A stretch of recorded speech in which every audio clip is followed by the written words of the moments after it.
at our regular Resources and Development Committee meeting for Wednesday, November 1st, 2023. I'd like to greet my honorable colleagues of the 25th Resources and Development Committee. Honorable Danny Simpson, Honorable Chair Nez, to our staff here with legislative or legal counsel. And also, I'd like to acknowledge the Manuelito chapter staff, as well as the chapter officials. And I also believe we have Honorable Speaker Damon in the house as well that represents this chapter. And then we also have Honorable Stephen Arvizo here. So since we are still waiting for one member to constitute a quorum, go ahead and just open up this meeting just to start receiving reports as it is listed on our agenda. So, but with that, I'd like to go ahead and allow opportunity right now for invocation here for this meeting that's going to be taking place here today. So, Kodo'ega, Shinatani, Honorable Danny Simpson, Shiaj Kodo'ashonda, Citizen tu pa ke sa bi be tu pa ti de wa.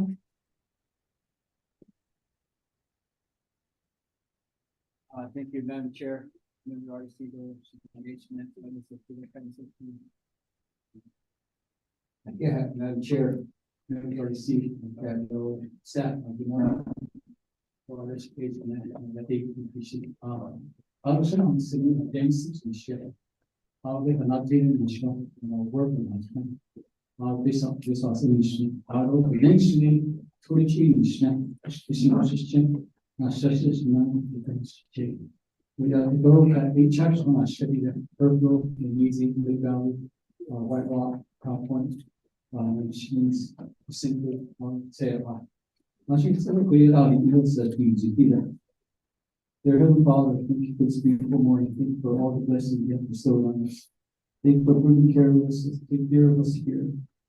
Also, we actually also want to say thank you for the safety care, take care of them. Again, we actually give us guidance with the addresses for them to care and we conduct our receiving education. And thank you again for everything that you bestowed on us here, and we also ask you to take care of our soldiers, our naval soldiers throughout the world that are serving for freedom here each and every day that are freedom here in the United States here.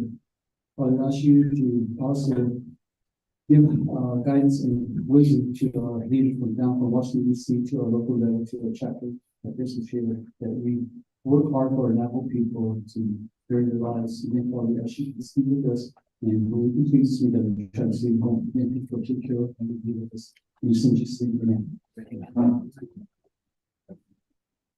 Yeah, she asked for this. Having been seen in the struggle, she had to laugh so have been named in the hood that now Ani.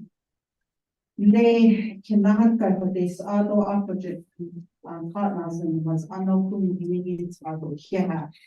So at this time, again, due to not having a full quorum, we will go on this proposed agenda to receiving reports for this morning. But real quickly, I'd like to go ahead and yield the floor over to my colleague, Honorable Speaker Damon, as he has to, he's got important engagement that he needs to go to. So I'd like to go ahead and allow my colleague to speak in regards to him having to leave early. Also, he does have a legislation here, but we do have his first Honorable Danny Simpson. So Speaker Damon. Thank you. Thank you very much. Good morning to yourself, Madam Chair. Good morning to our members of the Resource and Development Committee and to the staff who have traveled down to our wonderful community of Manuelito. Thank you very much to everyone that's here visiting from all over the Navajo Nation, to my communities that are not only in support from the community here at Kilmajunnet, but also have community members too as well. Here at District 6, District 6 is the community that we all, the chapters I oversee 6 chapters, and I have staff and community members from Red Rock, I have staff community members from Rock Springs, I have staff and community members from Tetralta, I have staff and community members from Seattle, and staff and community members from Bajalan. We're all here to support the initiative that Manuelito chapter is hosting you all here today for, and that's to improve their Club C manual and the process for them to go ahead and get the next steps of research for them to become certified in the process here. Manuelito chapter is a unique place.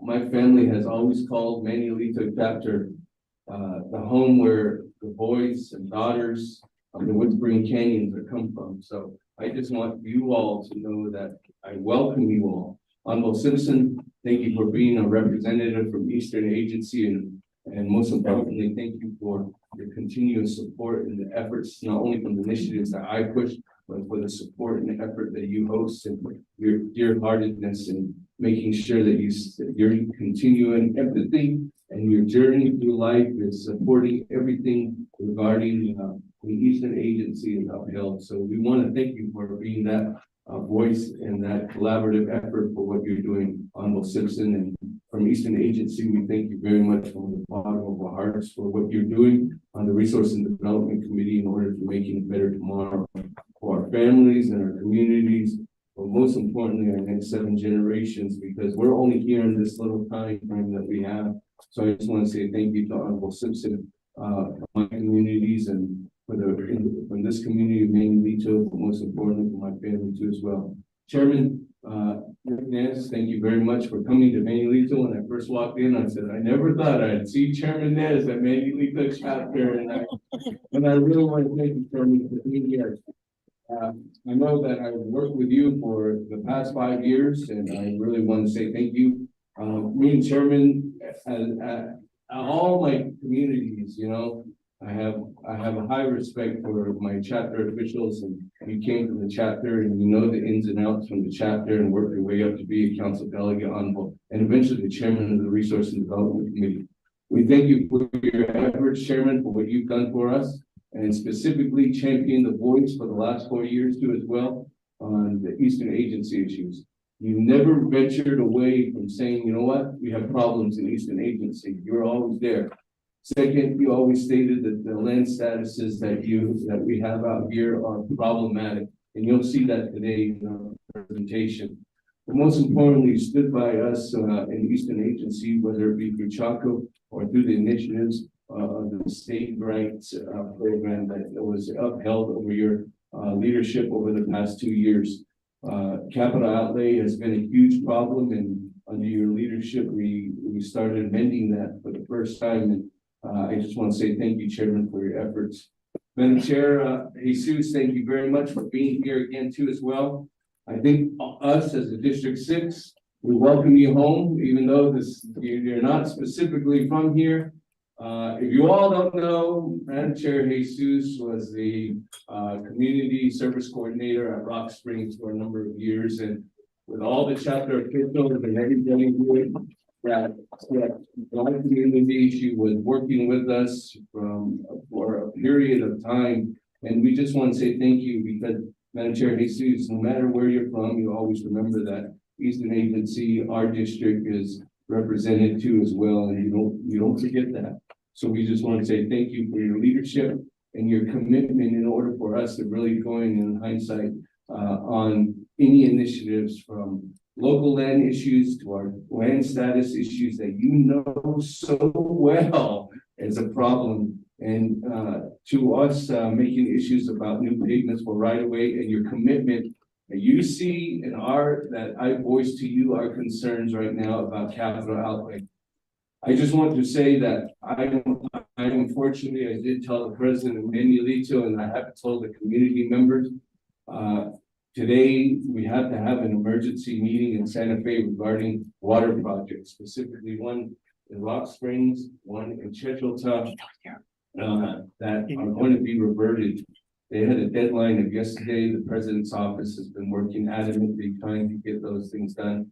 So we're having an emergency meeting with the Department of Finance Administration in Santa Fe.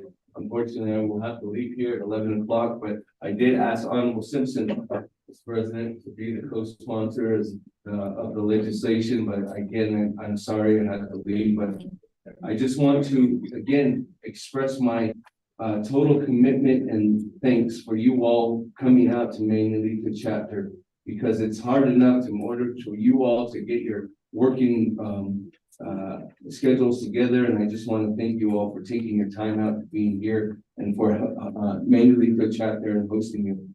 For the individuals and our representatives and community members and everybody else that's not from the chapter, I just want to say thank you for coming here. My name is Seth Damon. I'm the I'm board for non-anesthesia touching the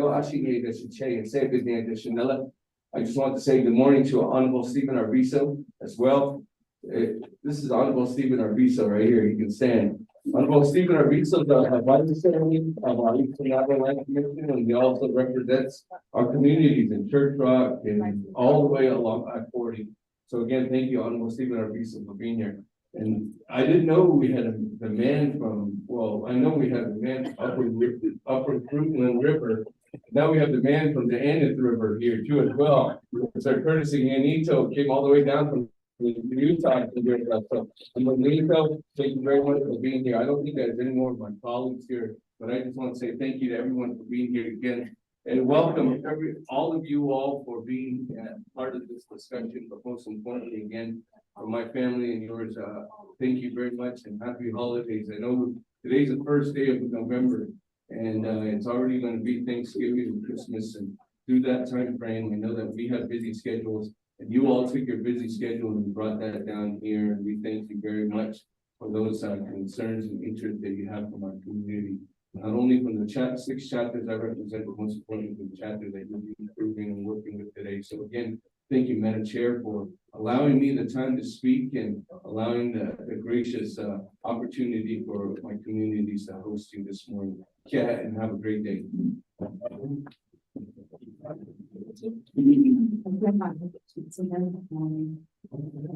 Damon. So at this time, I'd like to go ahead and yield the floor over to my honorable Chair Nance for introduction. Thank you, Chair. Yate, Chipe, Arosha, Seniki, Rignazin, Shiawasan, Shlan, Jose, Tashi, Bashishin, Sanadis, Chedo, Ani, Tashin, and then Stira, San Juan River. You probably watched the movie The Man from Snowy River. I'm the man from San Juan River, okay? Thank you. 6 chapters, Banashnishiga, Hogback, San Juan, and Nzar, Upper Fruitland, Burnham, and Nicholm. Heda, Sada Khan. Sessamani and Nina Nza do Quaid East Sosaka do East Lesh the Hodigela Ebanash Adlan. Back on the 24th Council, we needed a leader that could lead the council. We needed someone that had experience. I said that I'm kidding out, Ishkan yet. I don't say celebrity of Kadish, so they nominated him. I don't know. Said I always enjoyed his advice. He's very patient with people, even though they shot some fireworks at him. You know, there's something about this young man here. He has genuine compassion, genuine love.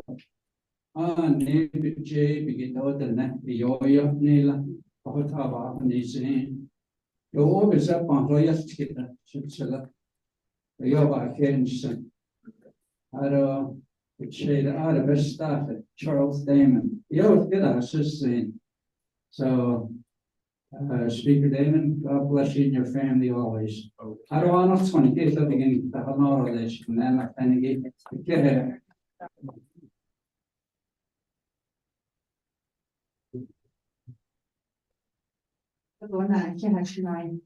Honorable Chair Nance, man from Upper Fruitland River, so.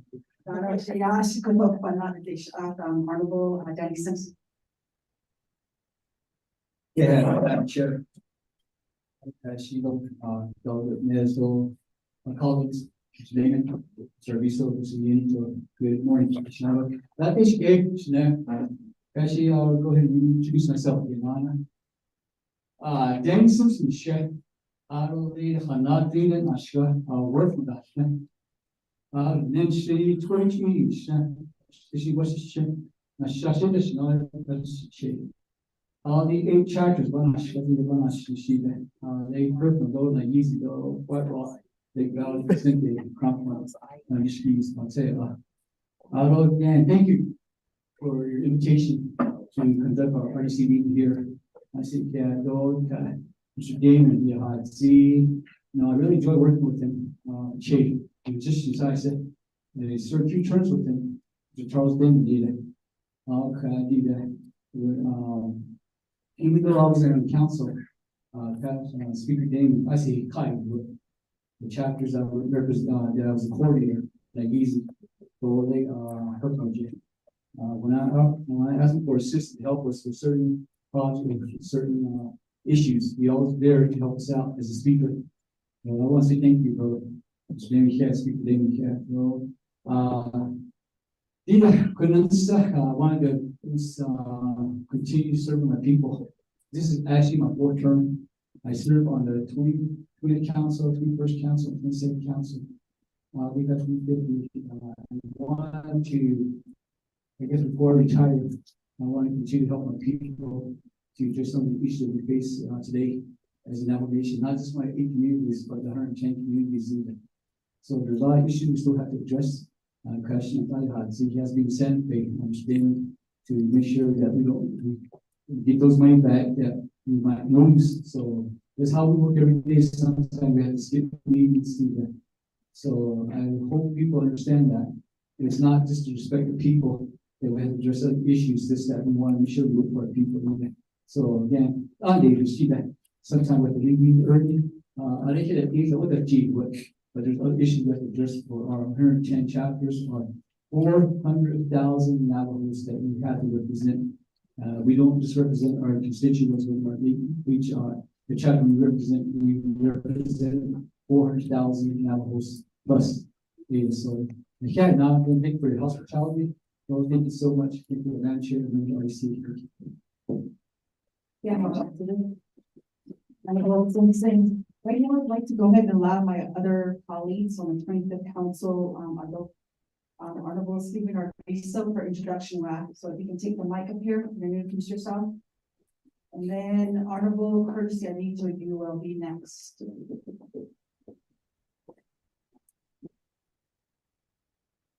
Madam Chair, all the members of RDC, again, the staff, Rodney Devas, and I keep forgetting this young man. Leonard. So thank you, almost for all the show, Kevin of Jenny, Stephen Arvizo, English, since the card in shop, it's a Washington, touching it as it changed, but it's easy as another. They killed a guy, no, a shot. A young man for half a year ago, a whole year. Without a name, Shanko. But not a young man for along the church rock, Pinedale, Mariano Lake, Smith Lake, out on the route. The J. Dawson State Lake, out on the committee members. Thank you so much. Yeah.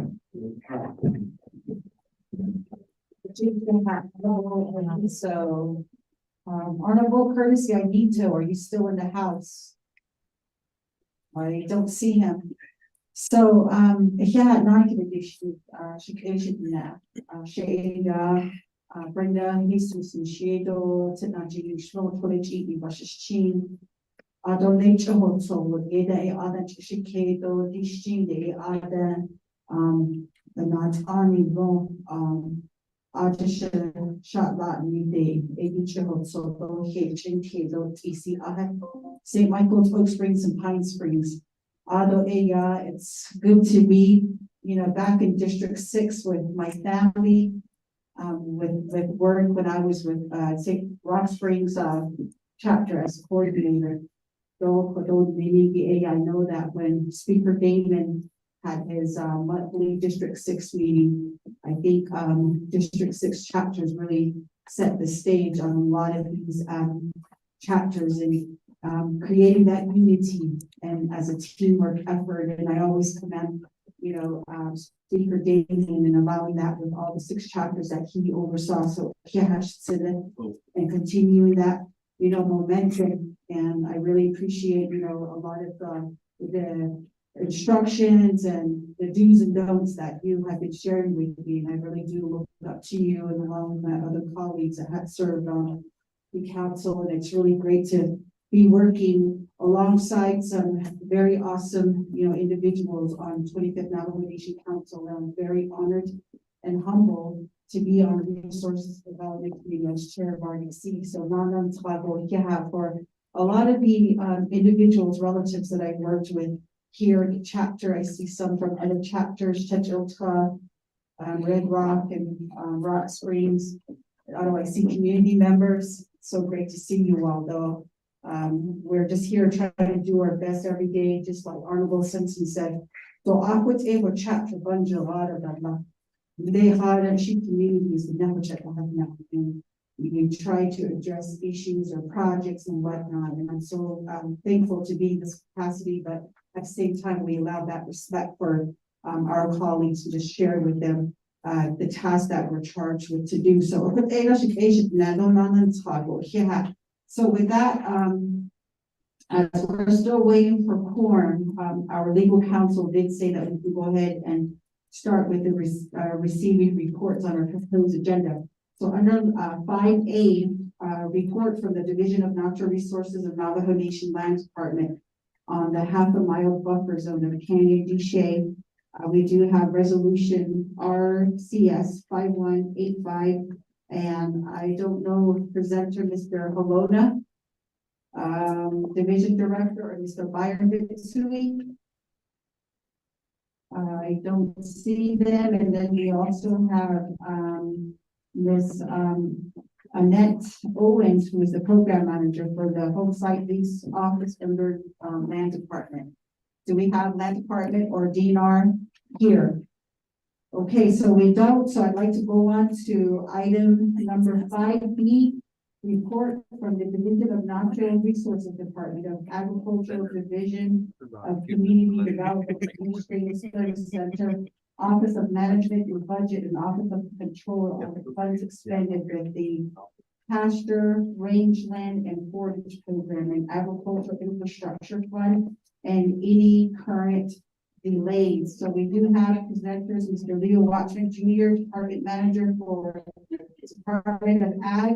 We do have, let me see, Deron Charlie, Department Manager for Administrative Service Center, Division of Community Development.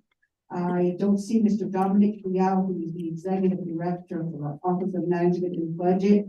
Mr. Robert Willie, County Manager with Office of Controller. Are they on the call, you know? Or Madam Chair, members of RDC, Mr. Willie did email me, and I forwarded the email to you guys. He's at a HES meeting that started at 8 this morning, so he's still in Window Rock. we can just go ahead and proceed with the report. So with that, I'd like to go ahead. Here's the report from Department of Ag and Division of Community Development. Do we have a representative from DCD? Okay. So, the purpose of having this item on the agenda today is due to emails and calls that we've been receiving from constituents that have been awarded through an award letter on the agricultural infrastructure fund. And for that reason, we, as RDC, we are oversight over Department of Ag and all the activities that Department of Ag currently is conducting within their department. And we just want to learn more in regards to the whole AIF funding in terms of I know that the concerns where there's individuals that still haven't been paid out. Where are we at on that? And also just an overall general overview. If you can please share that with us, gentlemen, if you have.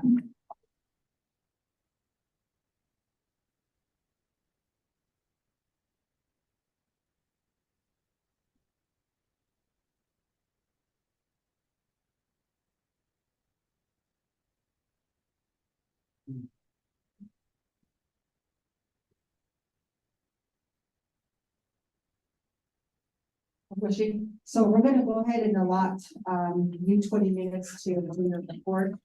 Then we'll go ahead and open up for questions from the members. So just information here, there is a black truck on the south side of the chapter house. Can we get this moved to make room for the caterers, please? Fishing, truck location on the south side of the chapter, so if you can please kindly, move your vehicle, please, or it will get towed at the owner's expense to them. I'll show I them. know. They laugh.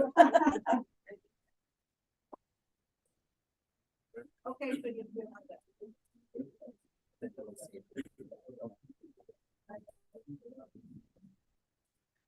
Thank you, Madam Chair. From the Department of Agriculture, Leo Washington, the Dice, Washington. As part of my report, we do have a handout, sort of goes over where we are today, also where we come from regarding range, pasture range, forage insurance, agricultural infrastructure fund. There's a handout we have that's stated today for this chapter's meeting.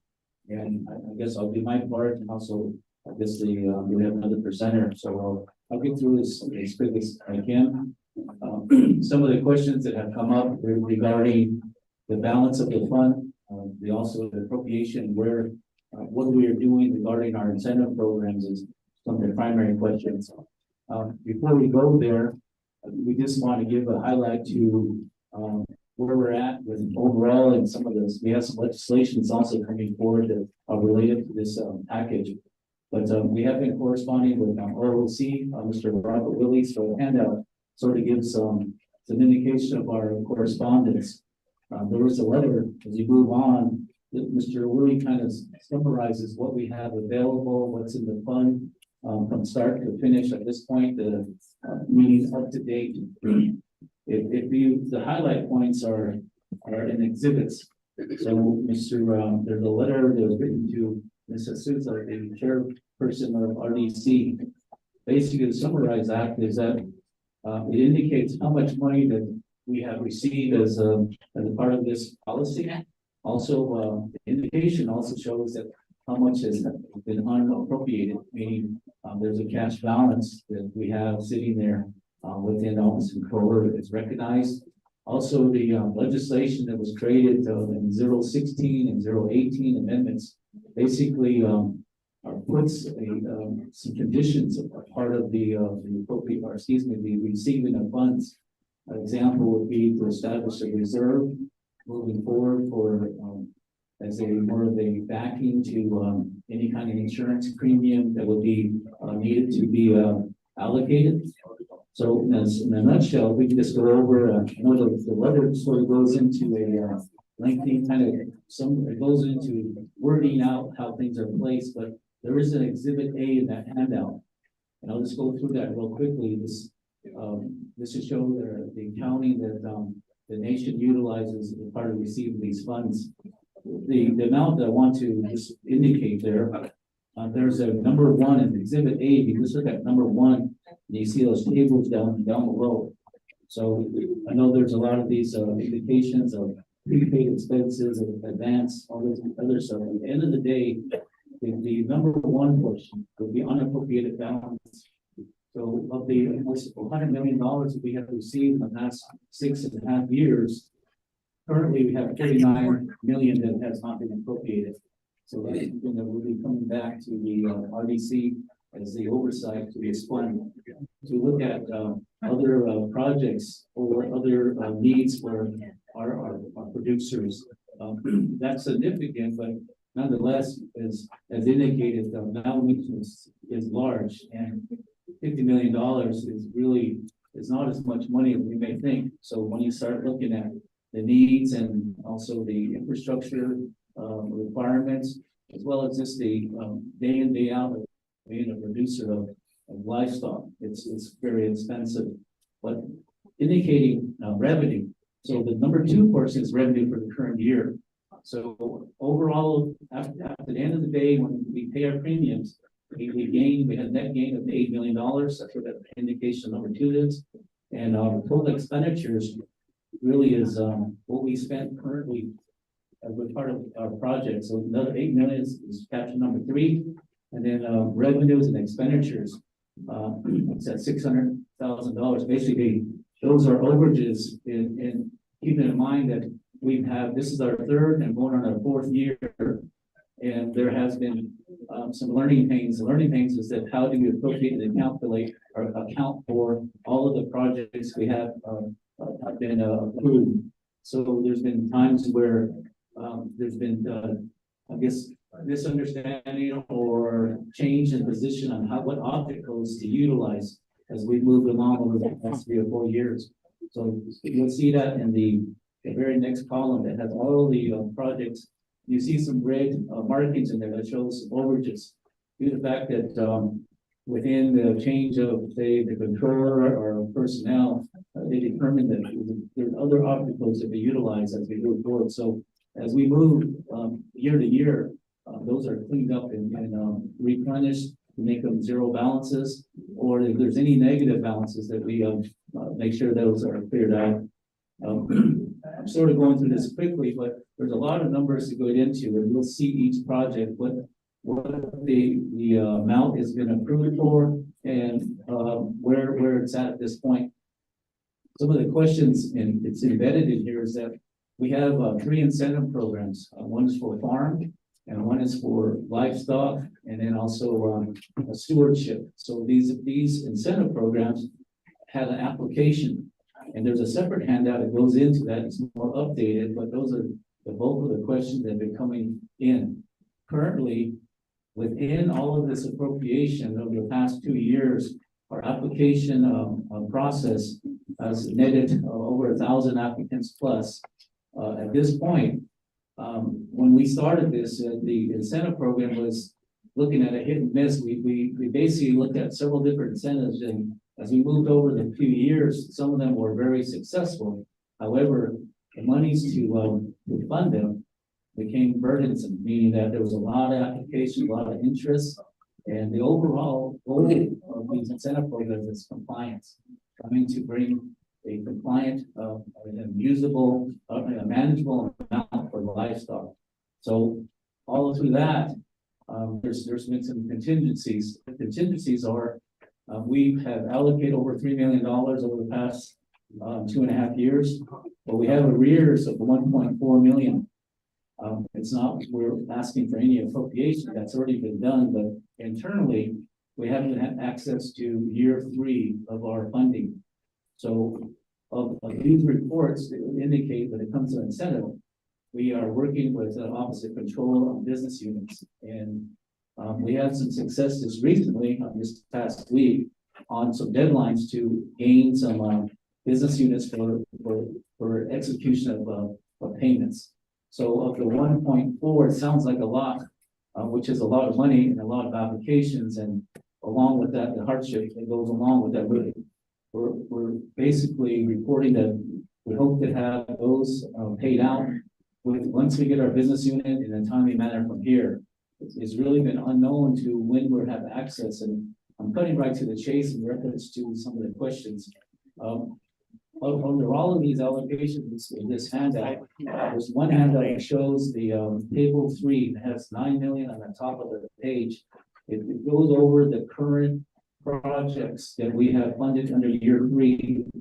You look at the top, it says approved in 2022, which is about a year ago.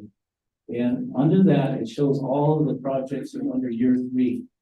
So if you're asking, how do we plan to fund it and cover our arrears, there was incentives that was approved in the beginning of the year, but has not been put into our accounts.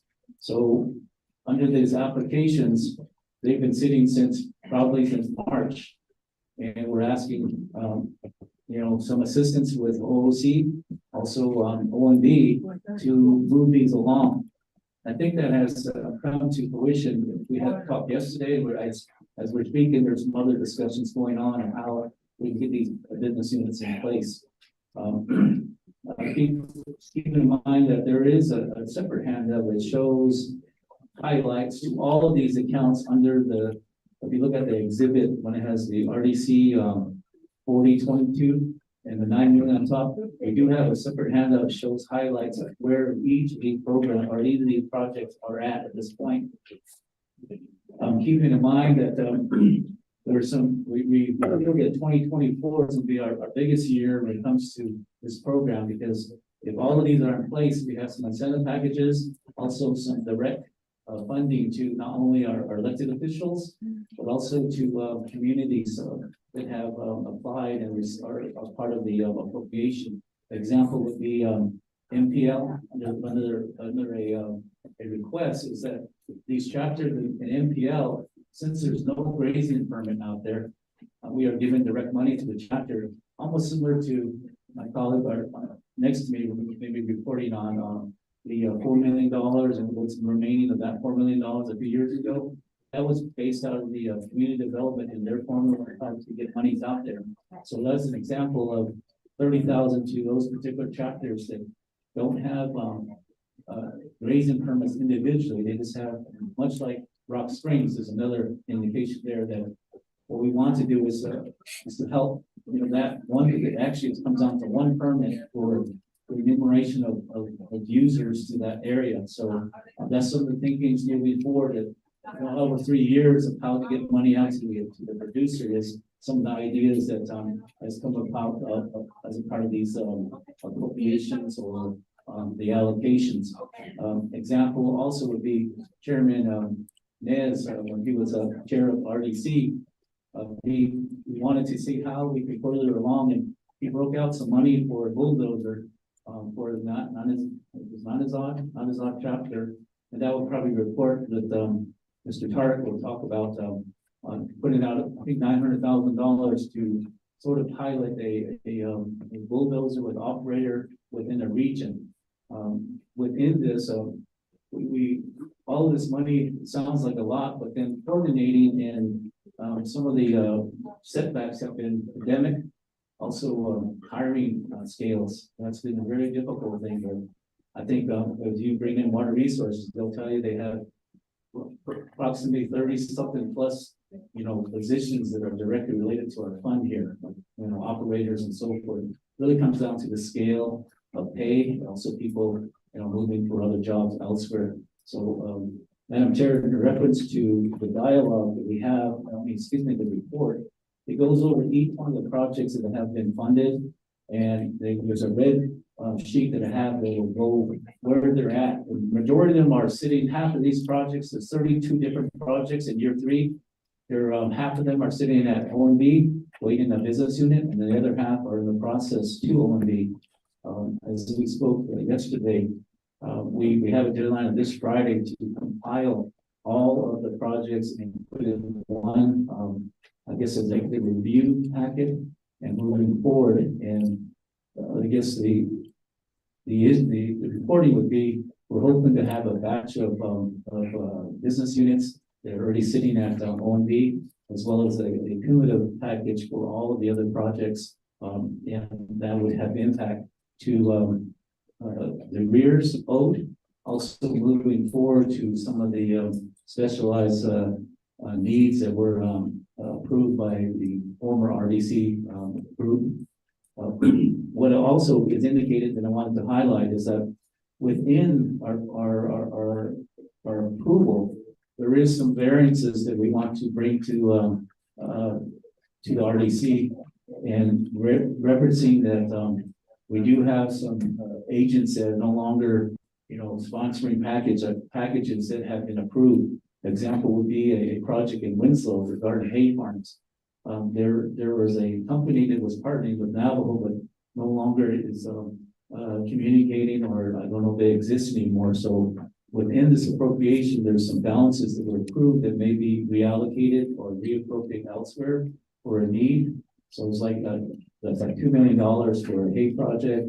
There's a study, so roughly about 2.4 million is on the table for possible reallocation that we, I guess, would be looking forward to as a part of the entire amount. It doesn't include the 49 million that's sitting there in the pool for use for the year 4. So we would like to begin to accept applications for year 4, but I'm maybe jumping ahead of myself, but we need to find out the extent of these dollars. and use what we have been successful within the past 2 years of appropriations. In the current year 3, which is where we'll be asking support and moving forward. I appreciate Madam Chair of the committee sort of bringing this to light, because we've had correspondence since back to March, July, even as early as September, working with the Controller's office, and seems to be not the priority, but I know there's other things that they're working on. But as we move forward, as the winter months come in, we like to get this allocation out to the producer, as well as the coming spring for the upcoming drought, that we need to be better practicing of planning. And those are a collage of indication of what we have done so far. There's breakdowns within the report that shows what applications have been approved part of incentive. Also, there's an indication in there to some of our projects that are highlighted, and they're asked every day, like horse roundups, horse management. To date, since we've had monies directed toward horse management, we have rounded up or sourced out or collected around 10,000 head of horses. That's a lot, but then again, there's still 50,000 more out there. So the management of that is daily, and there's a lot of contingencies to that, meaning that weather plays a part of that, also that the know-how. So we're at another time. I know there's a time limit here, but we'd like to highlight again an update on what we're doing with horse management, as well as our incentive, as well as other projects that we feel that will be a great need in the community, and closing the gap of our producers, as well as the water and needs out there. I believe that Water Resources hasn't had the opportunity to report in depth on how many windmills they have done, repairs as part of this fund. Also, the bulldozers and other heavy equipment that we have purchased, that what activity are they doing? Because that's the other #1 question asked out here. Our earthen dam and windmills, and unfortunately, we can't really report on that because we don't administer that. But at some point, that needs to come, be reported and see how that is moving along. There's a bunch of other items on there, but in essence, one thing we want to highlight, the incentive program, the back sheet of this packet, it shows the eligibility that's needed. And at the end of the day, this whole fund is for the producer of livestock, and how we can create dollars to help the producers is a primary goal. So, Madam Chair, there's a lot of reading material in there. I'm not sure of any specific questions, but hopefully one thing I do know is that we do have arrears, and I know that's 2 applicants. But our intention is, once we have the business in place, since it's already been appropriated, that we should be able to handle all those arrears, which is in the tune of 1.4. And there's additional new applications we want to put forward, and that's another 1,000 applicants that will be in year 3. And as we move forward, the appropriation of the monies that I mentioned, we have dollars in there that will cover new applications. So not only handling our arrears, but also moving forward for other applications. And that moves us into year 4, and that's where we're hoping to bring the forward. And as is indicated in some of the previous reports, we want to begin a cycle of January 1st. So if we begin to take an application and then have the appropriation of January 1st, so that'll be our intent for year 4. We try to bring projects forward, and then go after the use of that balance, 49 million, and it's not spending the whole amount, but looking at projects that are ready and moving forward, because I'm indicating on projects that have been in the mill working on for about 3 to 4 years, and that's a problem. So we need to tighten up on what we're approving and see if we can spend the money timely. So that's my report, Madam Chair. Thank you. It's time for questions. Wishing I don't Mr. Watchman for the colleagues. We didn't get a chance to hear from the Administrative Service Center office, because I know that on the 24th council, when we legislation was approved to appropriate AIF dollars to chapters. I believe they have done so. And I believe that they do have a handout that was handed out with these documents we have here before us. Would you like to go ahead and allow opportunity to Mr. Charlie, at least maybe 10 minutes for his presentation? Ashbilo. Well, okay, so Mr. Charlie, we'll go ahead and allow you 10 minutes to give us a summary of your report on chapters regarding the IF. Okay, yeah, Ron Charlie, ASC Department Manager. So the handout I did, the handout I reviewed you is the AIF balance, funds balance that they currently have as of September 2023. You see that not all the funds have been extended by every chapter, but the vast majority have, there are about 33 that have a funds balance of $1,000. Currently, this was brought to my attention just recently, we're gonna be trying to reach out to those chapters in order to extend those funds that are remaining. Those funds, there's a remaining balance of the original, about 1.8 million is what was given to the chapters in total. Currently, they roughly have about 276,000 total remaining, all 110 chapters. So pretty much we're gonna go through strategies of trying to get these funds expended within this next fiscal year, within the next few months, trying to extend it.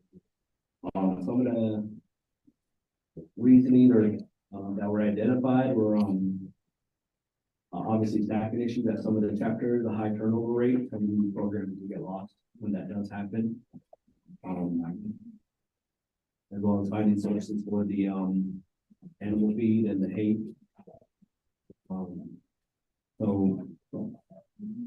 Very much, if there's any questions.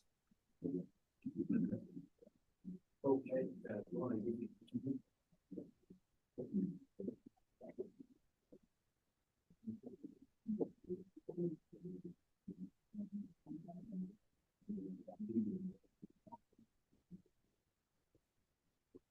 Okay. Yeah, so and the second column is going to show how much each chapter was given. Then the next one over on the third column, A, B, is going to show what the remaining balance is for each chapter.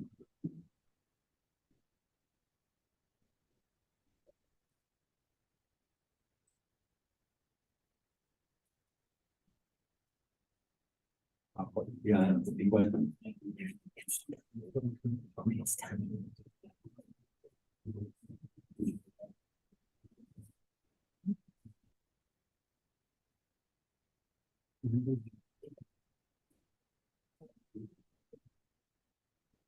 So yeah, sorry, I do apologize for stepping out. Adonaka, I can't have Mr. Watchman and Mr. Charlie for your report here. We did eventually invite Office of Management and Budget along with Office of the Controller to be present in hopes that they could give us the up-to-date information on why a lot of these applications pending there with OMB have not been issued, meaning business unit numbers. I do have that noted in regards to getting some information from Office of Management and Budget, and if we do have to set up a meeting, we'll definitely go ahead and allow that opportunity.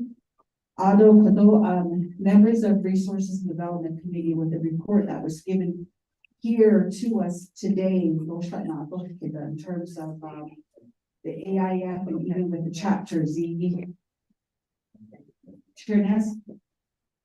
Robert Willie's on the call. Okay. Okay, so Mr. Willie, we just had an overview from Mr. Watchman with Department of Agriculture and Mr. Charlie, Department Manager for Administrative Service Center. And in regards to the infrastructure or agriculture infrastructure fund, I don't know, as Office of the Controller, being Accounting Manager, do you have any information to share And we do have the memo that you had sent out to myself as chair of RDC as an exhibit here to a presentation that was conducted here by Mr. Watchman. So I'd like to go ahead and yield the floor over to you, Mr. Willie. Good morning. Thank you, Madam Chair, and to the Resource and Development Committee. My name Robert Willie, Accounting Manager for Office of the Controller, for the record. And I did send a memo to Mr. Tahi with the updated numbers as of September 2023. So the available balance is $49,272,452. I'm sorry, to interject, but could you please pause where we need to get the audio Okay. set up right from Mr. Todd's laptop, so just hold on for a second.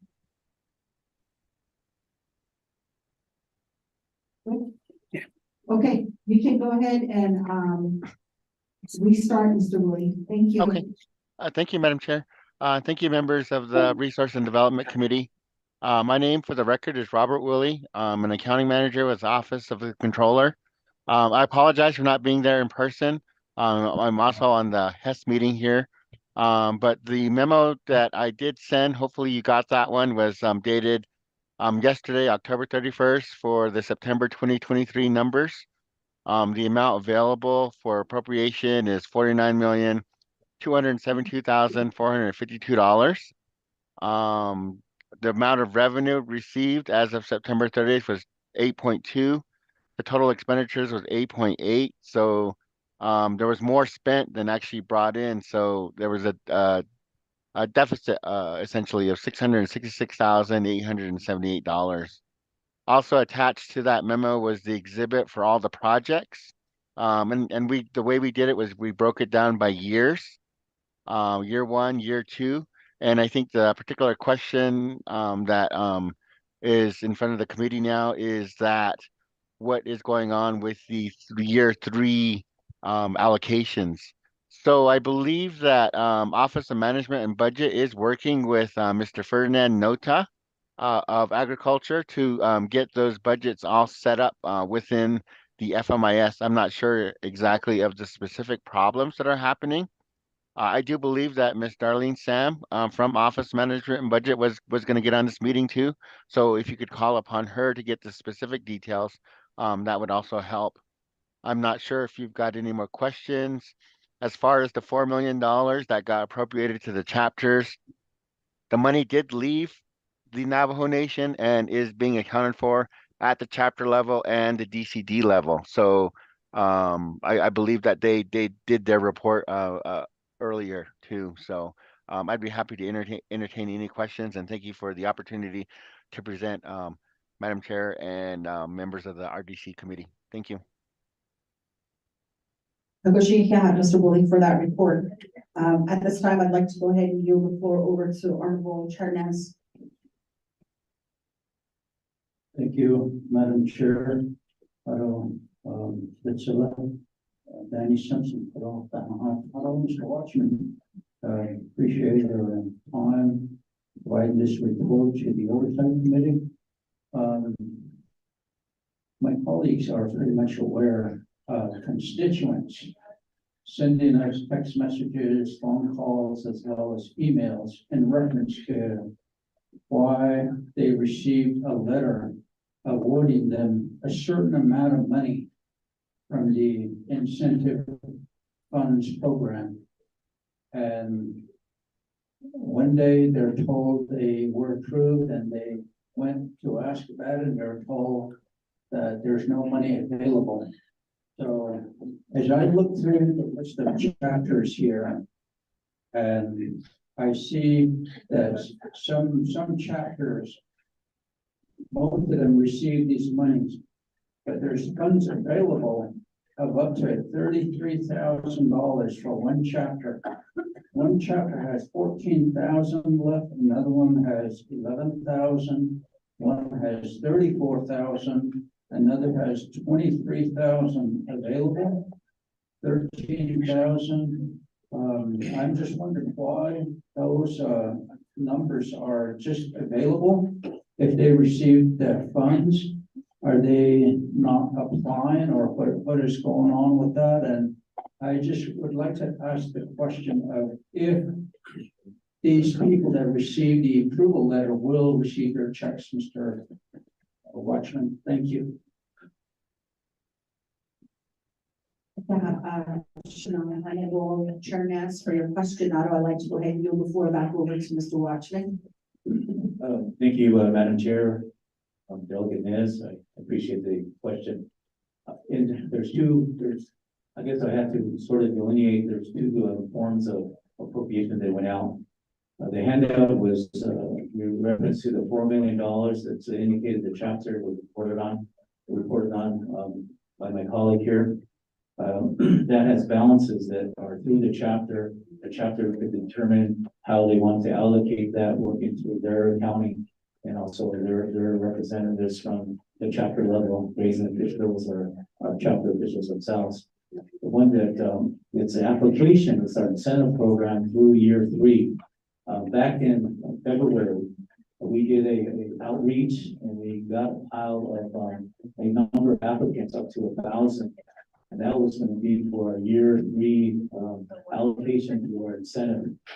But as indicated, those business units have not been set up at this point, and we have got some headway to this past week that we have we're going to move forward on establishing those.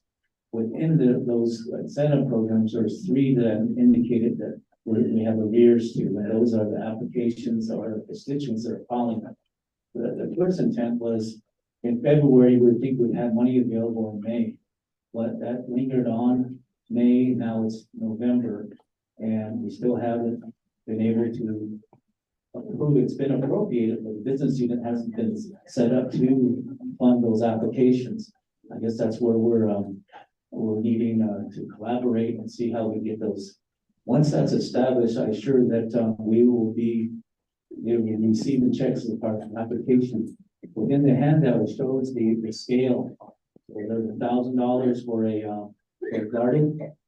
If you have a land use permit, or if you just want to get in and get back into some form of, growing your own vegetables, there's $500. And those are applications that probably have a lot of arrears to that.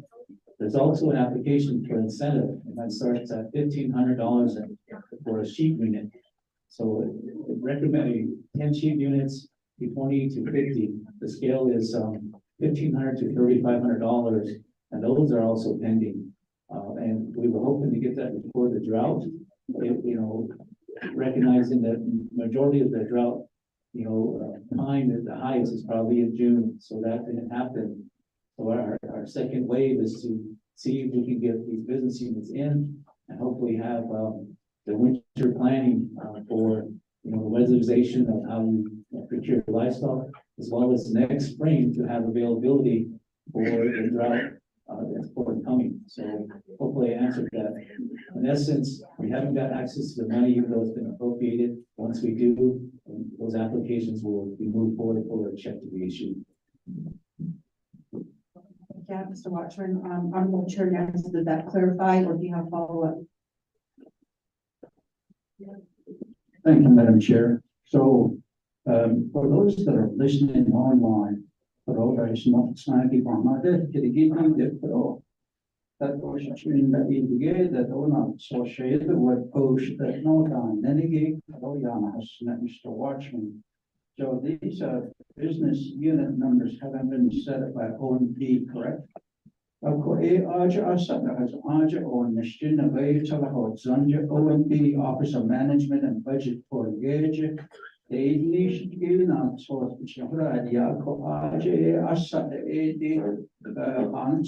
Business number with gave it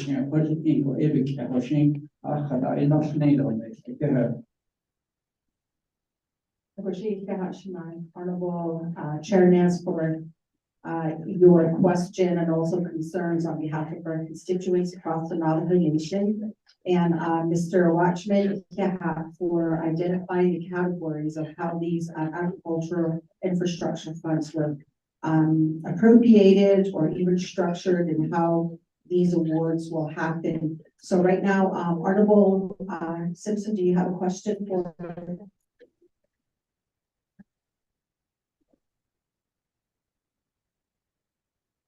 Thank you, Madam Chair. As I see here, the staff, the education, Mr. Watson, Mr. Tardy Cat, for your presentation, Mr. Willie, online, thank you for your report. Mr. Watson, I have a couple of questions here, and I think all the documents that you present to us in OC, and community development, also for your own department here, and I'm looking at, actually, I'm going back to year 1, year 2, and I'm talking about year 3. And I'm looking at some of the business unit program that has been funded. And I go back to year 1, and we're looking at the Willow project. And I'd like to see that broken down by agencies. And sometimes, because again, what we face in Easter agency with their plan status, we tend not to get funded to the same amount as other agencies. So I like those windmills. How many windmills were repaired by agencies? And also the first damage same way to repairs.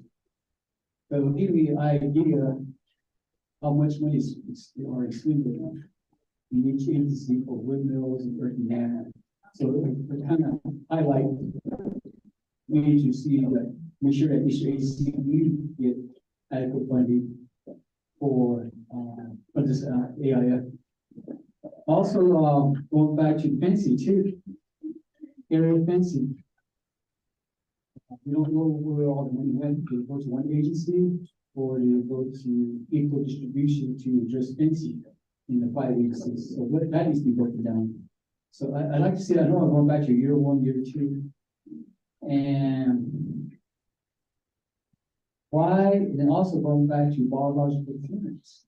I'm not sure why we're for biological clearance and why that's so expensive. I'm going back to year 1. 145,000.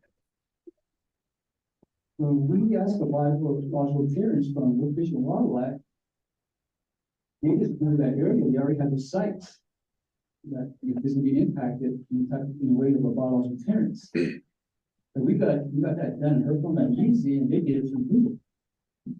So why do they need $345,000? I'm going back to year 1.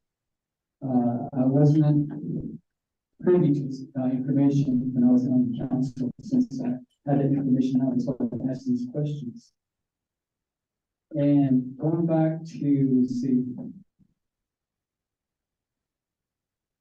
you guys do the same thing with year 2, breakdown of the repairs of windmills per agency, same with earthen dams. And again, can you explain to me what is agricultural services systems? What's that? I'm not sure. So some of these things that were budgeted are extra. I think we're needed. But I just going back to some of the why you funded and how much each agency funded. Now go back to year 3. This AIF is to address drought in our nation to assist our now people that have livestock. And working with our land board, our building officials, and farm board, and I see that, and I see like travel ranch, property taxes, they that needs to be paid. But going back to how does malnutrition fair events address? We got $2.8 million. How does that address drought? I don't understand. I'm trying to comprehend that right now. To use our AIF funding and put $2.8 million into malnutrition events, including central, eastern, western, southwestern, you tell me malnutrition. I don't understand how that's going to help to address drought. And going back to Department of Water Resources. I see, well, I say North Loop, One Roll Power Line, 170,000. Yellowman Cycling Unit, 330,000. Karachi, Chista Lake Valley, Unit 407,000. Captain Tom Washington, County Irrigation Improvement. Look at the projects. You got the Ant Farm Irrigation Redevelopment, the Northeast, the irrigation that bulldozer. Those are the projects. First streets. Just 31 chapters. And it goes back to, I don't know what it says, then it goes back to, Navajo Mill Logging, Local Company, 200,000. I'd like to know how that just is up drought. That just drought of $200,000. I thought the intent of this whole agricultural infrastructure plan was to address drought within the nation. And as you stated, if we put money left over $40 million to address the whole nation issue, particularly drought. I think that's enough. It's adequate funding to address it, but how it's budgeted for certain things that don't address drought, that's my concern. So I know with the 49 million that we're talking about, I really would like to see my colleagues at RDC really emphasize this $45 million that supposedly will be addressing the budget. And supposedly we should explain it is used for the purpose of addressing drought within our navigation. I don't know, because like I said, the Department of Water Resources, the Northern Loop Farm, well, those I support. I support that. Those are excellent projects. Because I believe that it addresses the drought issues. But my concern on that is where's Eastern? That's my biggest concern. So I will probably I'm going to take a look at this again. Because I see from the agriculture department, I can be in around. And I'm not sure it's very long. I don't know why I'm going to put $2.8 million in repairs. Man, how many organic can fix with that? Man, how many windows we can fix that? And anything that we can get water out there to our network people that have livestock. You're not even big enough. They can well. Put in waiver language. That's not a concern so much. I mean, many sort of RCC. I'm concerned on that. So I really look at that agricultural departments, how the money, how 19 million to $90,000 will be utilized. That's my concern. And also,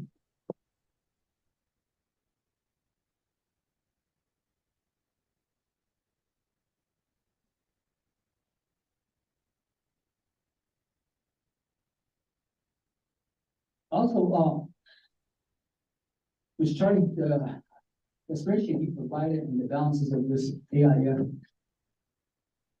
It's not the chapters where they have a balance.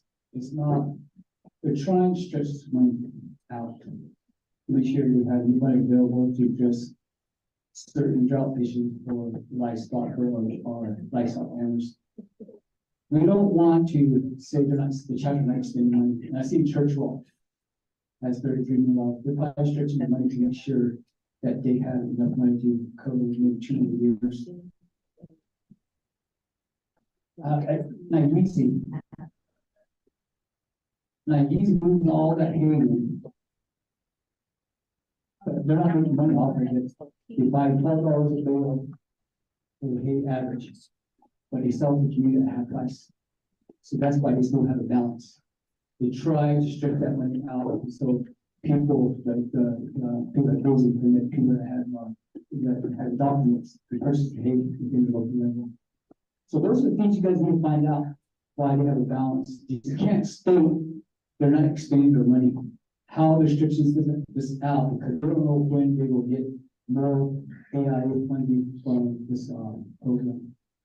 So, Mr. Watson, I really commend how you guys work this out, get, funds available to chapters by Hay and just this, issue, appreciate that, thank you. And the horse management, how you guys are addressing this horse, entrapment, I appreciate that, thank you. I think we're addressing it. It's slowly, but it's working. I really commend what you have done for, horse entrapment being done at each chapter I represent.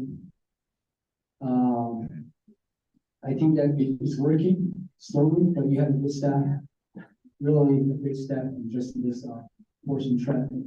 With these girl horses, to reduce that. Well, I think we know we get rid of them, and send them a little big dog out there, but we can reduce it. So I really commend you funding for that program and your staff working on that.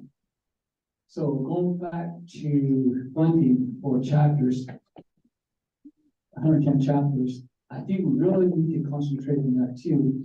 Be sure we have some funding from this guy in. To again, what happened, I think, back in 3 years ago, where chapter funded to purchase aid for wire delivery to certain things. So, they don't come on suitcase line. I think we help chapter a lot, and I think we help a lot at the local level for our people that have livestock. It's just something that we can do. Trying to bring over land, but at the same time, you don't get rain, there's no forage. So forage, we go to navigation for systems to emergency. And this AIF is a good program. I like that. And I think to me, we need to keep moving forward with it. And if my colleagues support that to keep this program going, AIF, I'm 110% behind it. But how the money is used, we really have to use it what the purpose is for. It's like Mr. Watson and Mr. Charlie. And those are his comment. But the question is, I really don't know how the navigation fair will be funded $2.8 million. I don't think it's funded. I think the point to go to chapters for the purpose of helping our livestock owners at the local chapter and funding again, like we did. Thank you, Madam Chair, Ms. RDC, and Cash, just thank you. Motion for Honorable Simpson. Right now, I'd like to go ahead and yield the floor over to Honorable Claw for introduction.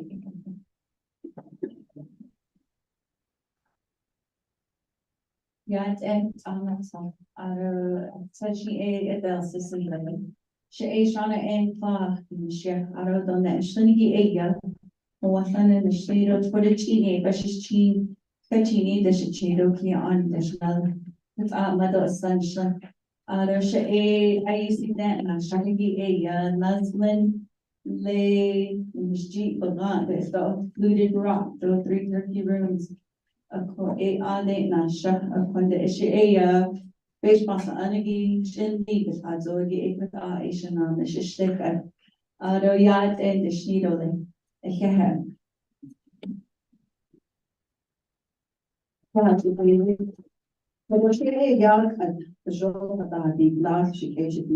Honorable members of Resources and Development Committee, I'd like to go ahead and call the meeting to order at 11:30 a.m. So, Ms. Sosi, you can go ahead and please take roll call. This is roll call for the Resources Development Committee, 25th National Nation Council. Honorable Chair Brenda Jesus, present. Honorable Chair Brenda Jesus, present. Honorable Ricky Nez. Delegate Rick Nez is present. Delegate Rick Nez is present. Honorable Casey Allen Johnson. Excused. Honorable Danny Simpson. Here. Honorable Danny Simpson, present. Honorable Shauna Ann Claw. Shana and Claw present. Honorable Shauna Ann Claw is present. Honorable Otto So. Honorable Otto So is running late. Chair that gives 4 and present for committee members present that constitutes a quorum. Ms. Sosi. And we do have next item on invocation of Benda AI Don Shiyaj Honorable Simpson Citizen Ye haha zigo kuge hadi yina a eda ega benacha inenegi nas dojish. So at this time, members of Resources and Development Committee or Legislative Services staff, do we have any announcements? Mr. Tani. Madam Chair, members of RDC, on Friday, November third, RDC has a special meeting at 9 o'clock. There's only one item on the agenda, and it'll be held at the Navajo Nation Land Department. And on Monday, November sixth, at 9 a.m., the RDC has a work session with Department of the Interior as well as Division of Natural Resources to discuss fee to trust application, and that will be at NDOT in room 306 and 307. Rashid, Mr. Tahi, for those announcements. So members of Resources and Development Committee, please mark your calendars if calendar invite hasn't already been sent out. Again, Nana Hiha, the Zago Hojin, the Kumasogi, the Nakuda, Adon Tabo, Hiha, Kuda, Hashim, Tobo, Yadi, Nanish Mikaya, Tindo, Nan Sofina, the Idaho, the Gato, the Banda, the Toko. Right now, I did have the Resources and Development Committee members introduce themselves, so we'll just go ahead and go to item number 3 on the proposed agenda, reviewing and approving the agenda. So at this time, members of Resources Development Committee, may I get a motion? Oh, okay, I'm sorry, Mr. Ms. Sosi, can you please read the proposed agenda into the record? I do apologize. Honorable Chair, the proposed agenda is the Resource and Development Committee of the Navajo 25th Navajo Nation Council, regular meeting Wednesday, November 1st, 2023, 10 a.m. The proposed agenda is the presiding Honorable Brenda Jesus, Honorable Casey Allen Johnson, Chairperson excused. Location Manuelito Chapter, Mentmore, New Mexico, via telecommunications. Number 1, call meeting to order, roll call, invocation, and announcement. Number 2, recognizing guests and visiting officials. Number 3, reviewing and approving the agenda. 4, reviewing and approving journals, October 25th, 2023, regular meeting. Number 5, receiving reports. A, report from Division of Natural Resources and Navajo Nation Land Department on the half-mile buffer zone of Canyon de Chelly, Resolution RCS 5185. Presenters Mike Colonna, Director Byron Betsui.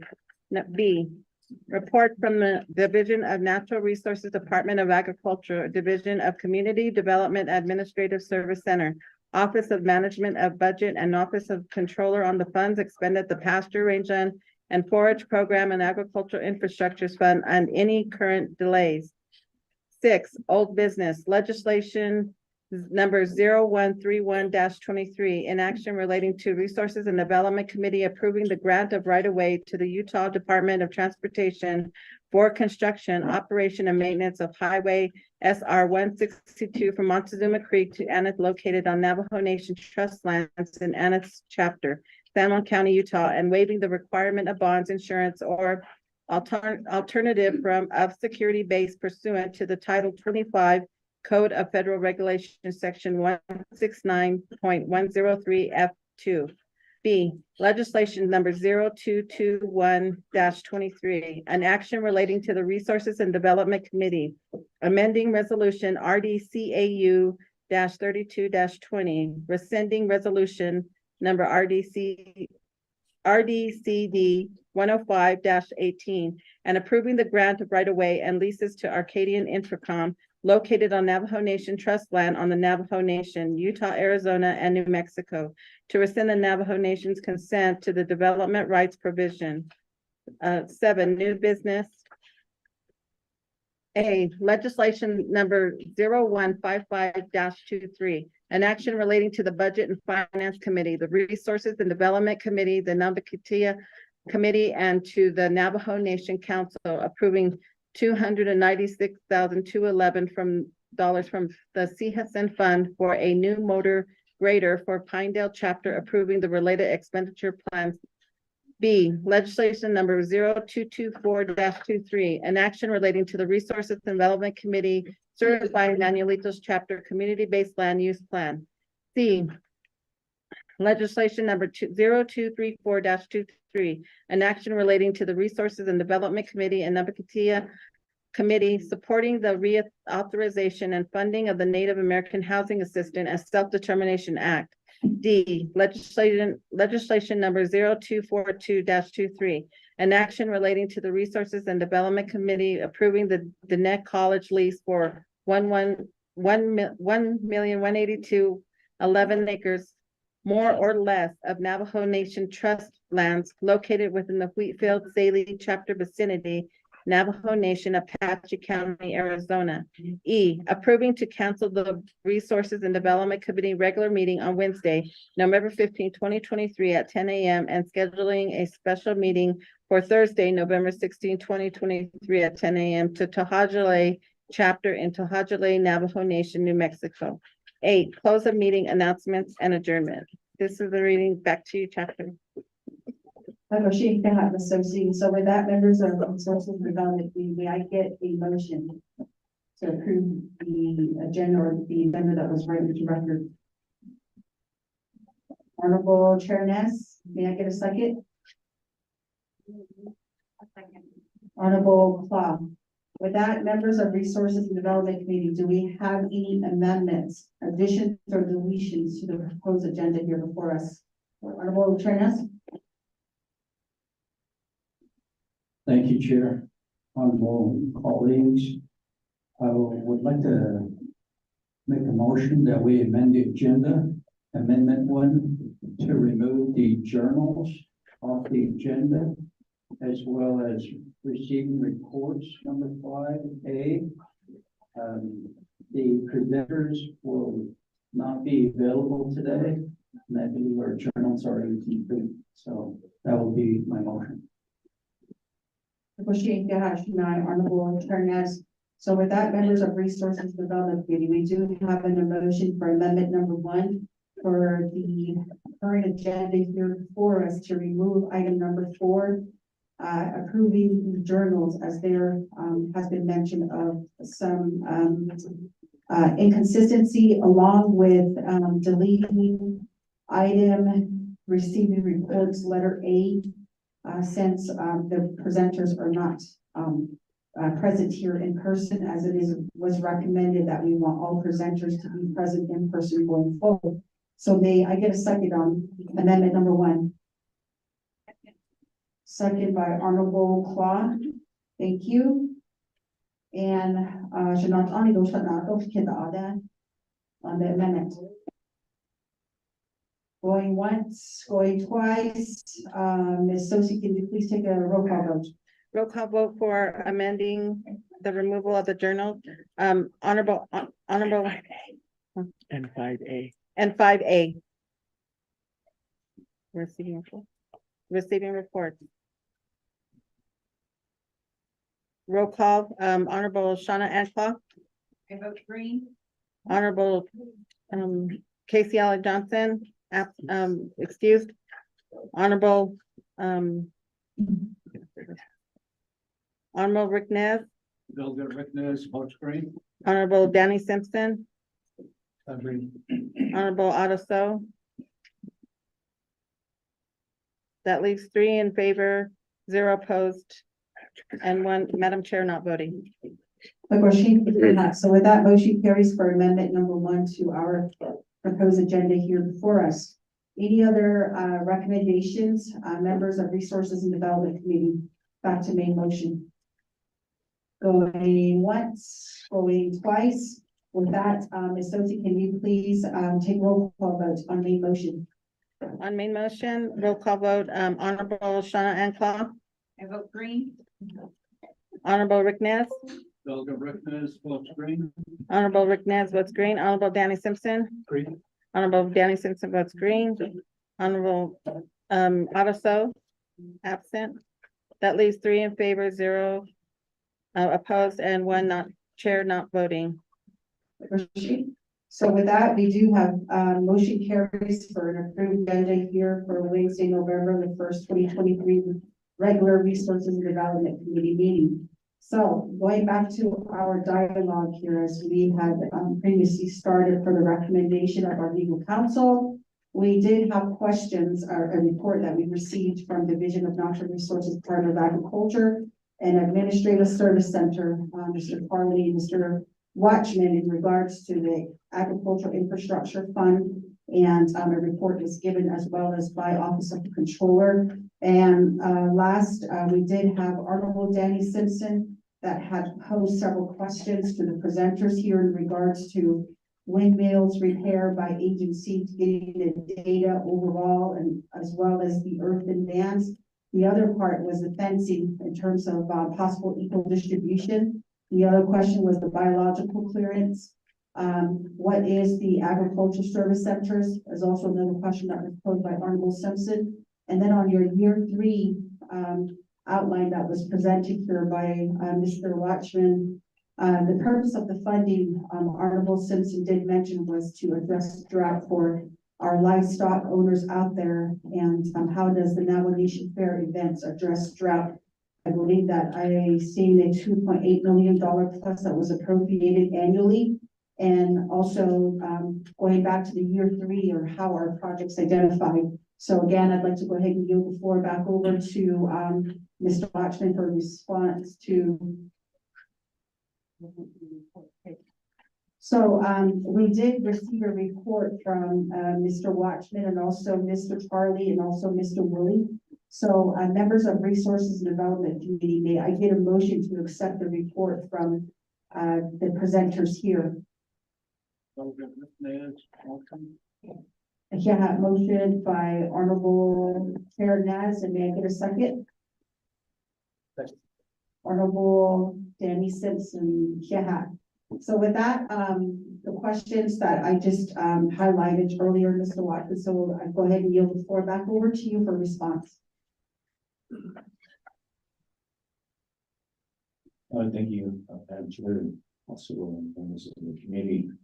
I guess some of the line of question, I can summarize it by the AIF fund has categories. And under the categories, there's 11 different categories that we have taken applications or considered funding for the past 3 funding cycles, year 1, year 2, year 3. When it comes to windmills, the Water Resource Program under Natural Resources provided a request. So they indicated a number of windmills that they had inventory and prioritized. That more specifically, what they had completed is probably something maybe the committee would invite them to go over extensively where they are, and also the number of earthen dams. We had placed equivalently, I think, roughly around $14 million as a part of year 1, year 2 for those initiatives for the entire Navajo Nation. I did indicate there are having some staffing problems with this pay. I know they did purchase 4 to 5 bulldozers and set aside for activities throughout each agency. Was one of the last reports I received. So what was done and how that was prioritized and whether they kept on that after the approval and the money that was set aside, whether they completed, is probably something that we'll have to ask them about moving forward. They give some preliminary reports and they talk about some of the areas in which they have completed and also some of the reasons for not completing. Secondly, there are the categories in which when it comes to drought. So this fund itself, and I guess for education purposes, the pasture range land fund is for a producer to maintain the food chain. And when we, as Navajo Nation, applied for it, the unique factor is that we have producers on Navajo that are non-compliant, and there's producers that are compliant. So basically, that was a challenge in the beginning. How do you categorize and also help them when it comes to drought activities? But the fund itself is really not for drought. Complete. It's for individuals to maintain the food chain. So if you're a producer of livestock, in our case, it would be a producer of livestock with a permit. So there's where the challenge began, because as we know and has been reported, there's a lot of producers out there that are trespassing against the nation, or they're basically producing without any kind of permit or will not have a permit. So that's a challenge, but they're also chapter members. So some of the challenges when it came through, when there's an allocation of $4 million, we left it up to the chapter to see how they could work as a community, knowing that the fund itself is for an eligible producer under a compliance. So the chapters chose to, do their own distribution at some level. And whether some of the chapters and some of the balances probably due to sanctioning, or, not able to move those funds out there. I'm not speaking for my colleague, but I know that was a challenge. So some of those high balances had to do with sanctioning or personnel, not able to move that money, or storage was a problem, other things became. But there are some chapters that have zeroed out those monies, and their report indicated that they try to best distribute whatever resources they had to the chapter members, not really a producer that had a permit in many cases. So that's something in the future we need to address, because the actual funding is for a producer that has ties to the land. So that's as we move forward here, as other funding and other opportunities, is what is our goal? So the part of ag goal is to educate our applicants for these categories, also our chapters. So again, some of the other indications, when I say education, there's where the fairs came in. It's a part of the fund management category. So it's listed in there as fairs of education. An example would be, we are heavily involved with 4-H. We wanted some infrastructure improvements, in which we've done on the Nomination Fairgrounds, as well as we assisted Palm Point, the Eastern Fair, and also Western and the Northern Fair. The thought was that we would, provide infrastructure in the future. They don't have facilities that would house 4-H, but overall is to try to educate the producer to compliant and looking at opportunities for maintaining their herd or maintaining the education level that's available. An example, there's some changes within the federal regulations when it comes to veterinarian services, and the inability for us as producers to buy certain antibiotics and so forth. And that's a big charter to how do they adjust that. I would like to announce that we are to be opening our veterinarian here this month, and we're going to start with some services, and it goes back to enhancement and utilizing this fund to educate producers on what they can do, what's liable, and also how we can contract other services. These are all related and go year round. We have utilized these fair events as a part of the category, and you also aware of that. Now Nation Code says you have to have certain requirement, health papers, and so forth. And these became a big issue when it came to these annual events. So in the future, we like to use these starting, in spring, and we'll use outreach. And the biggest outreach functions are fairs, even though I know it's a category which, it has been funded, and the justification is educating our young folks and also peoples to apply. And this is an application-based program. It's not funded, and that's sort of the issue to move forward is the various land status in Eastern presents a big problem. Right now, there's about 4 million acres in Navajo land in New Mexico. We currently only have 2 million something that's on the books as being insured. The rest is not insured because of the land status and ownership. So in essence, a good portion of Eastern Navajo is really not a part of the policy. But the whole policy is Navajo includes all Navajo producers that are compliant. So that becomes difficult when it gets to Eastern. So what in year 3, what we're doing is we're trying to set aside dollars to individuals. And I hope I'm not sounding anti-chapter, but we're trying to give the individual the opportunity to make the decisions with the fund. So the incentive program is an eligible individual that produces livestock, and the check goes directly to them. And we found through our permittee meetings that that is the choice of the producer. Some of the producers are not really involved with the chapter, unfortunately. So, that's the reason why it took almost 2 years to administer the $4 million to, chapters. Because how do you set it up? And who's all involved, who's eligible, so forth. And that was, I think if we were to appropriate now, we have a better shot of, it wouldn't take 2 years to get that money out to, distribution. That's just an example. The biological clearance is, over the years, the nomination took on a 638 opportunity from the EIA. And that involved grazing permits. So as you're aware of, there's a big backlog. So what we did is we took that's the responsibility of staffing. And the funding and the application that we received is from Fish and Wildlife was to staff to do the biological clearance because there wasn't enough money for the 638 of that opportunity or that program. So you can see 1 year it's a less amount, as it moves forward, it's a higher amount. So year 1, year 2, and year 3, which they're probably the one that's pushing the issue about the business units because they're in jeopardy of losing their staff, which is handling the clearance for the backlog and the study of how we're moving forward on trying to gain that CADX for our grazing permits and the backlog for those transfers. I think it's about 1,000 plus of those.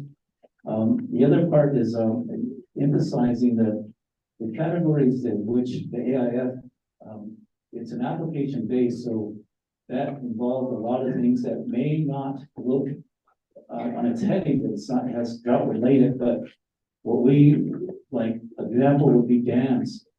Dams itself, it's improving that, maintaining the water source for not only wildlife, but also our producers. That also includes other categories that somehow moves back around, and that's the challenge we have is kept making sure that goes back to the producer at some level. That would be like example is the Navajo mill that was funded. Well, that's a tree thinning program we want to start to try to gain more grazable areas in our woodlands. It's a practice done throughout Arizona or woodland areas where the rancher clears out areas for more grass. And that's our intent in the woodland areas. And we have a substantial amount of woodland areas within Navajo. If you drive out, say, example to Ganado, there was a forest fire that took place on the left side there by Cross Canyon, I believe. And that you can see what that has done. It's a lot of grass area and everyone's, fighting for that grass. But the thought is that we would target areas that we could clear out and provide more range. That's the thinking. I know $200,000 is really not a lot of money, but to study and also fund what areas that could be prioritized. That's the reason for that. So each one of these, basically what I'm saying, we can defend how we funded them due to the fact that it loops back to the producer. It's going to enable, like say, the farms. It's a pasture. Like there's a lot of funding going to the farms like in Shiprock, but in some the off use in terms of harvest is to put livestock in there for the winter months. Those are some of the greater use that have been historically there, but has been lost. So a lot of it is encouraging to regain those uses. And within the Chuspa Mountain Range, there's a high-low, meaning there's a summer grazing on the mountainside, and there's a low grazing on the lower level. A lot of those need be cured, meaning fencing. So the other question was regarding area-wide fencing is an application. It's mainly been cross-fencing of RMUs and also our tribal ranches. And that's where it's zeroed out, but it's by application, and that's uniqueness. We're trying to give the decision-making to the applicant versus them having to say apply to the chapter and it's equally distributed. And that was one of the biggest problems we had with the $4 million. It came under a formula. So half the money was spent just because it was a chapter. And then the other half was individual. So there was a big, basically a fight in each community on how to do that. And versus when the incentive is the individual themselves. So as we move forward in year 3, hopefully have more testimony on how that's working and do a comparison. All of these are not, they can be changed as through your authority as you're being the final rule on the fund management plan and also the allocation. We did indicate that there are gonna be there's pools of money that are sitting there, and there's also gonna be more applications, and as we move with this program, maybe we can detail what the committee's wishes are, and we being the will of the committee will be deciding this moving forward as like the previous committee. Madam Chair, hopefully I answered all the questions. Thank you. Honorable citizen.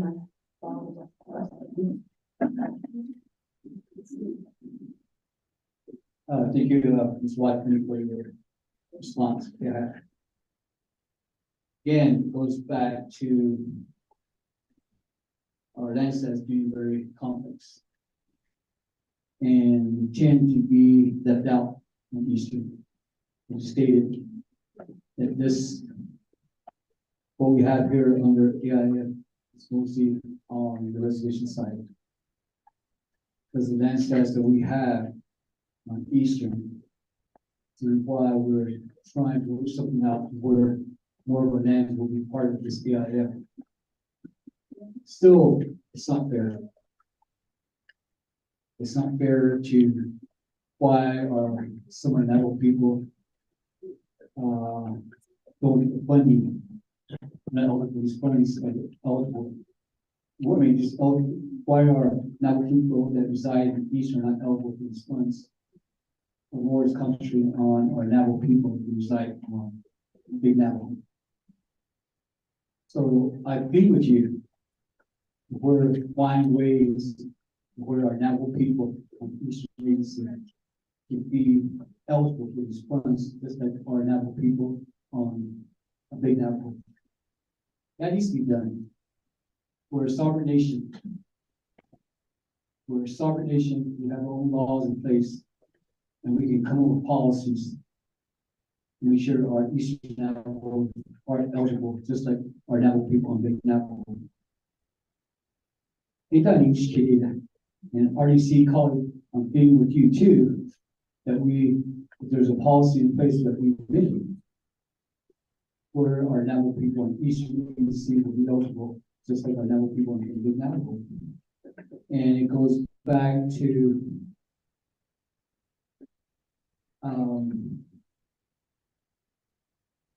I just have that's my biggest concern. And I can actually see more things on what's presented to us here. And I think some of the programs that you spelled out is very good. And I love that again. I'll be reiterating that again, Department of Water Resources. I think some categories in there on their year. It's good. It's good. And that's what we're asking for. Same thing that was given to another agency. That's what we're asking for too. One of my chat presidents here from AEC. He's always asking for a bulldozer at the regional level so we can address urban dams. Within each chapter I represent. I think Mr. Neves did a good job in putting that into his third year in Department of Water Resources. But see, Eastern agencies forgotten again. We had that spelled out already. 31 chapters. We said, okay, bring us some bulldozers. Make it regional level. Maybe full bulldozers that can address these earthen dams at 31 chapters. Again, we forgotten again. The whole point is, our Madam Chair, Member of the Resource Development Committee, is that we have to find ways to where our land, if the land's an issue that is not part of this AIF, we need to work something out and make it part of it. So our Navajo people on Eastern will be eligible for this. It's funny, just like our Navajo people on Big Navajo. And I keep reiterating that because that's a big concern to me, Mr. Washington. Again, I appreciate your report, and I think we need to get started on that. And this $49 million that's still needs to be budgeted with that needs to be voted for the 25th council. I will be very vocal on that. All that $49 million will be utilized in budget, improved by RC. So, Madam Chair, Governors of RC, I think we need to start on this how the $49 million balance will be utilized. Let's get over the because this 1 year is going to come quick. and we started talking about this $49 million. Again, thank you to all of us who try to share, there's RDC, thank you so much, even in the chair. Honorable Simpson, Mr. Watchman, and then I'd like to go ahead and hear from Mr. Charlie in regards to his spreadsheet. I believe that there was some question on it, suppose in regards to the balances of the chapters. Madam Chair, I just a little bit of correction, maybe misunderstood. Our navajos are eligible, that are producer of livestock that have a permit when it comes to the incentive, so it includes Eastern. What I did indicate is the land itself is not a part of the policy, and that's what we're working on because of various land status. What is held in trust for Navajo use through whatever entity, whether BLM or BIA or any other, I believe there's 20 plus land statuses within New Mexico. So under all of these categories, and that's where we're encouraging Eastern chapters, and unfortunately, they didn't apply. And we wanted to set aside dollars correctly, but how would you do that? Then you're kind of putting Big Navajo over Eastern Navajo. So as we move forward, what we did is we took the chapters like Rock Springs, Alamo, and also Raymond, because they only have one permit. So and they were finding the eligibility was difficult to under our current. So we made some amendments. Moving forward, some of the, we're hoping in like other programs that we see money, and you don't have the interest in the community, and it's just given, the money just sits there.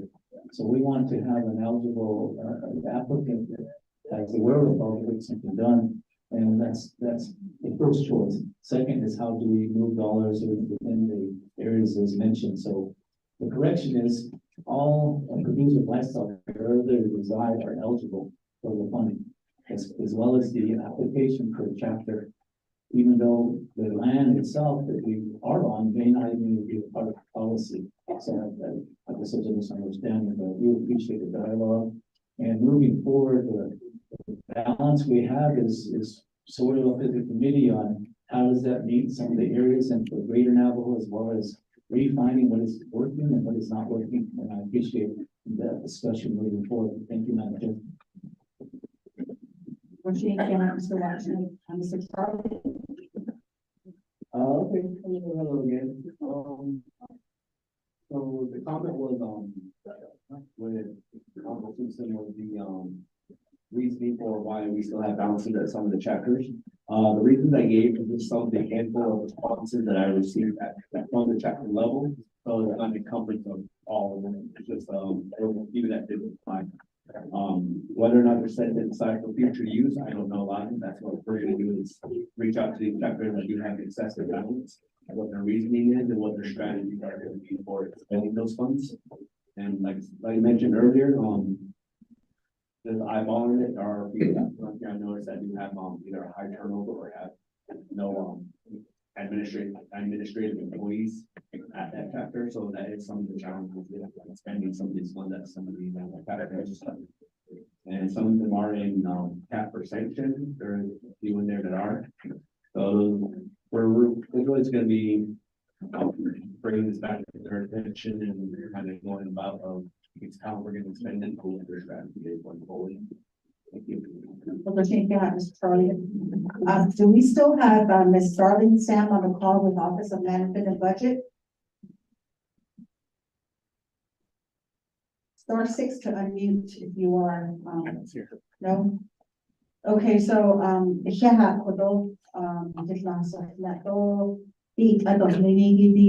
Agricultural Infrastructure Fund based on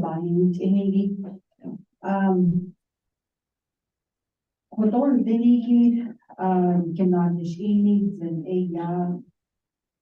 He face or Yanahan Day, the Nepicate of a car. Don't have Chenot face or Una Yanahan Day. Adon le de Yego, he not Zastoro, Yego, Ego, La Base either. AD based on the insurance company that are which are the Neville Washington, nothing Ado kodo e nine na ani ye chen Leo Watchman. AAD it out a peso dinigi nasto le. AAD kashi so levo ki eight the nat the never care and caught kid and tenigi. On the kashi so garden or na garden of the deep nisha. Ado sa e chen nan sa le tahangi e ko up the agent a kotanan. Benon the sheet in a peso, Arjaban Bahadlo, Adonana Kodo, the Bedanas sauce that they use Sosiki, a so Argent Niba, or change, no, Kotani, Chechon. A Kodo a Yana, the kid even not five, give up on the a yard later. And they washed it on, Archel that. The Queen days and that, although she did not source that, yeah, and they had she not source for another had the post office there. Ya, connect na ya, based on Viniki, award it in the connect na and not hold she done it all. Ya, dishida on the Hajisha, put on Dinigina, so Shandan will dishida, the base of you say that I know. A put on Dinigi, when she done Vigo, put on even Kikwagi, Beshpas, Anini, Dinigi, in kitchen. But I had met daughter, I did that, which is the case of the email with me, Nini a coon, which I email at this. A couple, Jordan K, the Resources Development Committee, AD, the Division of Natural Resources, Department of Agriculture, the Argent, Ajin, so the need a call, quietly been ya, teacher for Agidi, Benigi, a yana, the kid, the budget, the Kushina, the kid. A couple, they, the Neville Washington, Salaho, Sergeant, Office of Management and Budget, they that, off reservation based on they and then give a educate can set up a thing there. A call get agreement that yado based on abahazenico. Ado H that those a budget between never the art and the carpet the house or condo kitchen. Ishane de a call even not in Lini based on according then, not in 2023, I don't change that year. Adok Adida, Hanai, Kanigi to 2024, April Basil, Vish, or say for Ovashnana play. A call eight got the Lini, AI not Basil, Bassi, Fantasy, net 80, I don't change that. Yanito, that, banana. Dina Hanai car January of 2024. A peso with object another he so on the bus and the a couple Kodo Ega, I think I was father Kodonian on the Shilini or any other at end that quite a job up on the sin. The that peso not the heat a couple Chida eager a shaker on the a show. Which pay has the next day was these are gardening, but all the non sad. I don't know, Carly, the deep, about closing, I don't need to legal. A call 8 hours, and they harder than nasty. The base of broken out source like up at that of fire, big travel base of shit at least. I mean, Nana's car shut the Magana J. Artist. A call 8 quiet, the Nigishi has jaw. Basel Chico Yat Ado last for the year 3 not the Niki played on the 80 the project city not those need. So the hardish ya they the never care for cotton has a hard a ya later this Niki the Quisha ya in those needs of a dance and with our inventory that ya they could do a ya just later told about us, our Department of Water Resources, Aja Egnamish, Banana Slankisne. A call Kishi Kodo Ega, the Resources Development Committee, Benkitochi, Aja Egnamish, and not the Cuidea da put off at not so signature put the in the Jason John le arjun not as not on they are started the me yes or could they now they go for bahata at the levy key of car in the snow with on at end in Kana Nishigito now Nishito Dehi up about on the whole a call but now she oh you go to shut the hand on she came the no sinigi ko quite about for no sin I don't stop Denigi a that she lost what they she were 18 can on the today matter 80 could almost Watchman she has all the check that the need be so 80 the year 3 projects they Disney baba on us 8 and these so when they now 8 August another so no for them and when you give you get chairman don't get in on mission possible that be not the safe for this left a call hey on it they the next care of a call many on the has although the queen the a projects I thought that's so hand ato na nishita na the peso that's it on the shot nas le so done didn't give put that out she job cannot the dog hit a kodo she asian na inos IEP the peso and then he keep it yet na itos kida in the Neville Washington Office of Management and Budget meeting Arjun Kishi they have to issue K accounts and then contracts now law issue Arjun the base of issue don't easy of course she cannot need as chair and vice chair hard in the airport just so I get behind Arjun so he was up on the sheet and Madam Chair Shandine Parish audit chair in the Budget and Finance Committee AWG they respond now other show than the need so accounts he set up the data they business unit numbers so what should now who's the need in charge and now at the net became a clock in the need Chinish Viniki to Adanano Sahito Adan Hanato Tahiki Eden Viniki Quichinalo Benini Date the Navajo Nation population of Kodo e Peso Sedana or Adas Odahan de progress conduct of course here Nation class that's another ego name Zago 18 the late never but it is in the card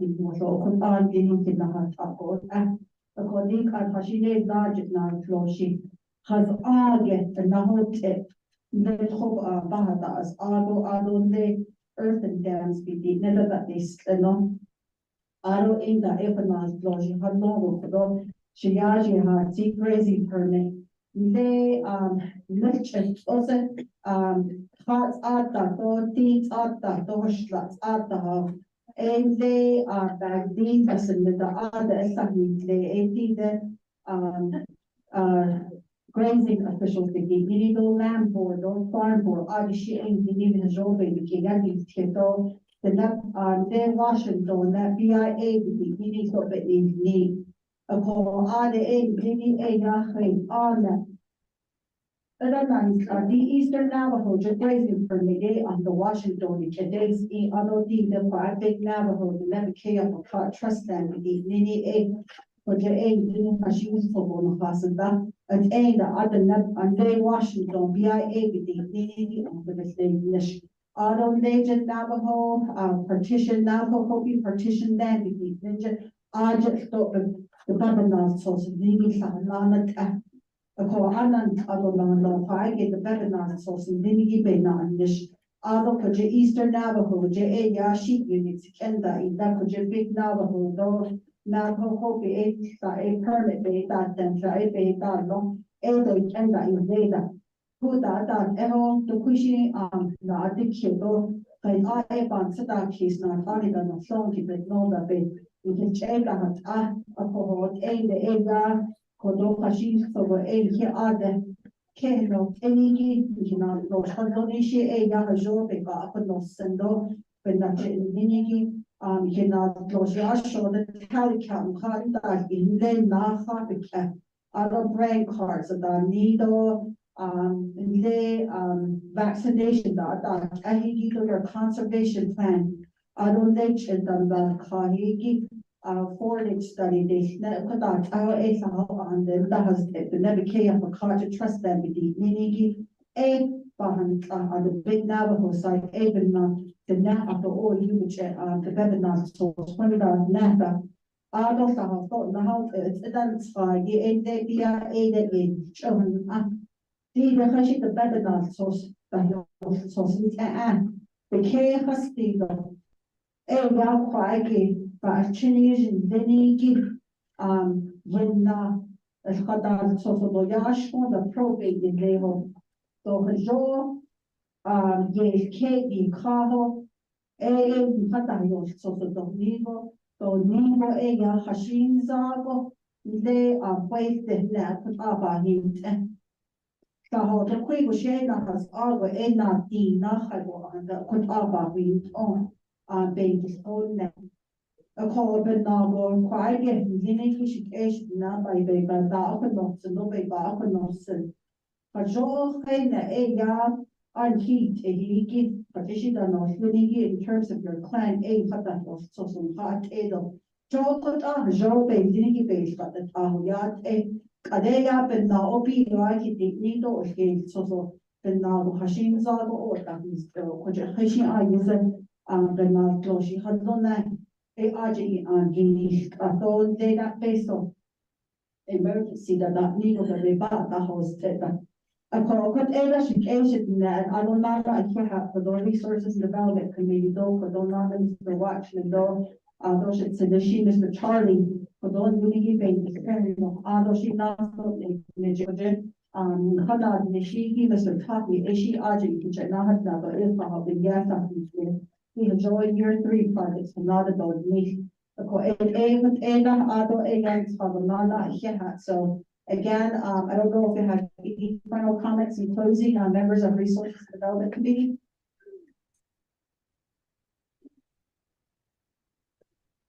Then yeah, well, article clock.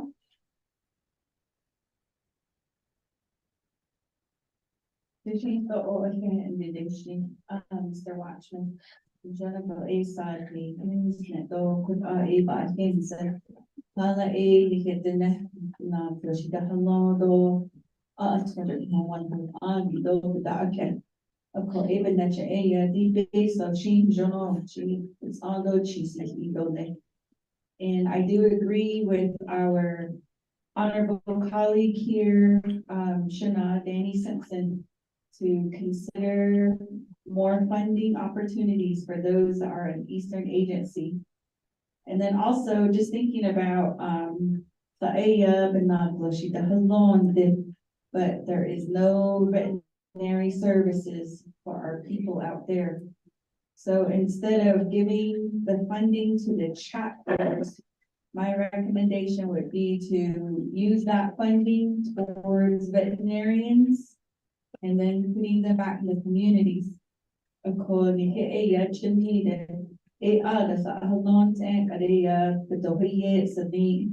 so they closed down our veterinary clinic. We do have some that have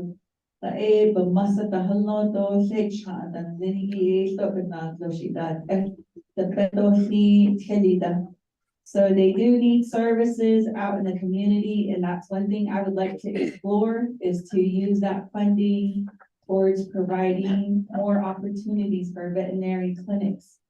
On here, I did see the rescue, which is spay and neuter, but I think that we can also bring them in for maybe more on a monthly basis back to our communities. And I have heard from people in my community, they're learning about 4-H. They're also taking care of their animals. And a lot of our students, they tell us they need a vet in there because their cat or their dog gets sick and they have nowhere to take them. And right now, we do have, the only one I know of in our area is Dr. Ruby. But she's getting pretty old and she's looking for retirement. But we won't let her retire because we want her to keep serving us. So we do need that type of a program out there, and whether that be in contractual services and using the K account too, I think that we need to explore that. But then also thinking about our land status too, and thinking about how we can do the improvement on that. I'm glad, Delegate Rick Nance did think about his community, the Northern Agency. And I think that once you're part of an agricultural community like that, it becomes your foresight. I'm constantly thinking about that. Aquanda Aya, Kajigi, the ones on the main Navajo, like Western and Central Agency, it's only in times of like when you experience severe drought. So I do think that we do need more education. I'm glad, Mr. Harvey, can you stand up, please? He's in the back. This is our fair, he was running the fair during the Navajo Nation Fair. We did see some improvement out there. We saw that asphalt out there, and then, under the tents, the song and dance, they had that astroturf. So I know that some of that funding does go to the improvement, whatever they can do, but I just wanted to recognize him. And then also to Mr. Watchman for allowing our young people like that to come into the program to learn too. So we do need more young people, and then also we need more to get employed, to learn about windmills,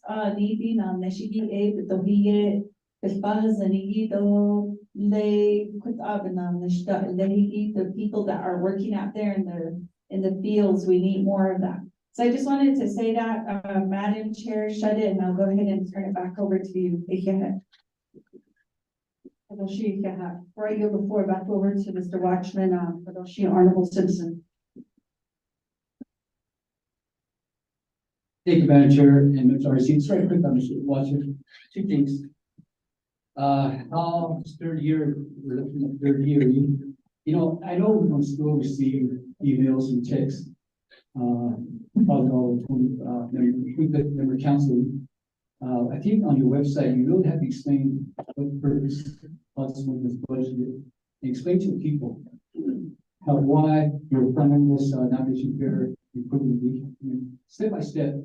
Let them understand, but some way we don't have all our constituents that have access to internet too.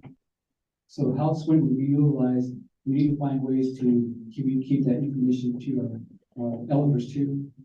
Second is incentive program that we're talking about. Again, I think it's excellent, but I will use grandma for example in Nageezi.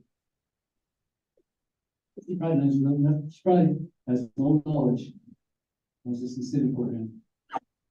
Has no knowledge. She never applied, but she has over 100 heads of sheep. How do we convey that information to our grandma and grandpas? How do we assist them to fill the paperwork that they need? So we're probably only assisting the majority of people that have access to the internet, that knows how to fill the application, can read and write, the English language. So I think those are the ones that are benefiting from this incentive program. But grandma and grandpa, I wouldn't say grandma Rachel in Nageezi, no knowledge on how she can get assistance with this incentive program. So Madam Chair and Member RC, I'd like to request for Department of Ag to start working how to communicate this program to our elders, to make sure we know how to apply for it, what they need to do. But please don't tell me you couldn't Winter Rock. That's a long drive from Nageezi from working to here. Come in. It needs to be explained to them in Navajo how we go out there to each area. We say that the Department of Ag will be out there and grandma can apply. So we will understand the eligible for the same program. So I just came back chair from the Department of Ag, one of my colleagues, Bushing. Thank you for the valid points that were made, for those made by my colleagues, and with that, Mr. Watchman, I know that there were some recommendations that were given on how going forward strategy would be to structure the year 3 funds, and not only that, but how to properly convey message, especially to our elders. As we all know, in past Tucson and David came on the Galagana Bazaar, they to join to each thing. Don't they Pashin so what Hahaigi. That's it. Then you don't know if you have an interpreter within your office, but I don't know what is your platform for conveying message out to the elders in the rural communities and the chapters of the Navajo Nation. So I'll let you go ahead and yield the floor back over to you for the recommendations and the additional recommendations that were made, and yield the floor back over to you for your response. Thank you, Chair and council members. Once again, I appreciate the opportunity under what's been exposed. Overall, as we move into the 3rd year of our incentive, the commitment is we can do better. Staff-wise, we do have, Navajo speaking, and also there's numerous workshops we held throughout Navajo, including the Eastern.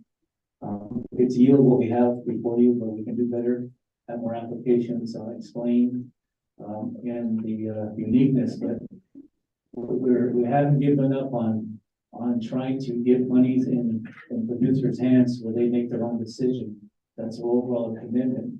And that's taken a little time, but I assure you, if they're eligible, we will get to them at some point moving into the future, and that's our goal.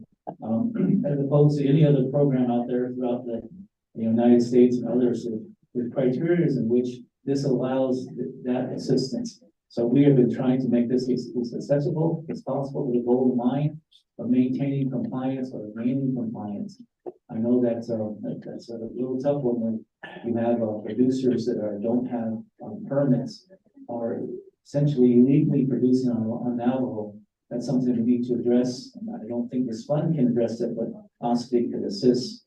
But it's something to challenge it, which it's been explained with overgrazing, trespassing as we move forward. But this is a tool to try to provide assistance to those people that are compliant and are procuring the land. That's the other part.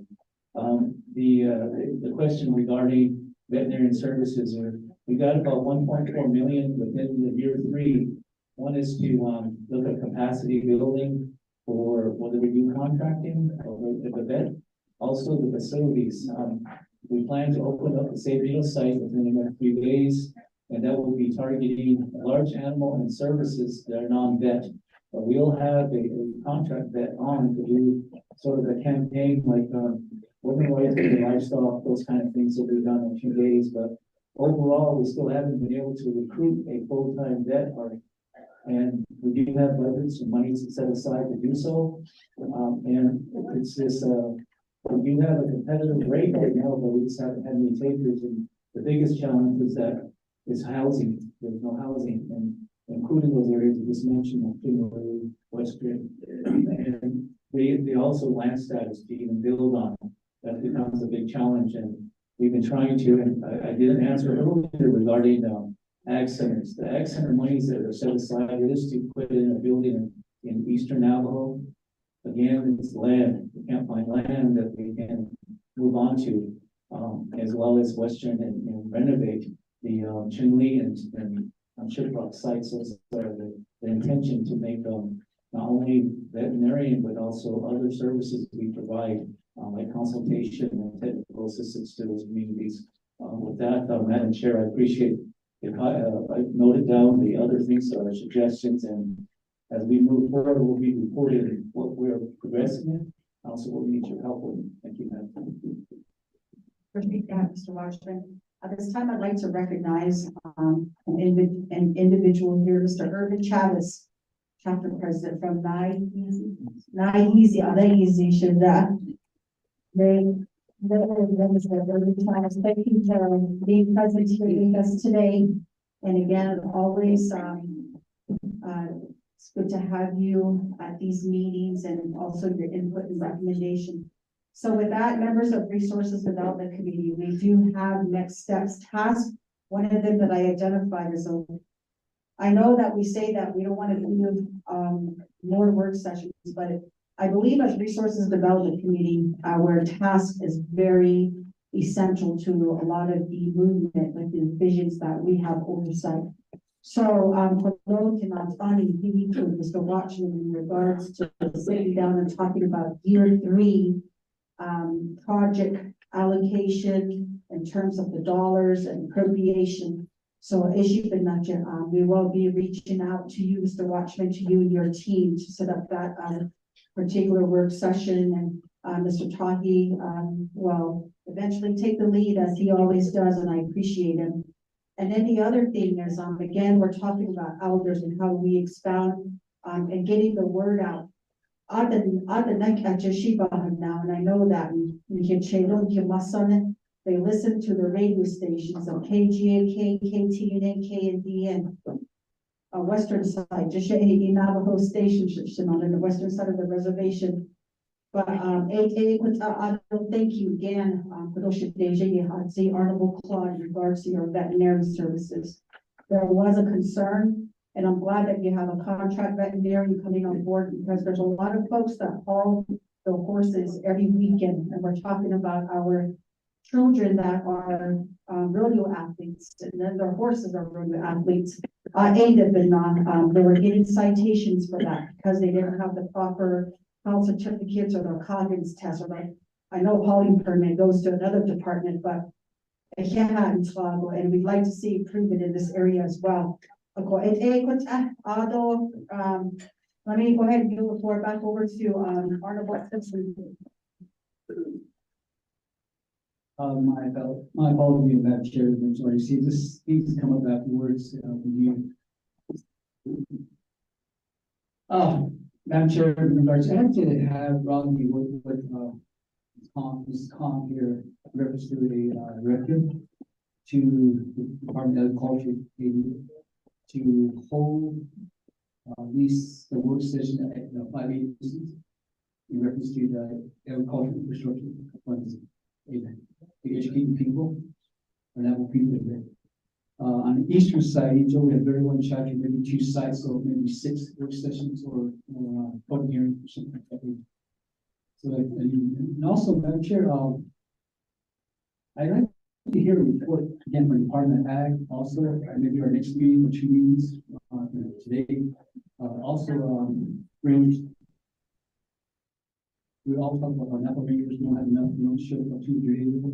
I think that needs to be addressed too, both in the Department of Ag and the Rangers, Department of Use, Department 3, Ranger Department even. So I think we need to address that too, for our Napa people. So the issue may be down the road, sometimes we're better able to do this. So the first task of work session with the Department of Ag for the year 3 project dollar allocation. Number 2 is your media platform to radio stations in Navajo. Number 3 is a directive that will be drafted by a legislative council for directing Department of Agriculture to conduct work sessions at all 5 agencies across the Navajo Nation on Agriculture Infrastructure Fund. We will collaborate or invite Water Resources Department to RDC to get updates on windmills and earthen dams across the Navajo Nation. Number 5, at a future time, re-invite Department of Ag along with their Rangers Department. What do they call it? Enforcement? Resource Enforcement Department. To get more information regarding their activities and what are some of the challenges and whatnot. So I have those 5 items listed on Mr. Tahi. So with that, thank you again, gentlemen. Do you want to make a final response, Mr. Watchman? Well, I just want to recognize staff that are in the back that came out and were willing to give any kind of report on how we're spending dollars and what we're doing in Navajo. So they can recognize them, they could stand. A young team, and we got the young and old side. We're the young bull and the old bull. So yeah, I'm referencing only Ferdinand as the old boy, but he's the youngest boy we have, though. So you give them a round of applause for their efforts. I appreciate that. They are working for half an hour. Do you want to introduce them individually? Well, they can stand. Staff, can you stand, please?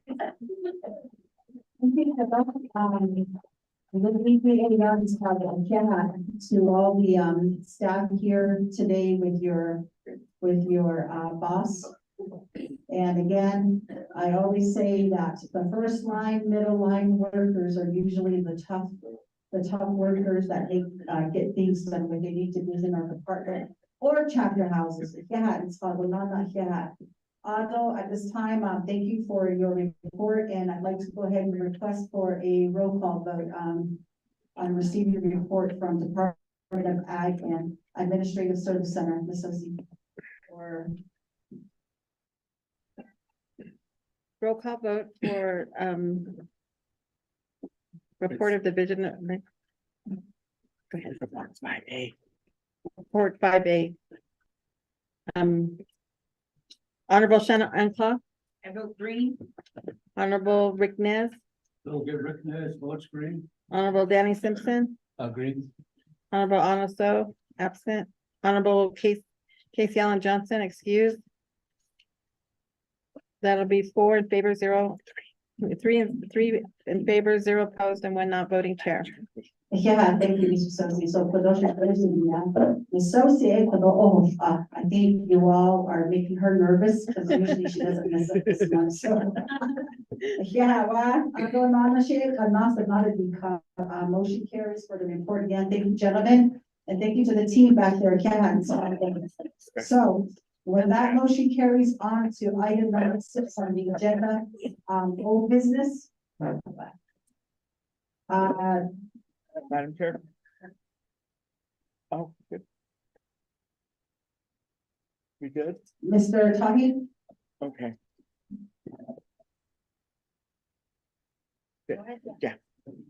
Okay, so, old business, letter A, legislation 0131-23. An action relating to Resources and Development Committee approving the right of way to Utah Department of Transportation for the construction, operation and maintenance of Highway SR 162 from Montezuma Creek to Aneth, located on the Navajo Nation Trust Lands in Aneth Chapter, San Juan County, Utah, and waiving the requirement of bonds, insurance, or alternative form of security based pursuant to Title 25 CFR section 169.103 FE. So at this time, I'd like to go ahead and yield the floor over to our legal counsel, Ms. Khan. Madam Chair, members of the committee, your colleague, the response to the legislature has asked that is going to request that he be allowed to make a report on the difficulties that have come up with regard to the legislation, and he is needing to either withdraw or have withdraw the legislation and have it completely both amended when the language made. I realize, members of the committee that this is the second time it's coming before you. If it's tabled, and that is a statement that it is not going to pass. He has requested that he be allowed to present as a report, and that he would his attorneys and the presidents to work on the language of the legislation. I realize that this is a first time request for you, and then they decide to withdraw the legislation because of that we're discussing. So it is my opinion to this committee whether to allow him to present as a report, and then you allow time to withdraw the legislation. I'm not sure, again, we realize that this is not a request from the public here. And And it's up to the committee whether you want him to go ahead and either present the legislation or you're allowed to explain the work that needs to be done by the attorneys of the boards of this legislation. Yeah, Ms. Khan.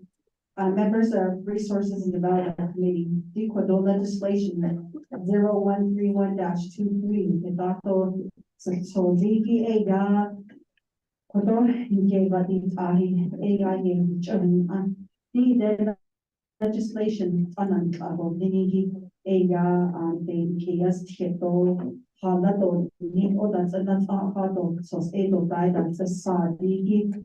Pajolan dog asi sa ahegi sa so So with that, members of Resources and Development Committee, I'd like to go ahead and take the recommendation of our legal counsel to have a report given by our Honorable Curtis Yanito, who is the original sponsor of the legislation, to just give a report. As this particular legislation, the complexity is very hard to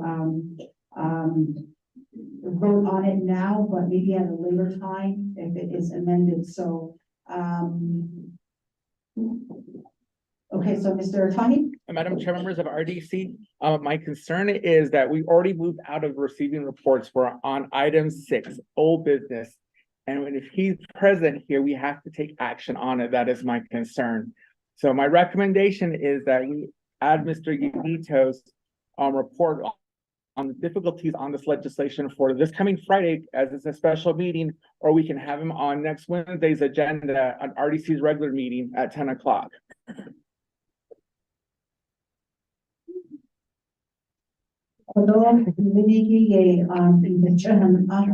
The problem that I have with that is we had representatives with Utah Department of Transportation. I believe we also had leadership from ANAC and also the delegate here. So I don't know if they will be available on Friday or would they be available again next Wednesday? That's the question. So Khalid on that Honorable Chair. Thank you, Chair. Honorable colleagues, Ms. Khan and Mr. Curtis Yanito. Nanda, perhaps what we can do is, since this is an action item, what we probably should do is amend the agenda and take it off the agenda. And what we'll do is just amend under reports that they provide a report. How's that? Yes. Unless Ms. Khan, if that's okay, if we just take it off the agenda. Or have Mr. Yanito step outside and then we'll just see.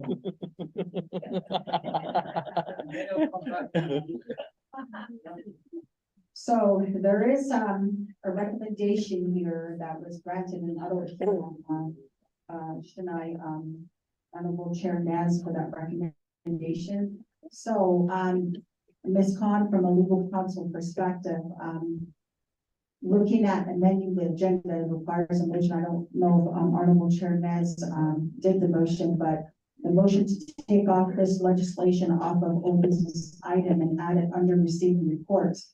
Do we have that that capability to do so at this time?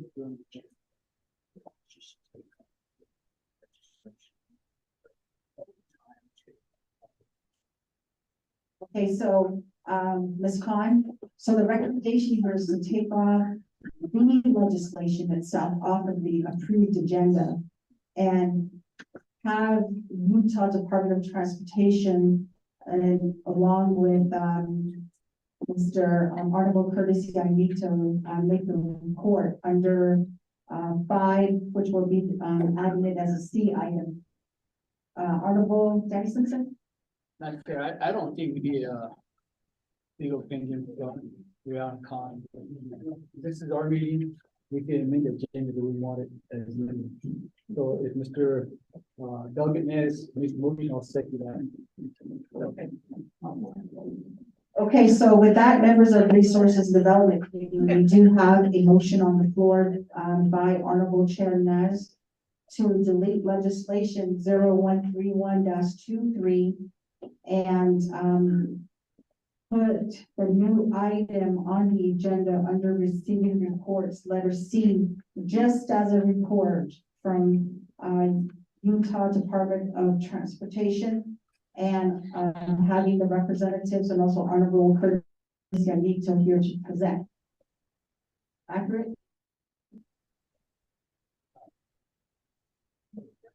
Madam Chair, for the record, I'd like to clarify my motion to remove, first of all, what we need to do is amend the agenda within the floor rules and amend the agenda to take off 0131-22. Yeah, Honorable Chair Naz. So there is a motion to suspend floor rules to delete legislation 0131-23. And I do have a second already by Honorable Danny Simpson. Chair Naz, for clarification, would you also request in this amendment to add as a report under 5 and new item C? B. Yes, that is correct. We'll have them provide a report to the committee. Okoshi? So, members of RDC, suspend floor rules to delete legislation 0131-23 under item number 6, old business. But add receiving reports, adding letter C to get a report from the Utah Department of Transportation. Yeah. And we do have presenters here from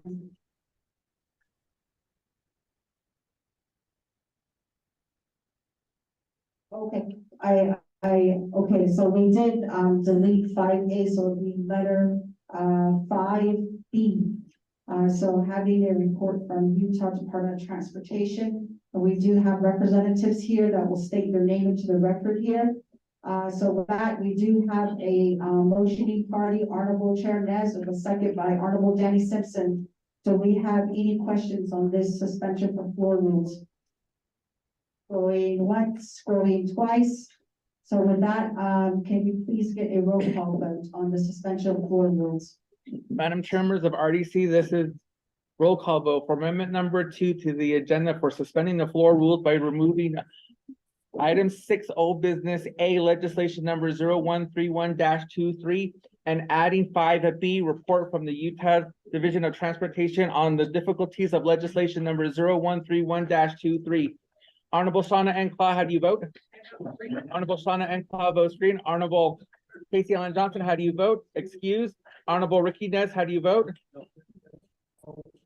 Honorable Rick Nez votes green. Honorable Danny Simpson, how do you vote? Agree. Honorable Danny Simpson votes green. Honorable Otto So, how do you vote? Green. Honorable Otto So votes green. Madam Chair, that's 4 in favor, 0 opposed, and Madam Chair not voting.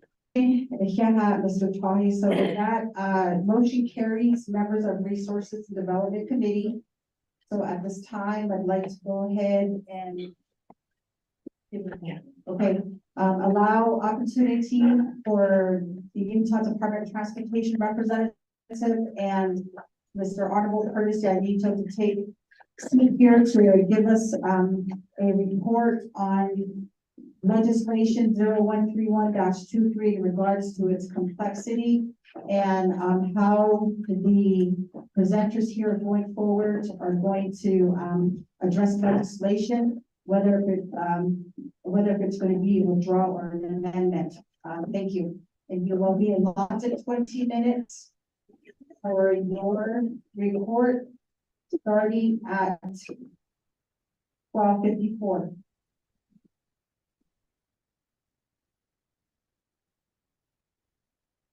Not anything. But inside.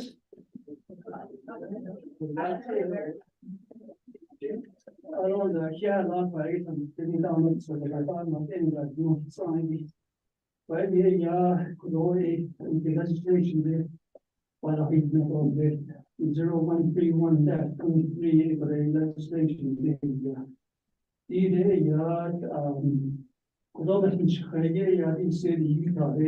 Department of Transportation.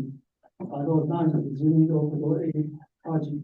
The general one part, the main community, the face of Fatah, they thought, ended the counties and the Gichi now, ICA team. The general here, I thought, really, I ever get at each corner in our exhibit. This morning, I have a car in that corner. I don't know the area of the college, only the area not that exhibit. Be that any that any that only 18 range in a hot. Even that counting any bit I see. Oh, you need to go by you. So, there is no possible. I didn't want to that is all that I own not to the show. Research not anymore. So, don't you wait. So, that's able to going to the area homes and going That's 8 years old, and needed vice president and chapter Anderson. Philip Sheehan was and we thought a team, then he that all you face behind it, over the state and we got all day. Federal government, they are based on it. They face no union, they state Utah county stuff, and open the phone machine, in our energy,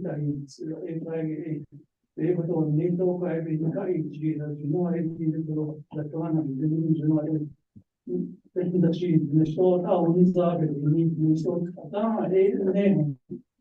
Oh, the part, and they cry, the old name, again, you need to cry, the registration, the cry, the whole name, so it's indoor, but it's is on and on the at the house. Actually, none the heavy to Resource Development Council. The zone areas on the face of people that so that again, that is our stay without what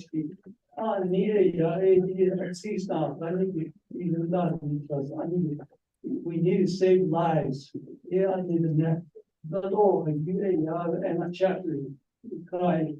Yeah, it's getting all you want so much for those that will make Elmer Creek that on they hatched on they Macomb Mesa on they Elmer Creek that on they because chapter but not that any all you need to change your I'll reach your all uncut. Not the people, they it's not the door. We change your you need I see it's also a team leader, it's also a team was people. Maybe how they roundabout that you must say, you need never thought each year with was not in that team in the set not adult a yellow core. I don't have that shade, but I see what's all a team. I don't the NASA in there, the Jonanish, they say though the next that score to all the nature and daily work writing with the need. But it's all not what NATO is a shoulder, I thought nothing with a horse on they was over in the middle. I was not responsible for no or other engineers or what I in none that all they no other bridge doors name bridge doors and needed that name but a bridge not I need to was not so.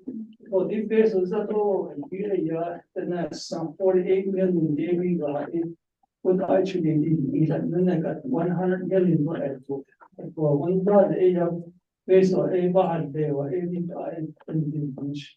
I don't know a budget state Utah to job has only issue non discarded it on the on the begins area in the cargo once the case were in general in the airport in Jordan non the phone tanda trying to a quick she was on the was just not a so the one we get the title we can't get we got it based on the need for the Washington and general for the state Utah based on data on the entire kilo data to count is based on the data is to go by a encourage no what are we is smart for it people men and then get out of the out so she the Honda road the picture is the one needs for say the clarification the perpetual right away in the purpose to be in the team highway if that yet or yet so if we maintain in the community I don't know the right exhibit A car no the MOU anyway got a insert or no I don't know the evaluation that you need to head away with all for the teaching a job as the input after a consultation that you should have in front of it. I don't know whether I don't navigate the state Utah for the 7 squares or the ID for the shade but shot of this. I don't a day when you can't not was all I don't know the non agent but not shot of this. I don't know so vice president and a chapter but not in shot of the door any in the she in the time Devin go ahead. Can you please state your name and the entity you're with? Yeah, Devin Squire, I'm with the state of Utah, Utah Department of Transportation. And to my right, do you want to introduce yourself?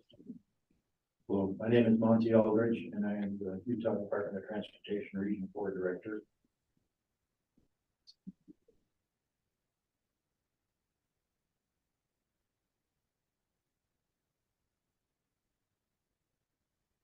I appreciate the council listening or hearing us today and for delegate need the support of this project. We're I apologize if I repeat things.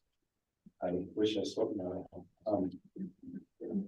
But we are doing a significant road project in the area of Anna and Montezuma Creek and Bluff, Utah.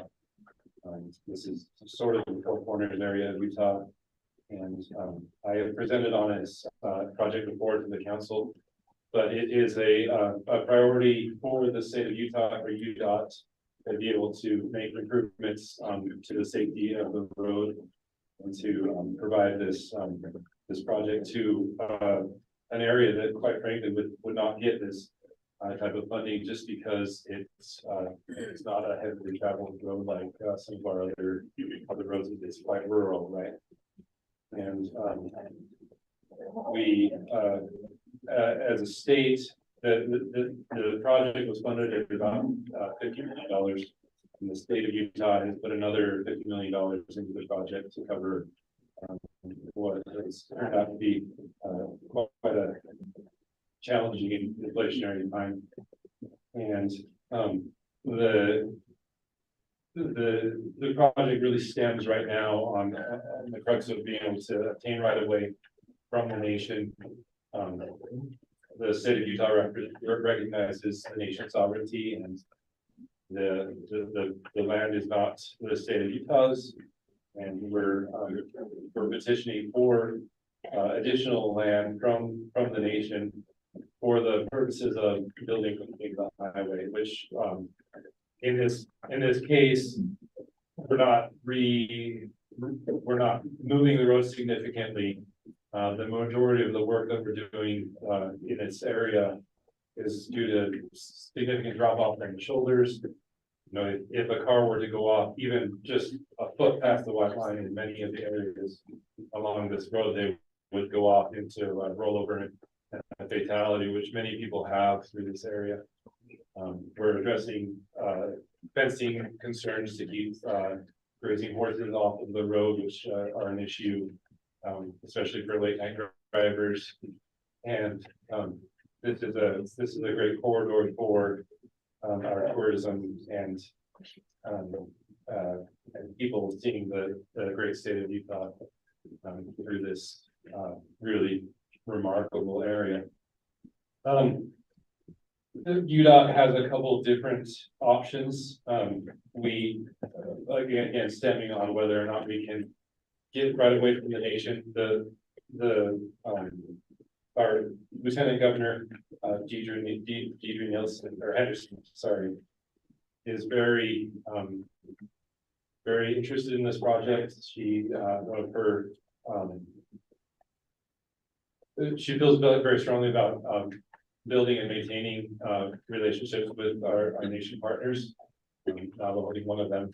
And so we have identified ways that we can keep the project moving forward, even if we don't receive right of way.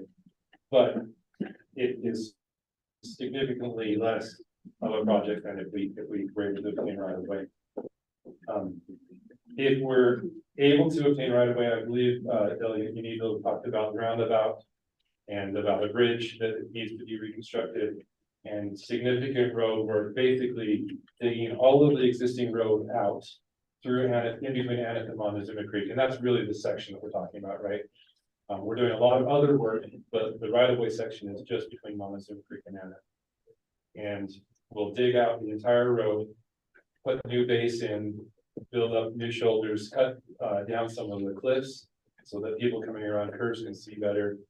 And then build up new base and put a new pavement layer on top of it. And it's a road that will last for many years and will be, you know, way better than it is today.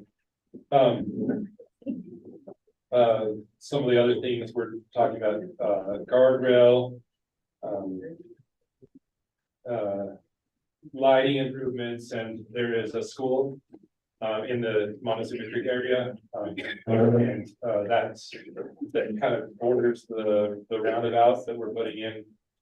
Just that intersection alone, converting to a roundabout will not only improve the safety of drivers through that, but also the school kids that are in that area that walk to the community facilities and also residential housing in that area. We'll be building a really good network of good sidewalks through that section.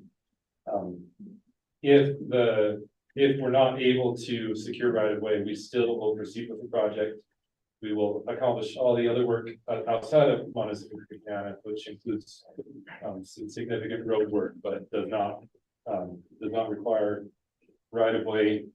We will not be able to build the roundabout. We won't be able to build the bridge, and we won't be able to do the cattle guard fencing projects and cattle crossing that comes with the need for additional right of way. We will be able to improve shoulders, but not as much as if we had right of way. And there are some hazards, drop-off hazards that would not be protected. We have to build a bunch of new guardrail that we had planned on. So for hazards, you can either build guardrail or you can build slopes so the cars that go off can recover. We would put guardrail instead of slopes. Guardrail inherently is more dangerous because it's something to hit and people tend to hit it because it's a target. If we can get rid of the guardrail, that's ideal, but we'll be able to. Either way, we feel like we have a project that can improve the safety of the roadway and benefit the Navajo Nation. Ideally, though, we're really pushing to do the full project as it's funded and not have to make modifications to it, because there's such a greater benefit for the additional project with right of way. There's about a $26 million difference between the two projects versions.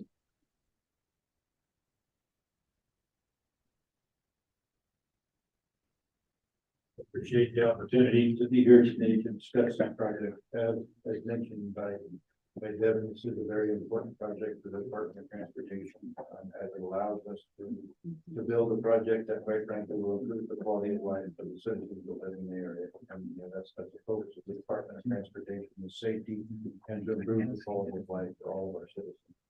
Including those obviously in one of the one of the challenges that we have that we're trying to work through, which is the reason for a little bit of the change in the agenda today, is the need to work through the issue of a perpetual right of way, or which is what we currently have for the existing right of way. One of the options that we're considering is that the Department of Transportation, the state of Utah, would agree to have that right of way be perpetual as long as it's needed for highway purposes. But at some point in time in the future, where I can't foresee that kind of point in time when it's not needed for highway purposes, but it would be dependent upon that, so that it would revert back to the navigation without the need for the highway. And so that is, I think, probably an important clarification and an approach that we at the state of Utah are willing to do to help to move the project forward. And so again, I think there's a honorable leader as thumbs up pretty well on Devin. I believe that describes where we are on the project. This project began in 2017 with a grant, and with that grant we've added state funds, and we move forward. As mentioned by Devin, the inflation has taken a huge toll. It's about a $43 million additional cost to the project. And so that is one of the reasons why time is of essence, because it only costs $5 million or so every year that we delay. I think that summarizes the information I have available. Mr. Phillips, are you not?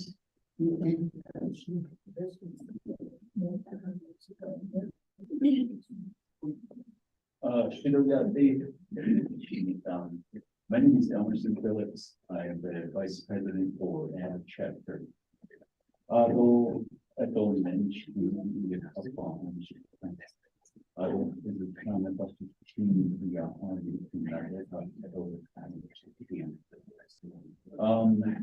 the home team I got when I came on board 3 or 4 years ago. I got keep that role. I was the vice president. So I got involved in it because it's so important to our community. And I'm chapter as an probably you guys travel some of the roads down there because those community they how that not see the children and not just for community members, but members from the Ute Mountain Ute tribe, residents in Landing, Mexican Water, and all those people they travel that road. And chapter, I see how fun and we had a lot of fatalities through there, and there's a lot of lives that were lost. Of course, the TV of that you see in TV. Of course, I would really ask for your help to push the right of way through. Eligible enjoyment of nation has been because all the party old stage of it was out for each little either another nation party how much opportunities there's basically to be active down, but how many opportunities come up where the state and the government is willing to come in and rebuild the road. For us, or in my lifetime, I've never seen that before for the community of the of course. acho que o de onde o and to even yeah, that all of us we were been voted in to help our people out. To provide safety, safe roads, public safety, machine that just even getting out on the extent that's our responsibility. Of course, even now, me out of theories of people be the cry not we have the emergency services that go use these roads. The schools, there's Anna Boarding School, there's Montezuma Creek. We know all these school buses that we manage now, and hindi tahan ko si Anand sa ito so ito na ba kanyang ako assume that quite a big of just so we can be able to get the road that is safe out in our community. I don't think that the current day was that Shahota is daily and only that is that the big Washington. We have so much accident from livestock coming onto the road. Almost every week, we face that. And some of it goes unreported because the navigation police doesn't even come out there.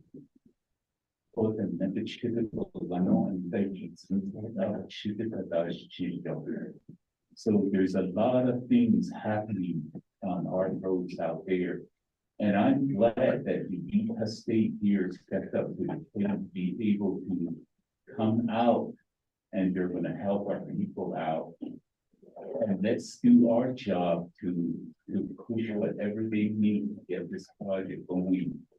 To please the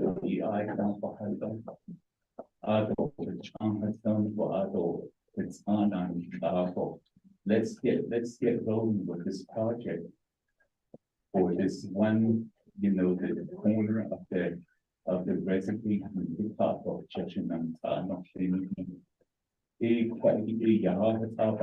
they're thinking so much for listening to us and taking in our report. They get Okay, so with that, your time probably lasts 20 minutes. Did you want to give some additional information? I want to give some more time to get in here. Members of RDC, will we go ahead and allow 5 minutes? Yeah. Okay. Go ahead, Mr. Squire. I just wanted to describe what the challenge with the legislation is for the state of Utah. We are requesting 50 additional feet on each side of the road for each side of the existing right of way that we have through there.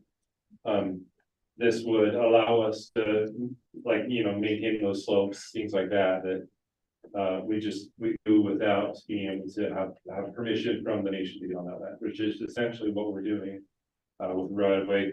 When I do normal right of way, I buy it from people, right? This is a different kind of transaction, but it's not something that I own at the end of the day as a state of Utah. It's something that the nation will still own, but we have the right to access and get onto it. The state of Utah is requesting that the right of way be granted as an amendment to the existing right of way that was done in 1960s, 1967. And the right of way at that time was a perpetual right of way, and it was non-renewing fee for the right of way. So my attorney has basically with the state of Utah laws as they are now, we can't accept the terms and the conditions that are in this document, this legislation as it's proposed. We can only accept by law a perpetual term and a non-renewing fee. And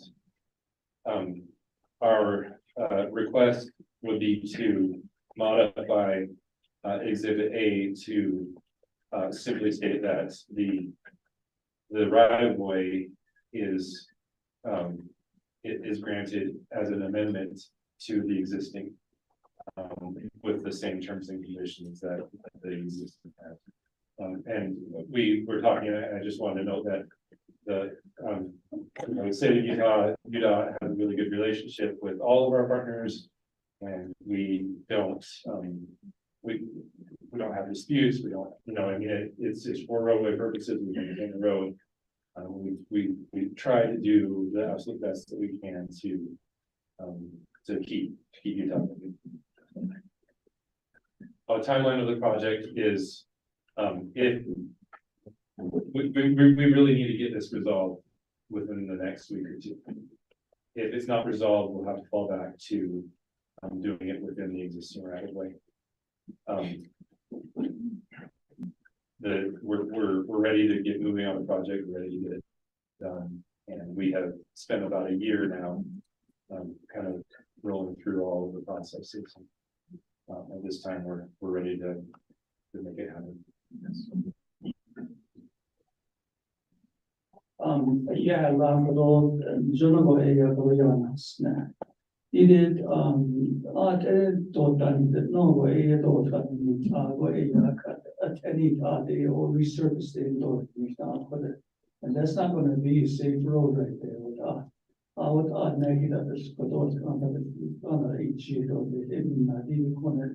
Now, sky big cow, Jungle area, but the time we are all either vice president, the ICA, which is now I give us an ko area on top of the case of the team, save dog, make dog, or be based on that.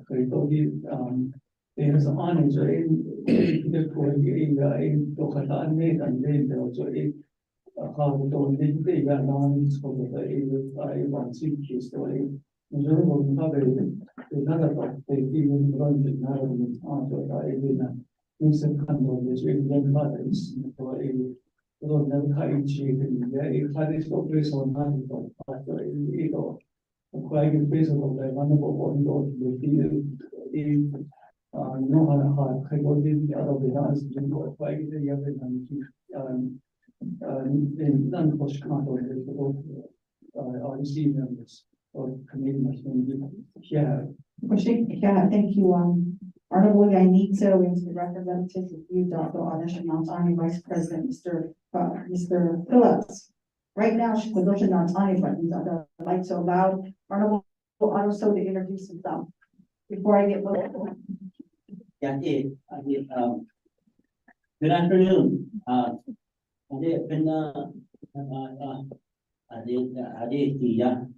I had a meeting set with my Western Agency Bureau of Indian Affairs on the road, branch road out in Jinsel. No, I did that. 9:30 go. I did that back. Or I didn't have Islam now. She bought on that. I didn't. Was they Kadesh to what? That makes a dish or the Kurdish or was not no. I don't have the Nazi. Or yeah, been can we join or deal with it? Now, they would your name cut is at Naja, and they by name kind of Herbert Morgan, yeah, your name kind of game now. I gave Cheyenne, I did Kate, I did not twin. Yeah, she got some Nahas kites twin. I don't really did a Roxbridge cake. But we don't know yet equal it. Oh, nationally. I did she on the double line or man, this case that. Also, a dashtunet. Now, could not with it, lean, need all, Nanish and Kappa, but she look at net as a trade or Zena Jenny, that should not have and then she need to 20 because they revision of something now they no yeah they left to go push it balance of a code other we try na they anas kai أنا بيخالف بنشني كل عادة إنني عادي أسأسينا ستاري إنني كدونا بقى إيه عادي بدأ أستويرو كده بيخالنا بيه إيه بنشني كل يوم إيه كه إيه يا كده بيخالنا ستارو ويا إحنا أدو شيء ناخدوش من يا إحنا أدو أديس شيء أو مثلاً دوش ناده أدو أدي أشتاروش نا أنا كأي relationship na national court kan صار ولا كان Yeah, thank you, Shia. Honorable Arso, so with that, members of Resources Development Committee, may I get a motion to accept the report from UDOT and Honorable Yanito and Anna Chapter? Honorable Clough, and may I get a second? Honorable Arso, yeah. So with that, those are not those can go they which over on a issue not on no Honorable Arso. Well, I appreciate the report. And we certainly got some messages earlier indicating that something wrong with this. Your opinion on then what as we move forward and as oversight over resources, being a member of resource development committee. When documents come forth to the forms of legislation, especially with our legal department, Office of Legislative Counsel. I see the term that was signed off and the document is legally sufficient. And within that idea, this red flag came up. And 11, at one point, it was legally sufficient by the Navajo Nation. And at one point again, it wasn't after the fact. Well, I think that our legal counsel drafts the legislation based off of when the 164 review is completed. Obviously, the executive branch somewhere dropped the ball. And that's the reason why you're at one point, one side of the fence, and the nation is on one side of the fence. You're basically asking for additional right of way off of the existing right of way, each way 50 feet. But you have to know, understand that we are a nation officer. We have policies in place. As long as you follow those policies, as long as you follow that, you shouldn't have any right of way issues. That's the form of true government to government relation, not to tribal program. And as this report moves forward, and the issues that have arisen from the Department of Justice, I think that we have to come back to the table with that and why. My question is going to be, why did you deem this document when it went through the 164 review process? I would ask the Department of Justice that. Why did you deem it legally sufficient? Now say it's not, we have an issue. Whether it's from the state or whether it's from the nation. And you have an existing right of way that you can continue to move the project forward because you have a right of way which was approved in 1967. From center line to the outside line, maybe I'm saying give and take 75 feet, whatever that number is. But due to the construction, we're requesting for additional right. From 1967 to today, times are different. The council that approved the right of way at the time was a whole different council. I'm sure that the state of Utah is in that same issue. But today we have policies in place that governs these things, and these things that govern it, govern the right of way policy, is something that comes from the federal government. Which forms of, regulations that regulates Indian country. Indirectly regulates Indian country, right? And that is the issue. When the Navajo Nation went to approve its own right of way, was given that authority. The federal government said, remember, the CFR is here. You have to follow this. That document is deemed by Congress. We know that the state can change laws right away. We can come to those agreements, but we have to go back to our trustee to get those. Whether it's done by the Secretary of Interior, or whether we have to go back to Congress to change the CFRs. When you look at Congress, you got the climate of Congress. You look at the Indian country. When it comes to improvement of policies, state policies, they continue to not help us improve those areas where you want these improvements. Meaning, I mean, through the relationship and not having to be at odds. So somewhere with the current system in place, we have to come back to the table and meet middle ground. I know that you indicated earlier that you move forward with right-of-way properties. You purchased lands. And those lands are conveyed from the private sector to the state, where the state has full jurisdiction. But not travel trust land is very different. That's where I ask is that government collaboration is something that really needs to happen. And meaning that as we move forward, I would like to see much more needed collaboration from the state, because obviously you indicated earlier that the state will not agree to these terms. So you're already over there saying no. Your mind is made up. But yet there's money sitting there to improve that road there. Once upon a time, the state invested money in that region to put that road there, to end from Montezuma Creek to end. I drove that. Yes, it is dangerous. And I was wondering, you look down, you see the right-of-way fence, and I know where you're talking about.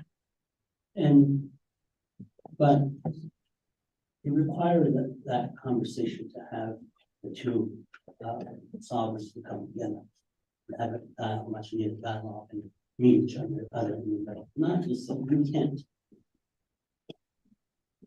The governor of the state of Utah has visited the Navajo Nation. The governor told us, we will work with the Navajo Nation. As a state employee, you're staying in there. No, we can't. It's like, from my view, just based off of your presentation, the state's not going to do. But the governor of Utah has made a trip to Navajo, made a presentation to this body, member of the 24th Navigation Council, said, I will work with you. Whether the governor of Utah misstated, I don't know. His terms of what he obligated to commitment to the Navajo Nation to say, I will work with you. I think that legislative council chief or Madam Chair, we need to send a letter to the governor indicating that why is it that the state won't work with us? Because at one point in the council chamber, he vowed to work with us. And I know you work for the state. And your person that signs the check there is the governor. So basically, what you're indicating that the state of Utah will not do this, get it in writing to us from the governor to say that state of Utah is not gonna do this. Because the way I see it is that there's still wiggle room to work with the Navajo Nation. That road needs improvement. How do we meet each other in the middle? From here, from policymaker, as a policymaker in Navajo Nation, I have, as I was looking through the document, I'm gonna ask the Department of Justice, why?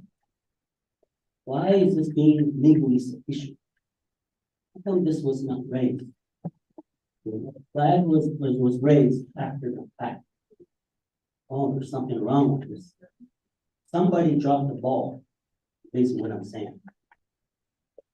And all of this negotiation should have been done during the process of the 164 process. And this is just me, I'm not speaking on behalf of any other of the members of what I think. The state should be indirectly working with the private program, whether they're applying for a right of way for a highway, infrastructure for telecommunication. That's the key thing, communication. So that's to me based off of my notes. And back to Mr. Phillips. I know we're elected leaders. And if issues come up, we have to make sure that all the T's are crossed and the I's are dotted. And just based off of maybe one of my thoughts is maybe raising by the state and saying no, is maybe they're imposing right with me.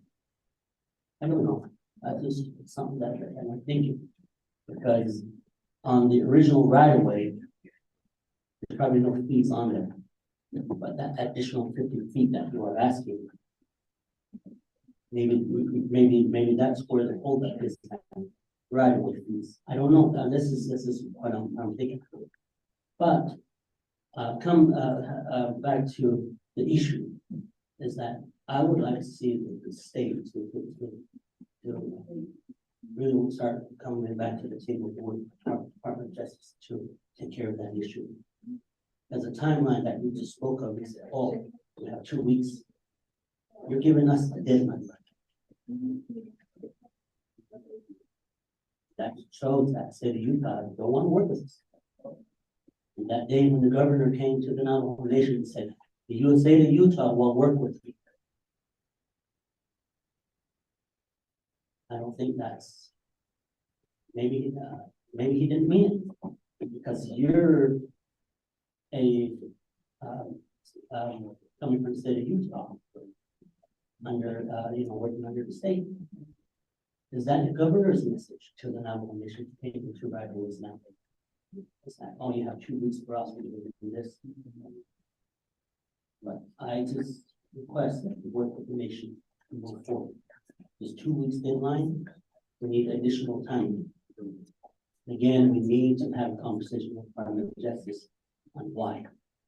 And then get to the bottom where we can meet in the middle. We know that jurisdictions are different. From Navajo and the Utah jurisdiction. Maybe it's that, the jurisdiction issue. And so that's just some of my thoughts about the presentation of this report. And but back to the Navajo Nation, we are a government that has policies in place. We will have to follow those. Two different governments differ. They have to come to the middle. Not just say it, not just tell any leadership, oh, you're elected, this is your job. Our constituents hold us responsible for certain purpose. If we just go and give right of ways out without due diligence based off of how the federal government, our trustee, set policy, we're going outside of our scope of work. And I think that's where Department of Justice have raised their flags. And that's all I'm asking.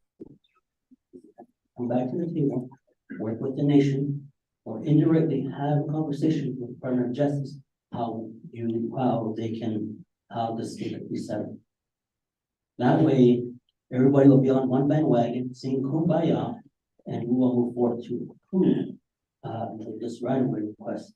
And it looks like that's a total of 100 feet on each side of the state road. And as in short time of this discussion, that's just what I see, but I will look into this a little bit more. The legislation, I think it's been taken off the agenda, but the legislation is still live. And I know I am aware that our Resource and Development Committee is the final authority. So I think as we move forward, just to try to sort through this spaghetti noodles is something that needs to be done and come to the middle and win some, lose some. So that's all I have to say at this time. Yeah. Honorable Association and members of RDC. Like to go Honorable Vice Chair Ness. Thank you, Madam Chair, honorable colleagues, honorable Yanito. The great state of Utah, the Beehive State. Welcome to the great Navajo Nation. Vice President Curtis. You guys mentioned Bluff, Utah, to Montezuma Creek, and then to Anna. Is that where the project is at, from Bluff to Montezuma to Anna? And then there's a bridge at Montezuma going south there, just a little ways. You were talking about bridges. So I just need clarification.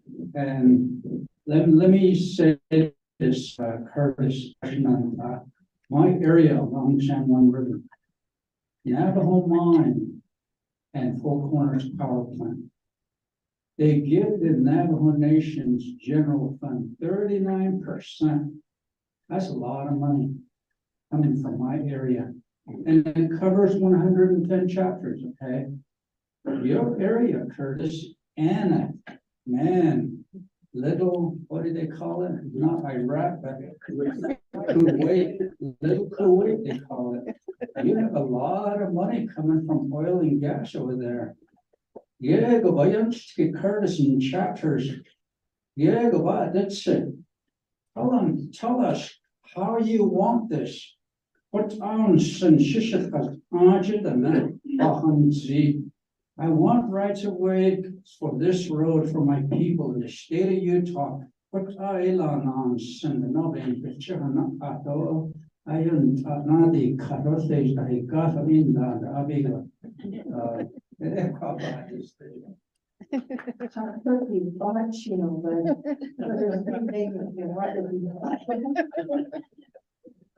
Yeah, so joint that's on Mr. Honorable Yanito Aldan. Although the Shane Yahweh Article came in so just a response, or if you want to make a response to Honorable out of position on Honorable Chair Nez, and I'll go ahead and yield the floor back over to you. All right, over here, I could all, 25 CFR, there's not even those. With Abina show, I don't know, the Kodi, or you a Kai, which is now when nations in that or you could go ahead and 110 chapters with cotton, so I 80 a base of I so there's not a cotton yet. Either way, CFR 25, and then you get your general education on the story. We need to work with the state of Utah as a really good relationship with government to government. On the with the federal government, you got Kenya now. Either way, upon I guess the right of way term and condition, the issue here is always, I've never thought this would be a simple issue, but it's not going that direction, but it's a big thing that we're learning. But in that right of way, what we're asking is for MOU, memorandum of understanding, how to overcome a lot of these term and condition. But it's I know this is a congressional action that you kind of persuade to, but that's not the way we want to go. We want to work as a government-to-government relationship with a memorandum of understanding. It was like in the whole speed, when this is with the safety of the people here, to in the icy, and get in the I don't this issue didn't just come up. This has been going on for years. It's like Vice President right here indicated that this effort's been going on for years.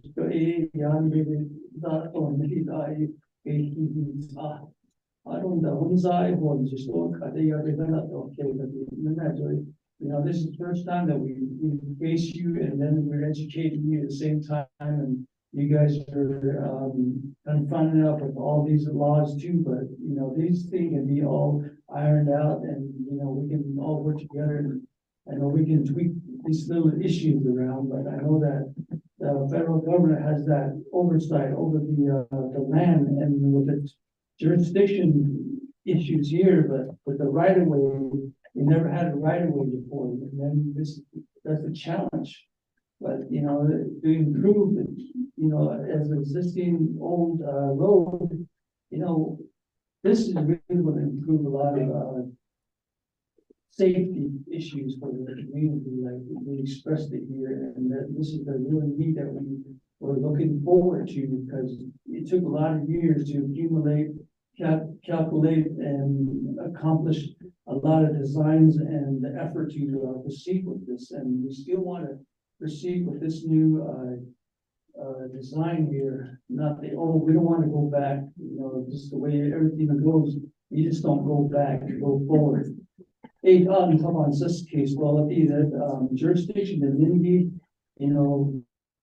we can get letters from the lieutenant governor and governor of Utah, and I know that we can come to some kind of agreement, like an MOU here on this right of way.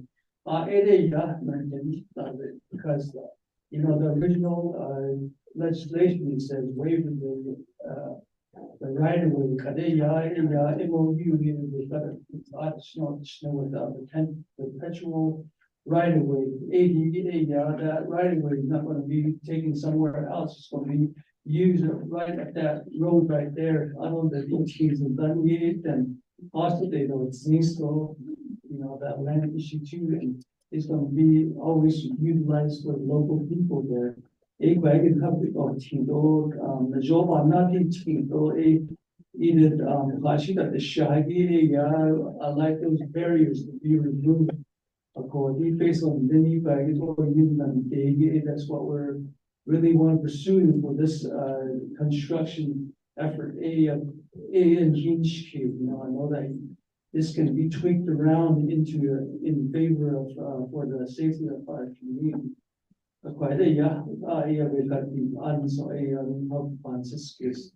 Yeah. Honorable Yanito, did that clarify your question, recommendation? Okay. All right, so okay, real quick, then Honorable Arusa. So, and then that's what my the question is answered, but what I'm getting to is that we know that the existing right was here. You're asking for 50 feet on the other on each end, and you're trying to put the same agreement that was agreed upon in 1967 to apply to each 50 feet on each end. and it'll come wherever. But, like I indicated, the Federal Code of Federal Regulations cited 1967 was vague. Today, it's different. Congress developed that with the Bureau of Indian Affairs working together. The Bureau of Indian Affairs are trustee, looking out for this. It's the reason why there's policies out of place. And we'll just ask, and just get through the process, work things out. Decide to come to the middle on it. That's all I ask as we move forward. And this legislation is not dead. But as you move forward, you know, we just have to come to the middle ground, with the Department of Justice and tribal programs that need to be part of the conversation. So that, you know, you guys could all come to an agreement there and our project can move forward. We don't want to see these funds go away. But again, there's policies in place that you have to follow. If things were vice versa, if I was doing a project in state of Utah, they make me jump through hoops too.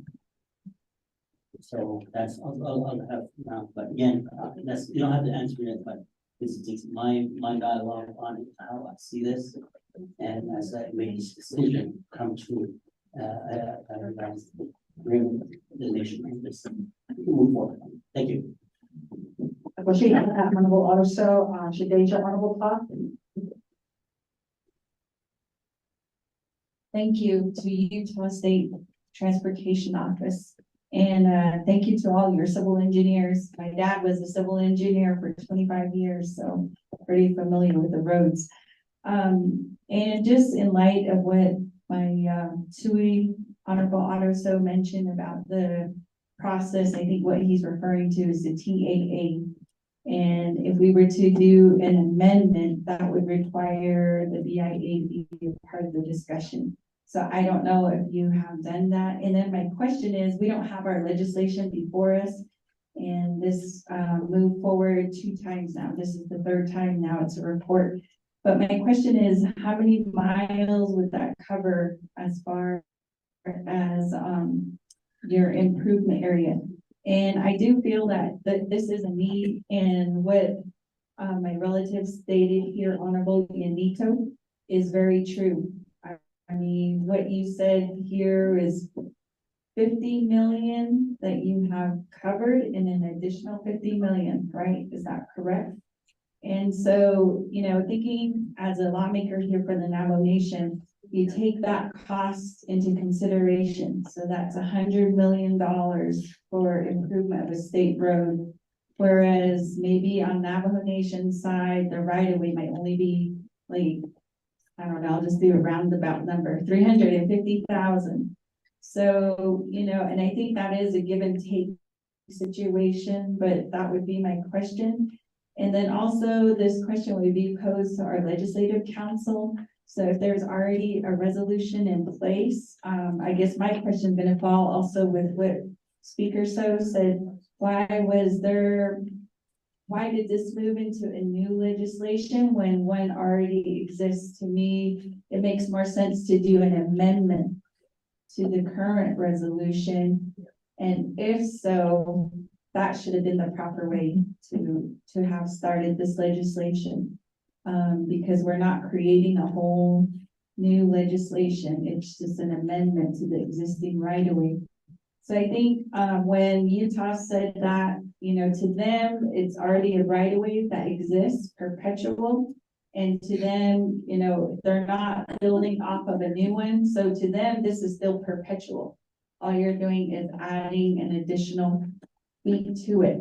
So, and there's no break in that right of way. So in a sense, it still is perpetual because you're adding on to it. You're adding on to the shoulder. You're going to create a slope. So I think that's sufficient justification because as they said, guardrails, then, you know, that would be your last option because you don't want to create more hindrances. And then also the cutting of the cliffs, those are all needed. So from my standpoint, as a delegate of RDC, I would see the need for this, and I would ask our legislative council if we can get clarification of how to work with this particular legislation. And the question is, if this legislation does get presented, then what happens to the old one? Because you would still have to rescind it. So that would be my legal question, for our legislative council. And I'll turn it back over to you, Madam Chair. Thank you. Honorable, Claude. So, Honorable Dennison, so you still want to go ahead and?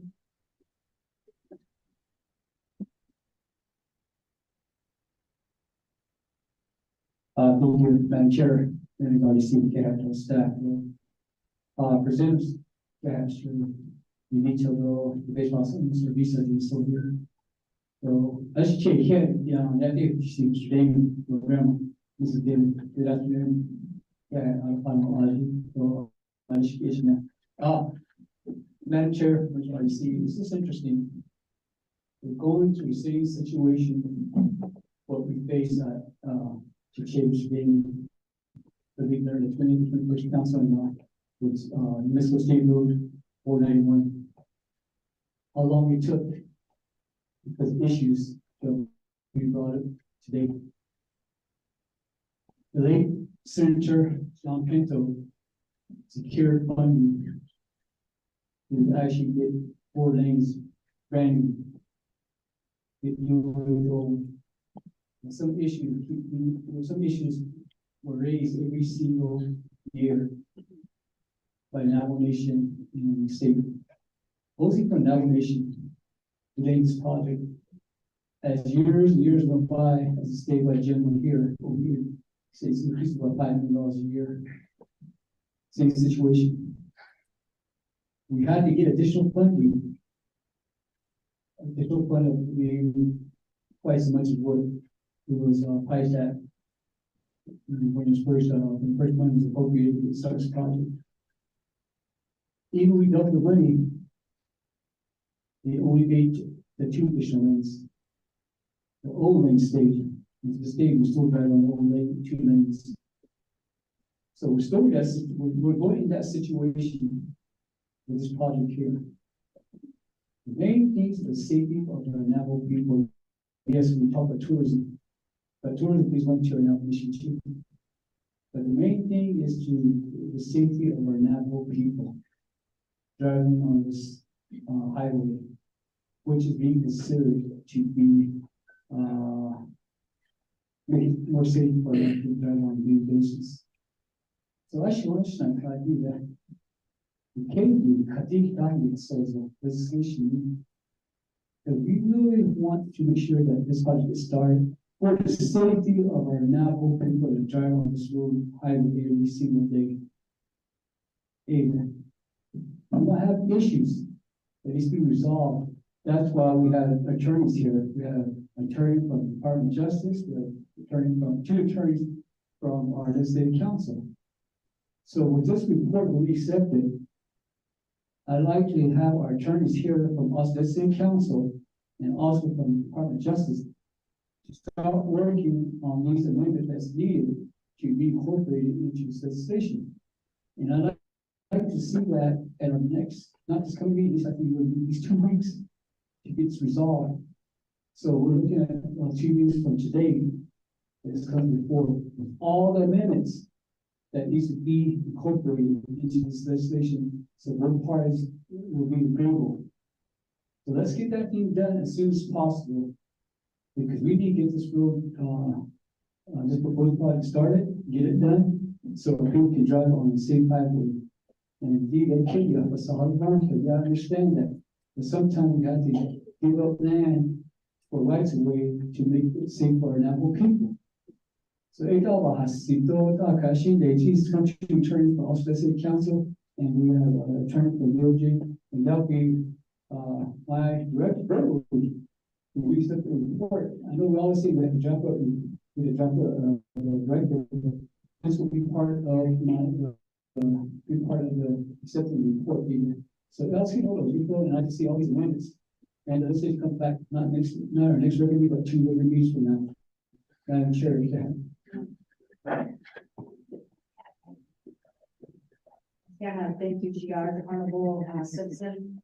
So with that, you've heard from majority of my colleagues here in Resources and Development Committee. And again, the very purpose of why we're doing this for our constituents across the nation. And again, these are, some of these legislations from the 60s, 70s have been by prior leadership. And right now we are in the 21st century and being in the year of 2023, as stewardship to trust land, we have to remember that as a Navajo Nation, we have to abide by certain regulations, CFR. So right now there was a recommendation to have legal counsel from Department of Justice with the Navajo Nation, as well as Office of Legislative Counsel, to come back together with UDOT to really refine the legislation and come to a meeting. We always have to remember we can't have everything that we ask for. There has to be give and take. You have to remember that. And again, reading the CFR that was outlined in the legislation 169 1.3, it actually states that, you know, there should be some sort of a compensation for land that has been disturbed.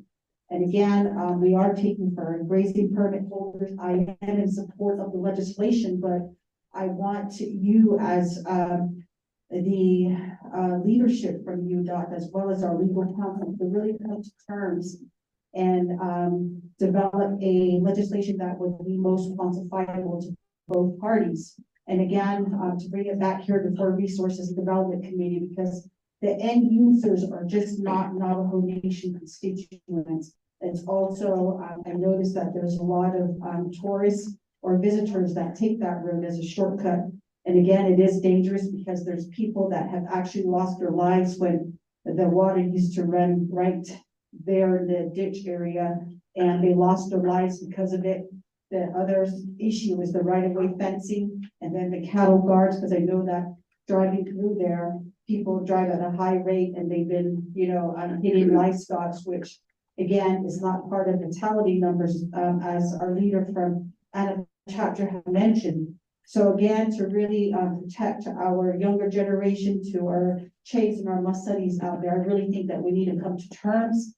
And again, we have to give and take, so that would be a directive. So Ms. Khan and Ms. Quinn and Ms. Watch and us, Shonda, if you can set a date with Utah Department of Transportation to sit back down and really talk about this legislation. And the perpetual right-of-way is a concern on my part as a legislator, because again, we're working with CFRs and we're working with Division of Natural Resources, where right now right-of-ways are actually granted for maybe 25 years with an option to renew after 25 years for another 25 years. So these are some of the issues. So again, please come to a medium and bring the final product or back to Resources and Development Committee in hopes that we meet the deadline of what the funds were appropriated for and going from there. So not unstable. Yeah, do you want to say anything in closing, Mr. Yaniko? Yes, I didn't answer Rick's question here about new bridge versus an old bridge. The first proposal using it out of balance, we're not looking at a new bridge. We go back to the old right away, or research not made over and then Shona Plopro,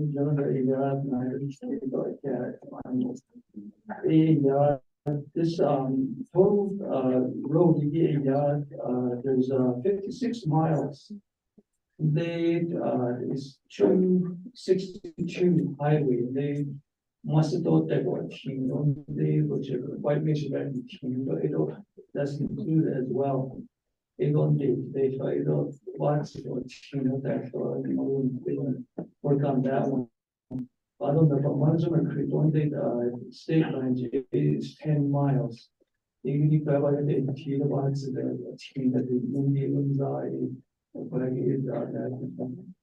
then they quite did eventually,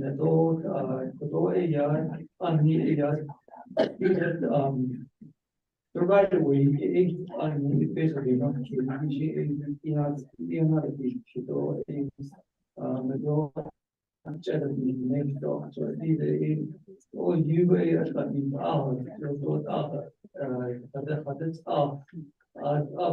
it's an anomaly, just, I don't think that, with your recommendation. Needed, BIA and Department of Justice, state of Utah.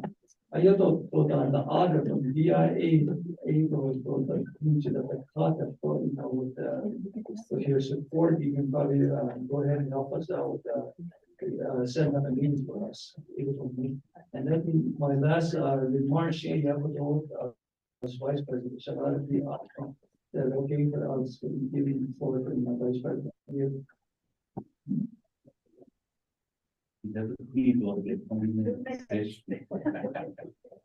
So your annotation and I'm thinking, I'm glad we brought this subject out under the legislation. I'm glad we brought it out so you guys can hear our concerns in our community. Though on the good touches, like what Mr. Nance said, we have all the royalties, the 162.5% of it to the Navajo Nation eligible event, which none of that never comes back to our community. I'm sure they feel the same way with whatever they have going over there too. Without the communities generating money, but up to your home, there should be reinvestment for it. How she these what it is. I don't think they just on the and sometimes, the issues like this thing come up over budget.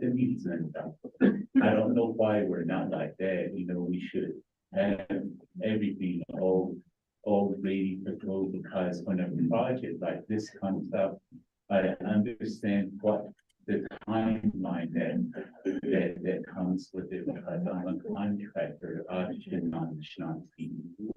Okay, you only have so much room to play with. You only have so much time to start your job and in your job. Okay, you when the cut off as community, like Mr. Simpson said,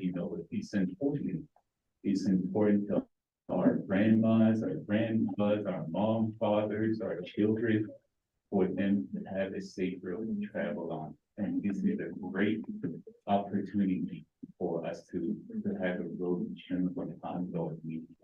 So, So with that, I want to give the floor to, Monty here, as, remarks. okay,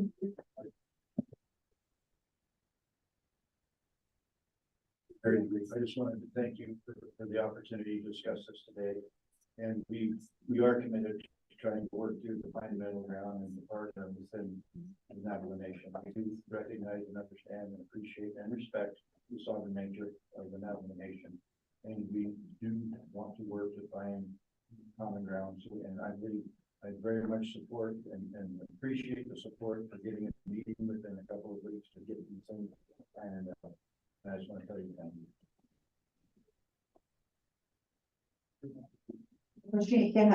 and thank you, presenters. I believe that the next step here is to reconvene with our legal counsel as a Utah Department of Transportation representatives, and possibly Delegate Guy to have another meeting in hopes that, and if you want the Bureau of Indian Affairs to be there, we can definitely reach out to Mr. Gregory Mahoja to have the staff out of Shiprock office to be able to be in attendance for the meeting, but we just would need the name of the staff member from there.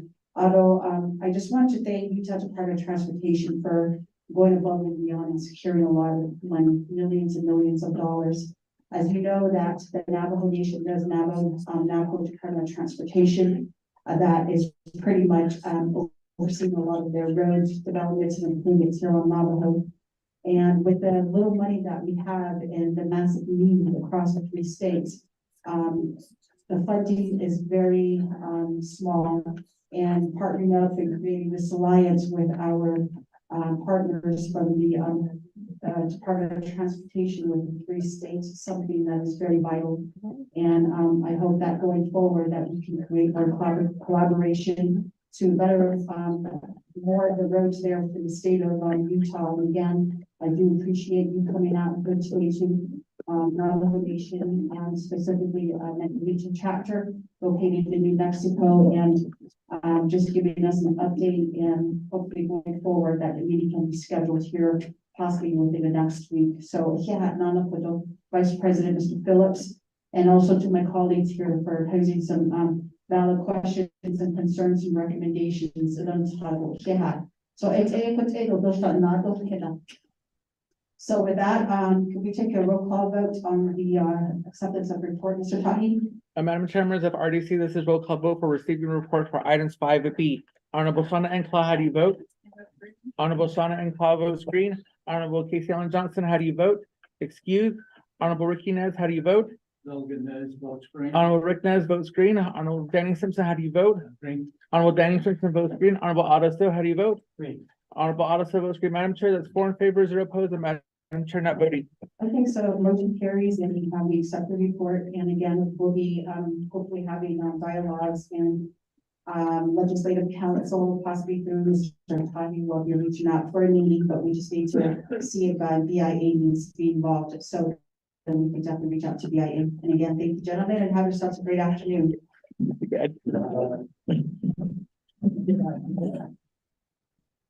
So going on further on the agenda, 6 old business, letter E, legislation 0221-23.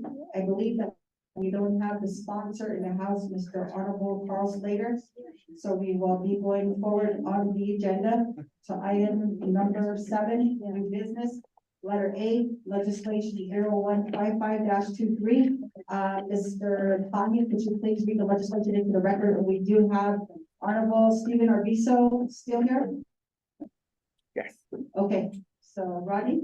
Madam Chairman, RDC, you have some receipts for tracking number 0155-23, date July 5th, 2023. An action relating to Budget and Finance Committee, Resource Development Committee, and Navigate Committee, and the Navajo Nation Council approving $296,211 from the Citizen Fund for a new motor grader for Pinedale Chapter, approving the related expenditure plan. The purpose of the legislation is to approve $296,211 from the Citizen Fund into CDC for the purchase of a new motor grader for the Pinedale Chapter. Navajo Nation Council has final authority over this legislation, which be read into the record in its entirety. The primary sponsor for this legislation is Honorable Stephen R. Arvizo for tracking number 0155-23, an action relating to Budget and Finance Committee and the Resource Development Committee and the Navigate Committee, and to the Navajo Nation Council approving $296,211 from the Citizen Fund for the new motor grader for Pinedale Chapter, approving the related expenditure plan. In section 1 is the authority. In section 2 is the finding, which references an exhibit A and an exhibit B, an exhibit C and an exhibit D. In section 3 is approving the $296,211 from the Citizen Fund for the new motor grader for Pinedale Chapter, approving the related expenditure plan. It references exhibits A through D, exhibit B and C as well. In section 4 is the effective date. And section 5 is the savings clause. Attaches exhibit A, which is a memorandum dated May 23rd, 2023, requesting for a new motor grader from Pinedale Chapter, signed by Tina J. Nez, Community Services Coordinator. Attaches exhibit B, which is a letter dated May 27th, 2023. It's an intent to Titus Nez regarding the motor grader. Attaches exhibit C, which is the capital appropriation ID number H2596 regarding the road motor grader. Attaches exhibit D, which is a resolution from the Pinedale Chapter resolution number PDC-2023-06-81, Then you have the first report, the Navajo Nation Legislative Branch Interparty Review Summary for legislation number 0155-23, sponsors Honorable Stephen R. Reviso. This legislation was posted on July 17th, 2023 at 5:20 p.m. The 5-day comment period ended on July 22nd, 2023. There was one comment supporting this legislation, no comments opposing this legislation, and no recommendations on this legislation. The comment supporting this legislation was from Titus Nez. Then you have the Budget and Finance Committee report and vote tally. The committee recommended a due pass without amendments with a vote of, hold on. Then it was referred to the Resource and Development Committee.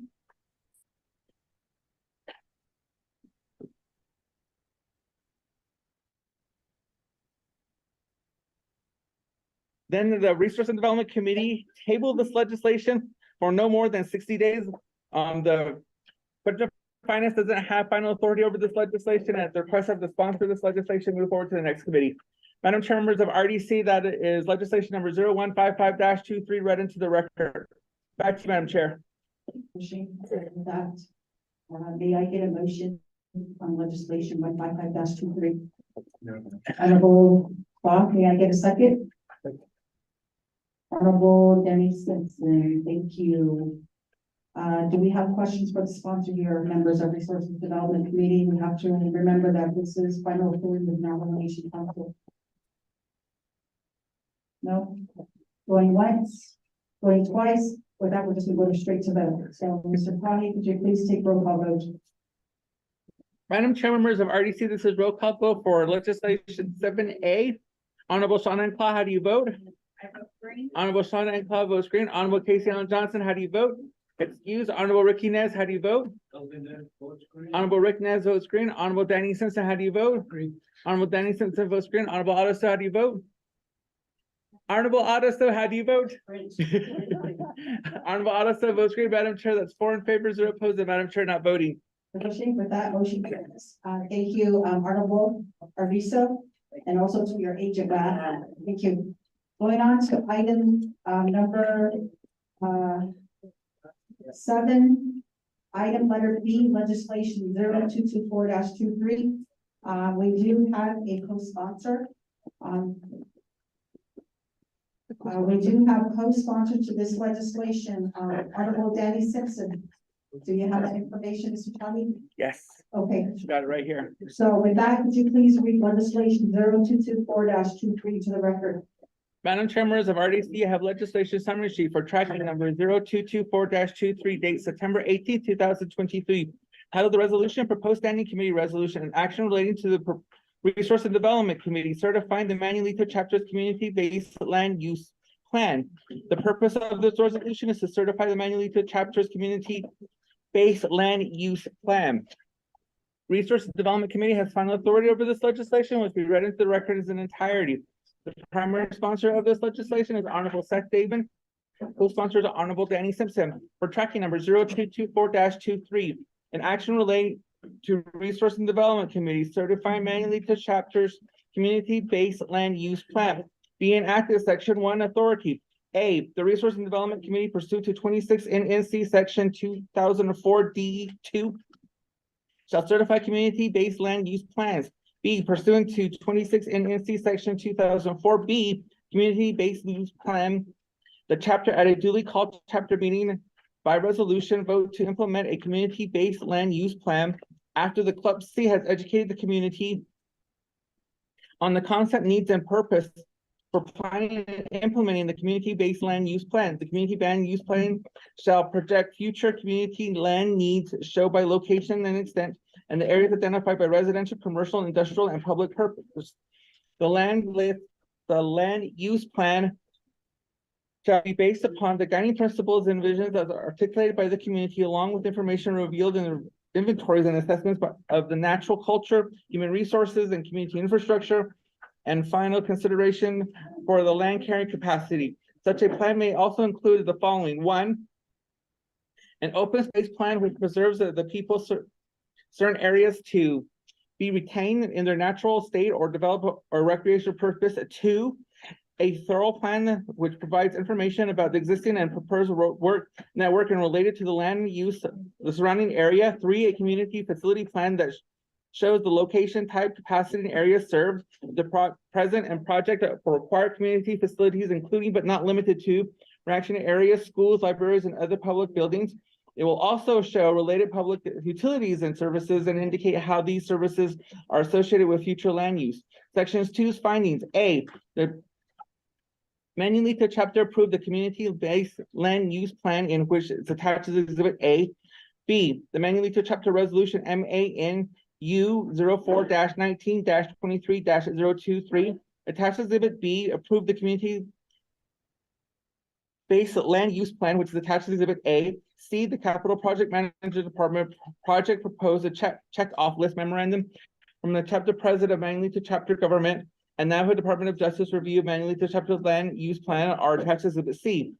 Section 3, certification of the Manuelito chapter's base land use plan. A, the Resource Development Committee of the Navajo Nation Council hereby certifies the Manuelito chapter's community-based use plan attached to Exhibit A, certifies. B, certification of the community-based use plan and shall not delineate adjacent chapter boundaries. Attached is Exhibit A, which is the Manuelito chapter's master land use plan dated 2023. Attached is Exhibit B, which is a resolution by Manuelito chapter resolution number MANU 04-19-23-023, approving and adopting the Manuelito chapter's community master plan use plan club and requesting of the Resource and Development Committee, RDC of the Navajo Nation Council to grant a certification of the master land use plan. Attached is Exhibit C, which is the community-based use plan requirements check off list. Then you have the first report of the Navajo Nation Legislative Branch and Public Review Summary for legislation number 0224-23. Sponsors Honorable Seth Damon. This legislation was posted on September 21st, 2023 at 3:40 p.m. The 5-day comment period ended September 26, 2023. There was no comment supporting this legislation, no comments opposing this legislation, no comments and recommendation on this legislation. Madam Chair, members of RDC, that is legislation number 0224-23 read into the record in its entirety. Yeah, thank you, Mr. Poppy, for that. So members of Resource and Development Committee, may I get a motion on legislation 0224-23, Honorable Otto? May I get a second? May I get a second? Honorable Shauna Clark. Yeah.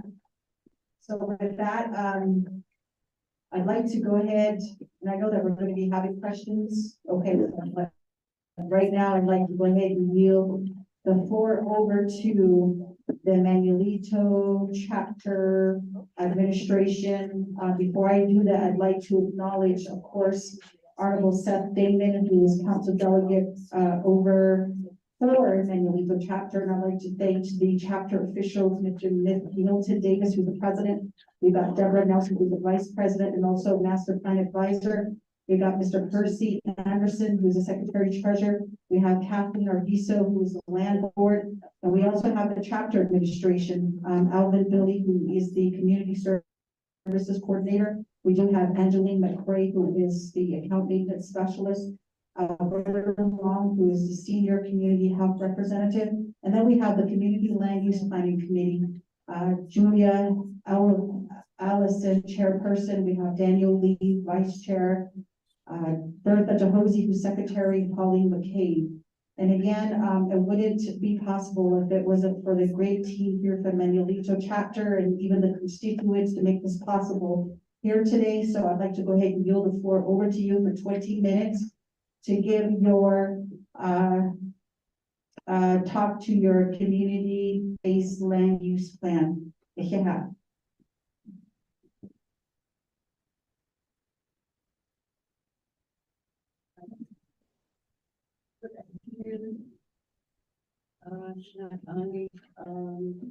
Madam Chair, and then also Vice Chair, other members of the committee, other and then the chapter official, also the administration staff, and also the public members. They're also here too, and then also people in the audience. They don't, yeah, this afternoon, we're here to get our land use manual certified. I don't think, the members have worked really hard on this, manual. I don't, community development that, morning, hospital, carnival. Manual, also, and the ARC, from Albuquerque, ADO consultant, the contractor, the manual, so the gave in she showed to case. A lot of volunteer work went into this book. So, fiction,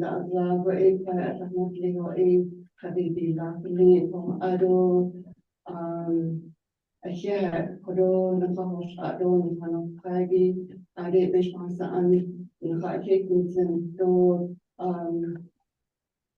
كل شيء ياد شنو أي chapter president أنا مش أقول.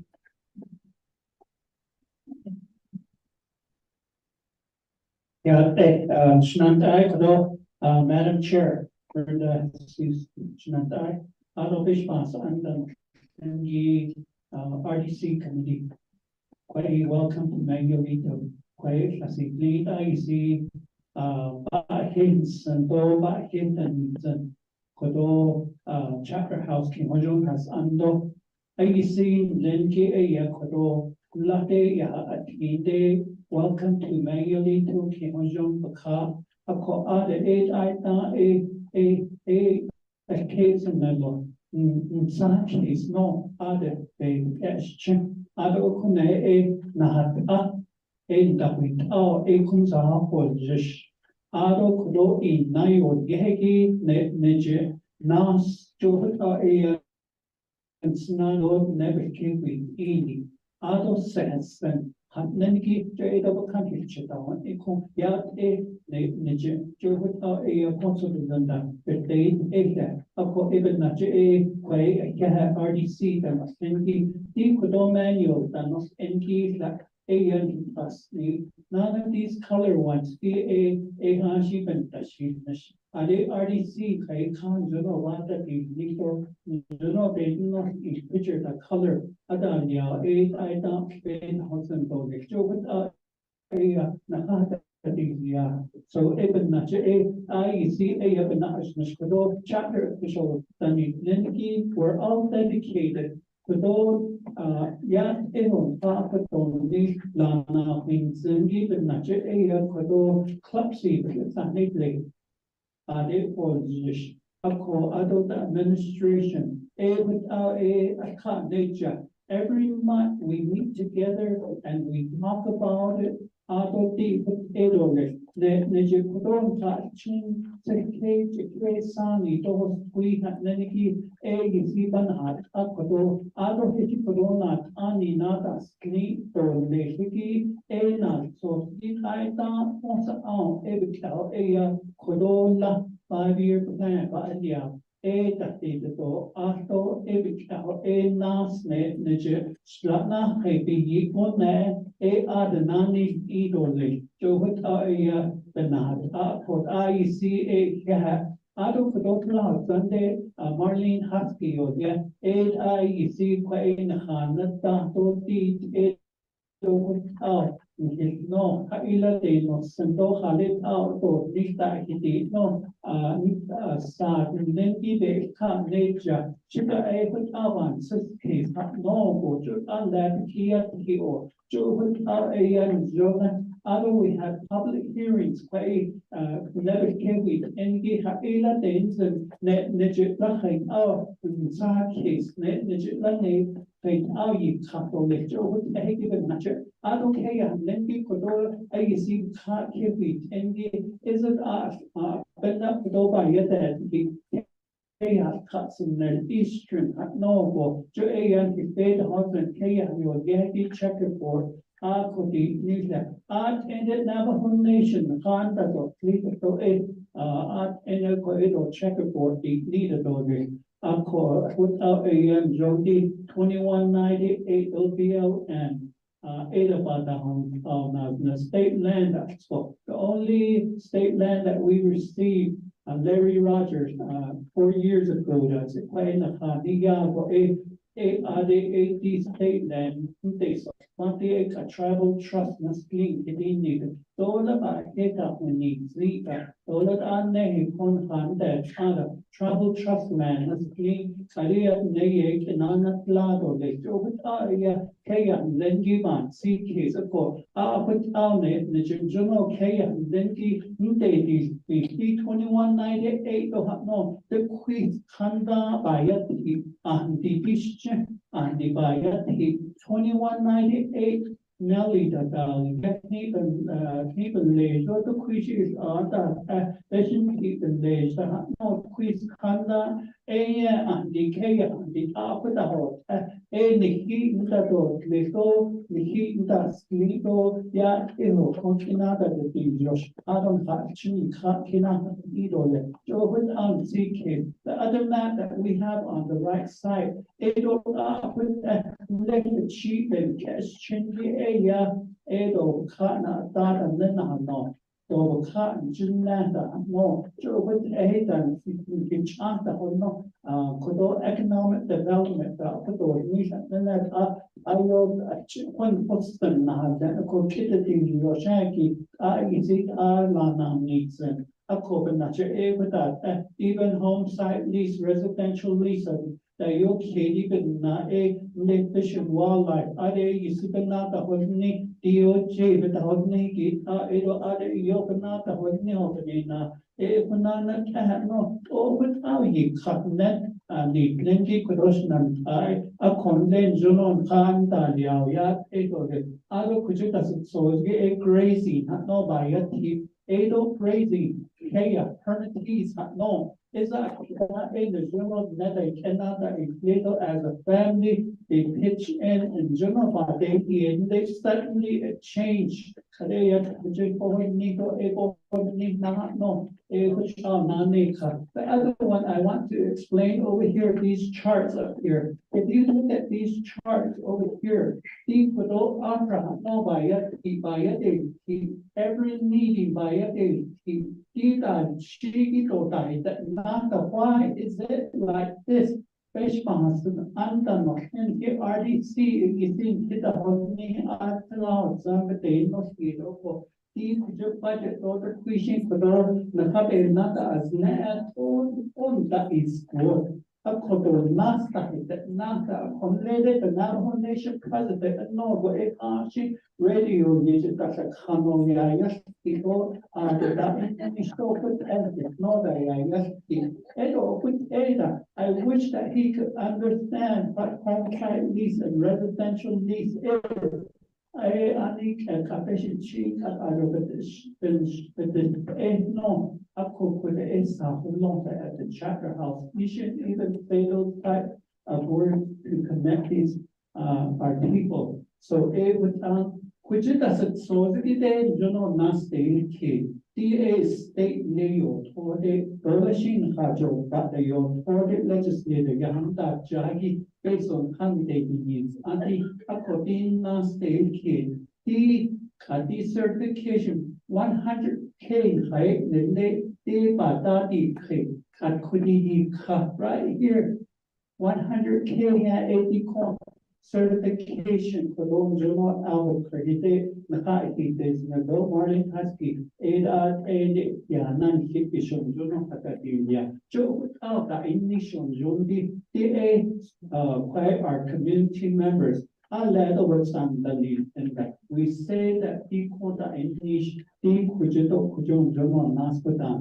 wish that all of them could be like that from the Navajo Nation. I know that you represent 110 chapters. I'm also in not only not only that you represent us as 110 chapters. Of course, I see by that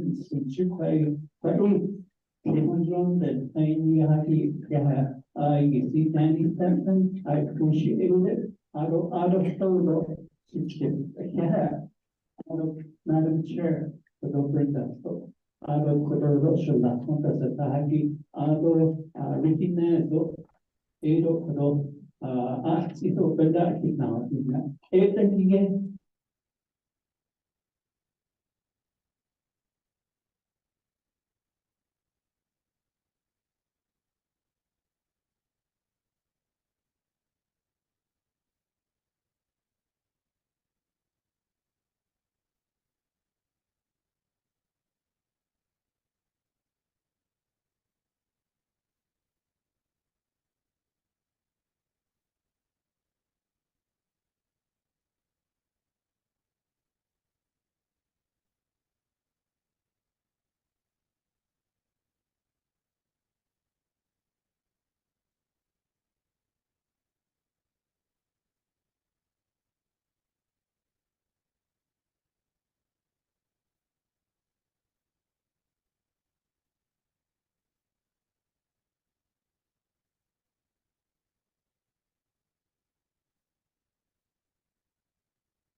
Oh, yeah, this is Keith, but I really want to thank all Chinangai.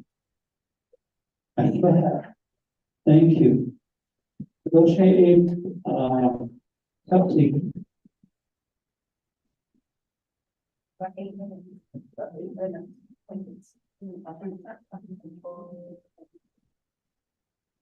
Yeah, you see, it's like my leaders here have expressed, I too express appreciation for you being here. Posters, job, but they won't like that see maps. The Hade, the noise, a public hearing,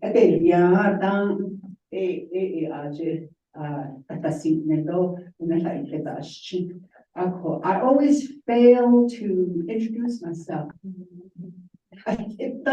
Secretary, so this is so never come stuff. I can share the back and you always see me dressed in black ebony night. Black, that's it. I don't hey, that I don't Hanagane, Pashin, Pulichini, Nashido, Yamoni, Nashimo. The wage now, Nanje, Captain Amande, Ade, the Shiki, oh, Nanskan. Ade, Hase, and the Hawan, then Chitao. Ade, Ashtavish, that's a reason. Ado, Pado, Kaashua. I feel really confident that we put a good land use plan together.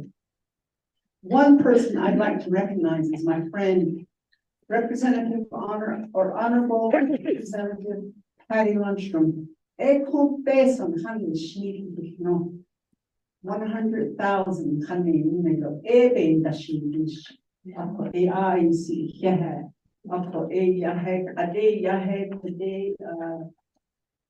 the representative Patty, we're out of our district now, but she still comes by to, we did give her the first draft of the land use plan. I'm gonna read through it and I'm gonna see what's in there. Some of the questions that we would like to work on the next 5 years, EAB, broadband. Broadband I heard an ad. But if you can see all the sensitive areas, those are mountainous areas. That satellite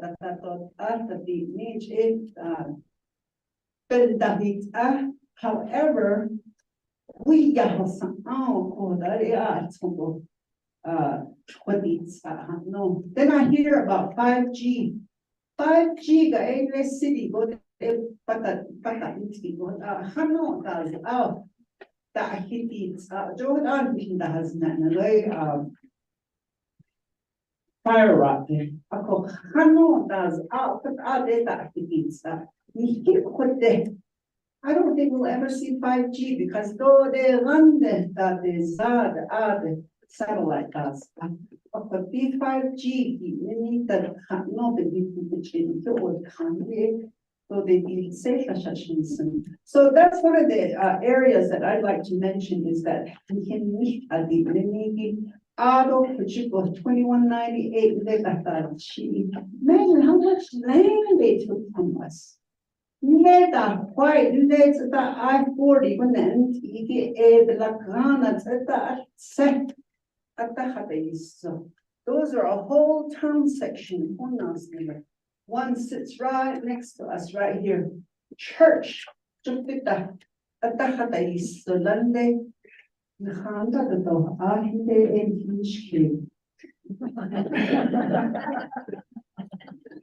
And we're dreaming when we say that, for rural addressing though is another one that we'd like to work on. the emergency, no, any company that has a road, a teeny, we have because of our mountainous regions, so that he needs that. Lead ambulance in what the house that this was reason check. If we don't have a good rural addressing system here, we want to work with McKinley County, and address it like that.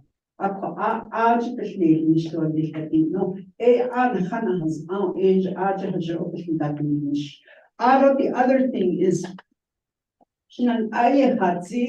we'd like to address it with our representative Ben Ray Lujan. AAP 2198 in contact of you see the needs and she Washington, no, that's not that I thought because last administration, because the documents, they dropped the ball on it. Nana, Nana, Vishnu, Bentley, Ray Lujan. After they have seen or they have Pauline McKay, and then I can't have that staff, our officials, also and right now I'd like to go ahead and on my agenda first. Members of Resources and Development Committee, may I get a motion to, do I already have a motion? I already have a motion, a second, I do apologize. So, I just wanted to commend, Manuelito chapter leadership. It doesn't take one or two people to develop a magnitude of this type of a document. It takes a lot of research. It takes a lot of quantitative and qualitative data collection. I'm appreciative because I'm a product of local government development and I know how much work it entails, whether it's after 5 or on weekends to meet the community's needs. I had noted some of the major areas that 2198 you're talking about deals with the Nelly and then the grazing issues.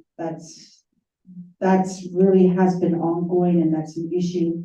And I just wanted to allow the opportunity for leadership here. Resources Development Committee had scheduled a work session and that's going to be a topic of discussion November 13th and 14th.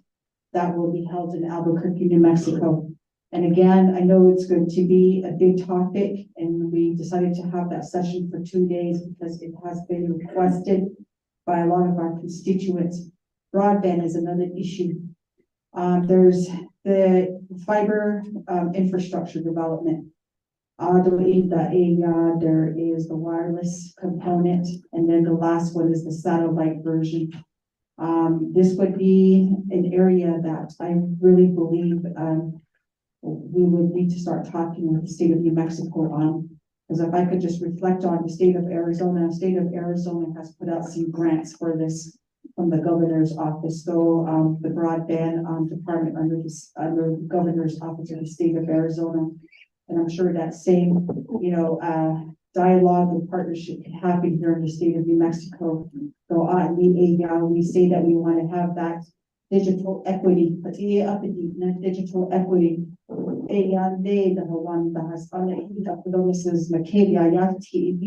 Every household to be connected, to have internet connectivity, whether by a line or they have the wireless version, by the satellite version like Starlink. Those are the 3 options. So again, the last mile, tower, so I know NTUA has been really at the forefront on a lot of this issue. And we continue to talk about this issue as there are currently barriers with the ARPA issue. And but I'm hoping that we would, make a move to get these funds going. But I know NTUA is the main at the forefront, along with the Navajo Nation Broadband Office. It's structured under OPVP office. Converting the land to private, that would be discussion. So land acquisition, object basis in the photo rule addressing. I know that for this area, McKinney County has already taken the lead in that for a lot of the chapters around the city of Gallup. And I know that MC Baldwin has his own, task running on the side from the Navajo Nation side, but there needs to be a direction, because Rock Springs, they have already told Navajo Nation we're going to use the counties and we prefer to work with the county. So, so again, thank you to them.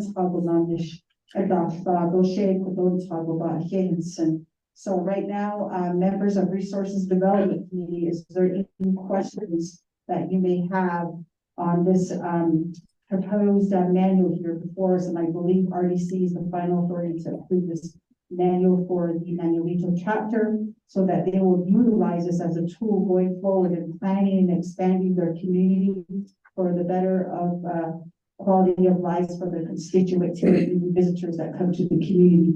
So those are the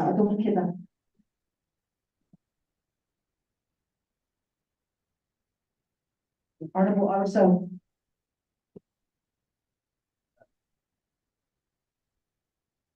I was not in. That's okay, that's true, not be the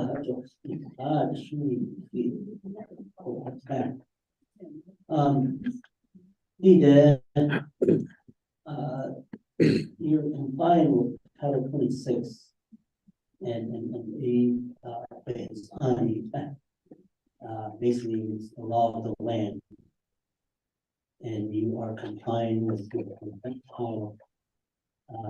Title 26, I appreciate the fact you're moving in that direction.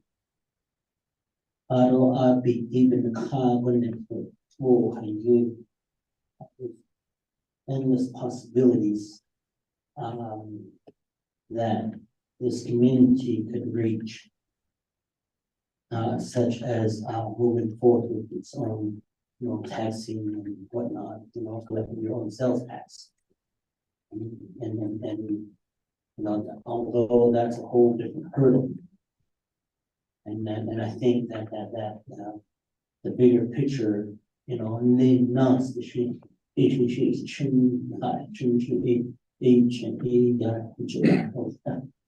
my community is already there.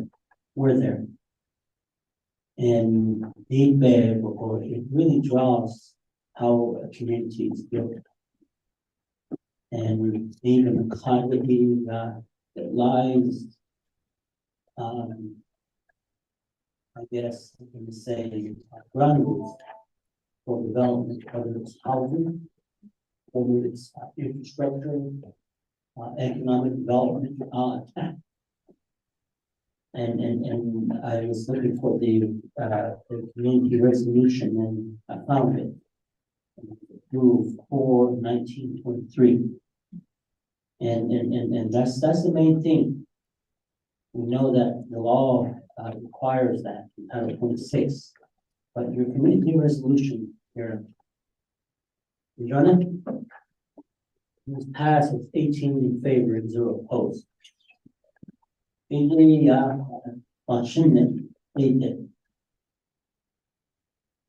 What's your population ratio, your population for Connecticut? Every time that you're not seen there, pushing the door, should have announced this thing that out of which is going there. You have your public hearing. That's the main thing. And I think as a community, you need to prepare for that. Because I don't pushing for the door. As an example, Kayenta Township, they do home site leasing inside the township. They work with Navajo Land Department where they issue the application, get everything ready there at the local level, get everything prepared. The final document, not so huge, whether it's a residential lease or a regular home site lease.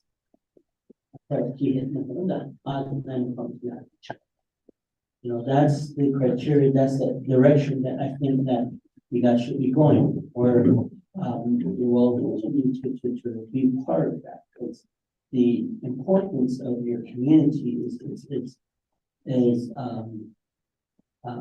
something that you have to, thrive to build. The target is fun. And let's see, kish, we learn. I want to say,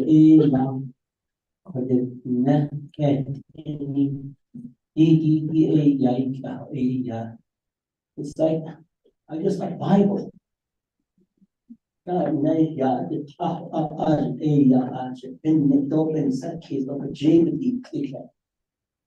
That's the same concept. Your community here. This is the community Bible to say that I will abide by this. We will do our development, our prosperity off of this document. And none, Niki A Yato, and it's a with the height that take it in the house. Or skill, or deep side. Go even now, go. I see, continue with the public education about the public land use.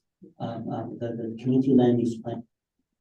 Put up it, I look at it as the community has spoken. Whether those community members are here, then come or not. They should consider that is kind. I treat me, yeah. I really, it's like to thank, all of you folks, because it's a lot of work going on. My chapter is in the process of doing the renewal process. So even just renewing it, there's a struggle. And I think it's like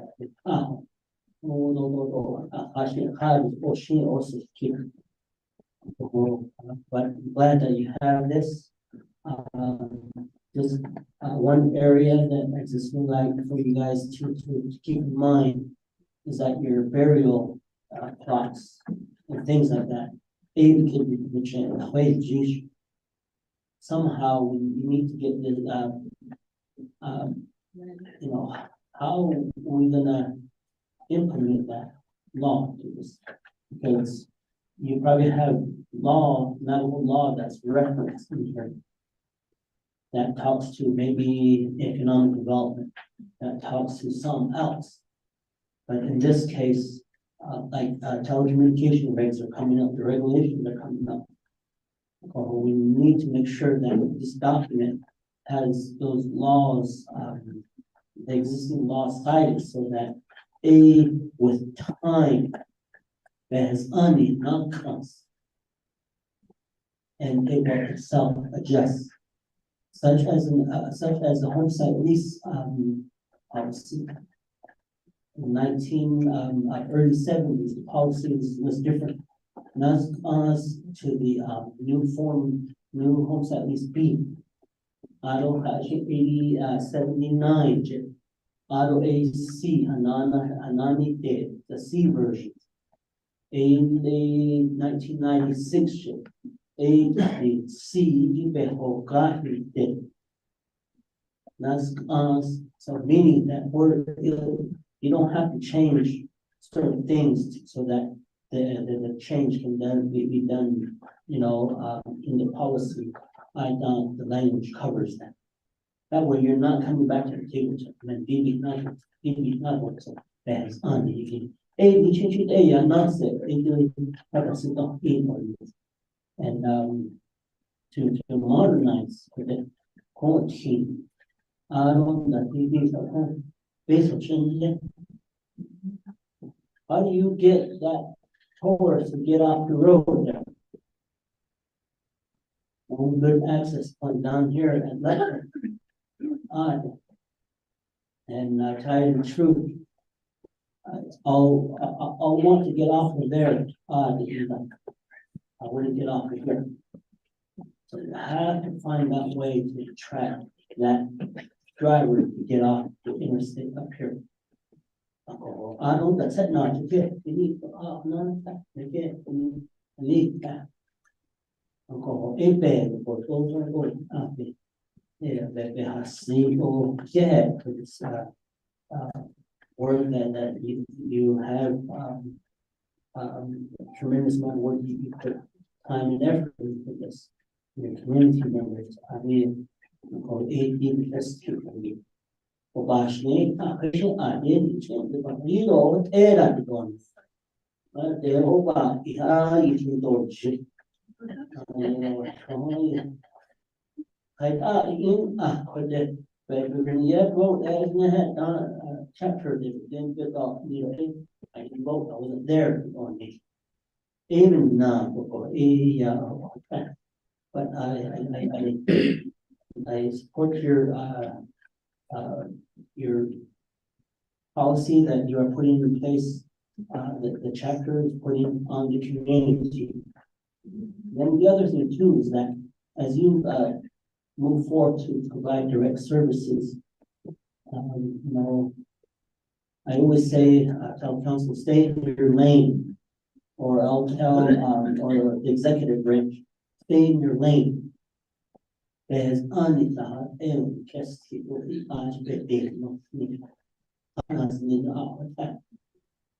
your job to try to, provide income for a family, to provide resource for that family?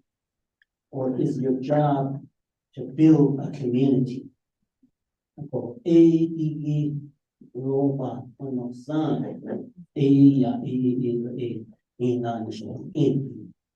once you start saying, I'm going to help you, I'll pay for your bill, your vehicle bill, that person is going to hold you responsible for that. Government only provides direct services. And that's what I'm saying, stay in your lane and don't go beyond the other services that chapters can't provide. That's just something that I hear out there. They say, oh, make sure it's possible. Because at times people will say, but no, especially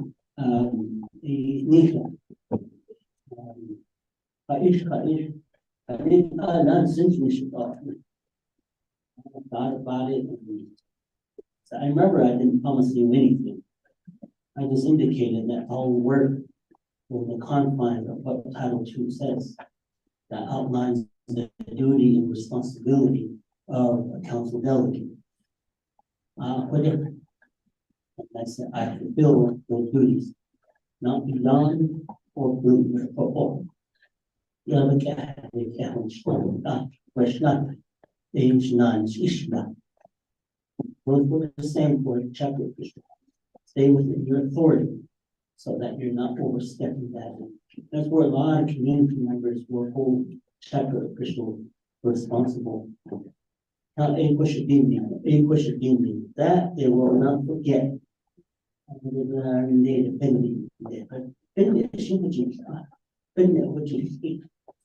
Oh, niche 4 truckloads now this year.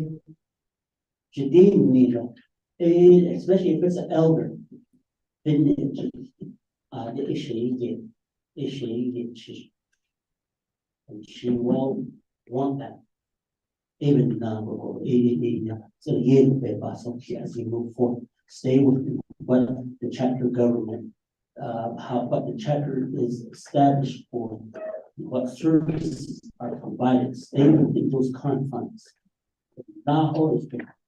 We have shown. So I just wanted to, all those looking for is the resolution, and I'm sure you complied with Title 26, what community development has set for you. I won't vote in favor for this. So yeah. Also, any other members? Honorable Clark? Good afternoon again, and thank you for the presentation. I just wanted to also say, good job on your land use plan here, and we can see where your dollars went. Extensive research. And then for myself, I kind of climbed the ladder too. So I started with Club C as a secretary, and then I moved into a chapter official position, and now as a council delegate. One of the things that I just want to say, and because Speaker So did say the same thing, I'm from one of the big three, we call it Big Three on Navajo Nation. Our communities with only one delegate, and I'm one of those. What I see out in our Navajo Nation is that what I've noticed is once a chapter gains their LGA status, they claim that they start to not work with their Club C. That's what I've seen. And I noticed that's the trend. So I just want to encourage you to continue with your Club C. And as Speaker So mentioned, you know, there comes a point where the chapter officials believe that they no longer need the input from Club C. And so we do have to be mindful of that. And even for my chapter, you know, we are due for recertification too. It's been overdue for, I think, 2 years now.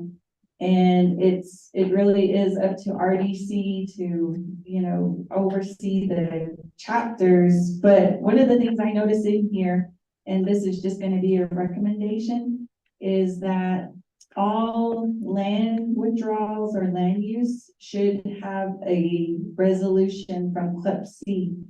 And again, that's not outlined specifically in the duties and responsibilities, so you might just want to amend that later on in a chapter meeting. But I think that's very important because most times what we see with our Navajo Nation land withdrawals too is that you'll see the chapter resolution first, and then the Club C resolution comes after the fact. So your starting point should be Club C resolution, moving to chapter reaffirms that, and it moves forward. So just keep that in mind, and that's just my recommendation. And then thank you for adding all of the historical information here. And I want to say that this is probably one of the best that I have seen out of your land use plans. And I think Manually Two chapter is going to be my poster child for land use plan, because this is really great. And I love the fact that, you know, you do have your documentation of your community participating. You put in your public hearings, you have your sign-in sheets, and that's what I know to see that you did get your community involved, and they did add that. This is also your funding mechanism. You know, you put money into this, but in return is going to give money back to your community because you have all of this valuable statistics in here. So when you're applying for your grants, you're applying for more capital outlay, you're using this book to grab more funding for your community. So thank you to your past leadership, your current leadership, and your future leadership.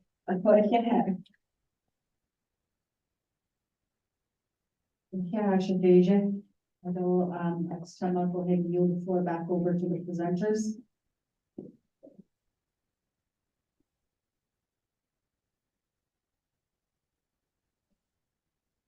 I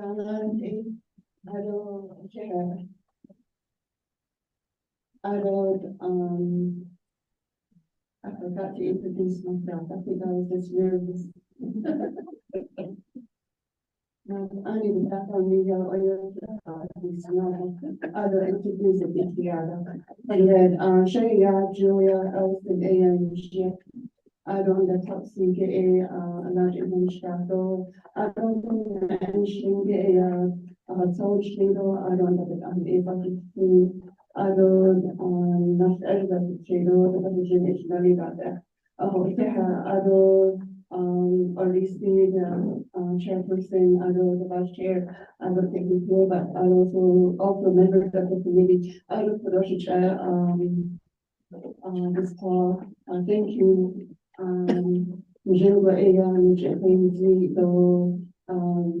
We'll keep that in mind. I'm not saying that Nani kato sabe kai zidi baby ni so kuna sakashi to yana ni project aho aro shigya so thank you for your kind words, Jack.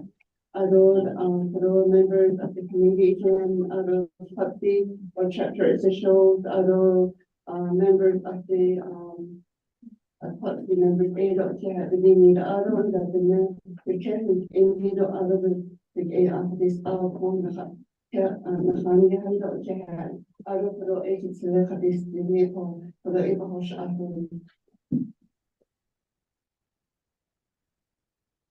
Yati, honorable chair, vice chair, and other members of RDC. Sure, Alvin Billy, because you. I'm community services coordinator for the chapter. Other comments, it's not just.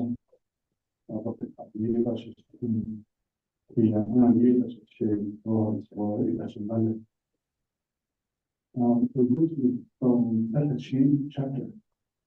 Although I was selected to be the CSC for this chapter.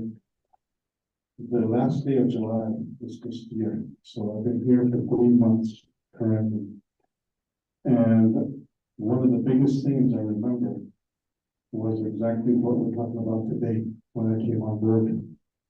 Was the amount of work that they put into this binder experiment.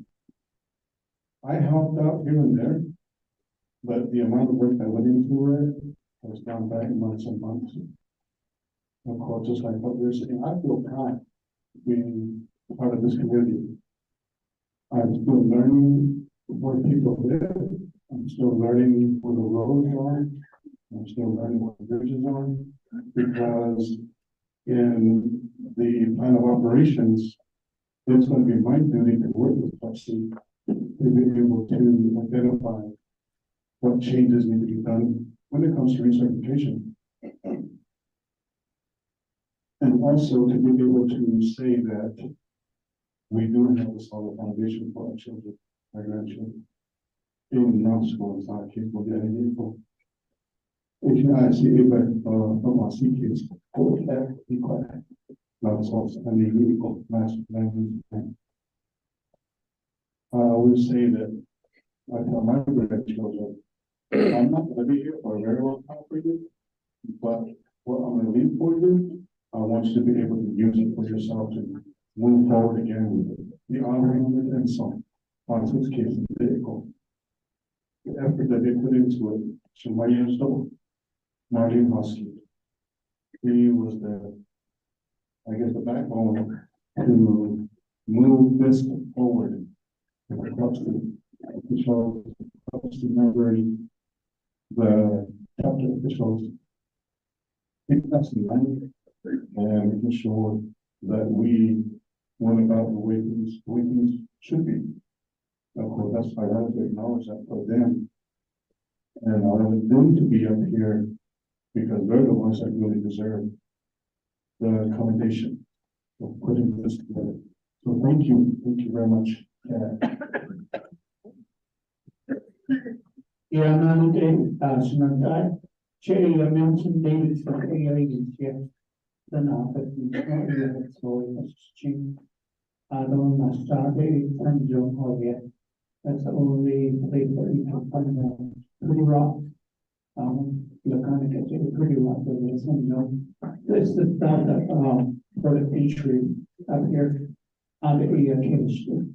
I don't know, I was elected Queen of Haida. Straight, I know that some people they run against me, but it's up to the community members how I represent them from my heart, the love that I have.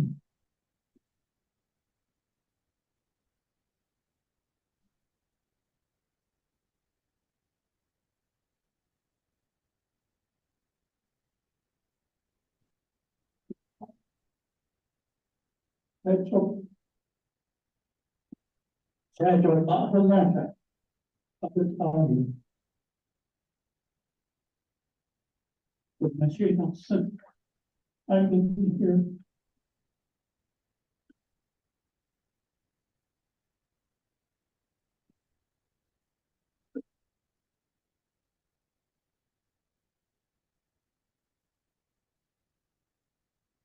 I can hear 27 years representing my community. Rosario, Ada, and Hokiel. I'm always here for them. Sonny, streets, DJ, or Chiki, but your body. Was that, yeah. And going high so right. And I thank you for hanging out on the street. RDC. We are asking the whole thing. We can build the whole thing. Of course, you can have children. But again, to Judy, I want to thank you for him. And all the staff that are over here in Conduct and Shiloh, I will name you names. Rock Spring, they don't class, they change it. Let's see, we want to see what Mayulito has. What is it that you love? This is the book, what the artist mentioned, that is true. How in Jamaica, so share with Avantis. So here, you see the one story and Nana State or Little, they in Kayada or Pedro Little. Or maybe you are getting the couple, it should have that. Now, case told you, the real be not so high. Thank you.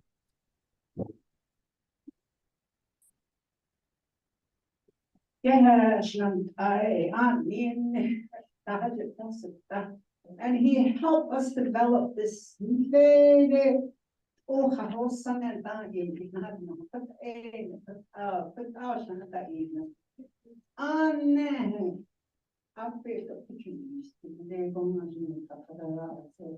were going to show a lot of the pictures here in East Kidan.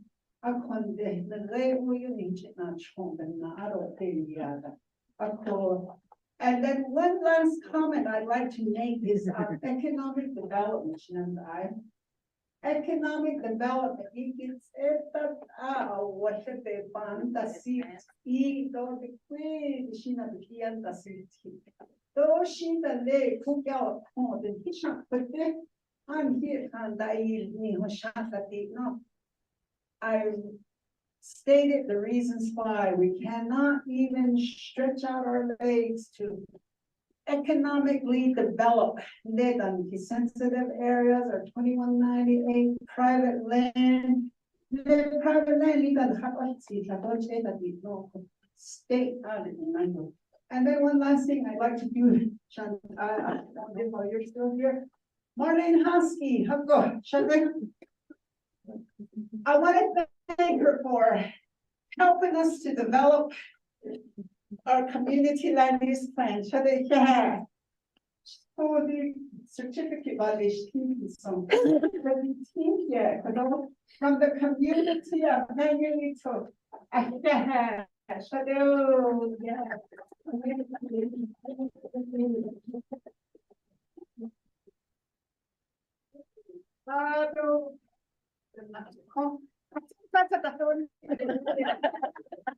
Oh, thank you.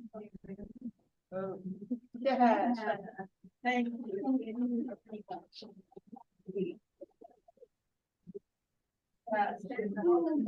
Then I have a story on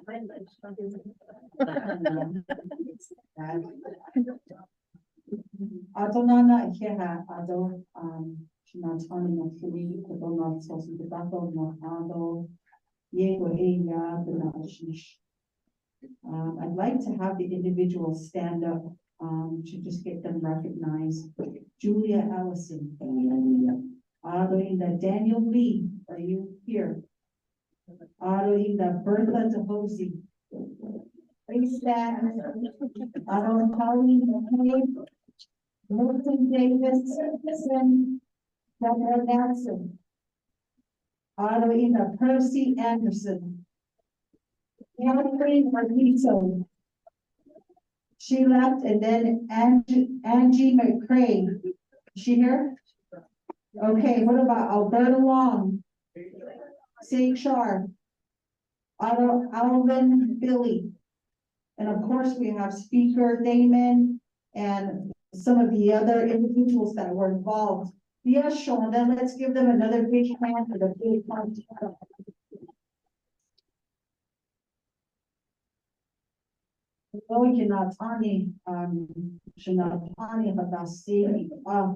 This is a big step towards sustainability and being independent locally as a certified chapter.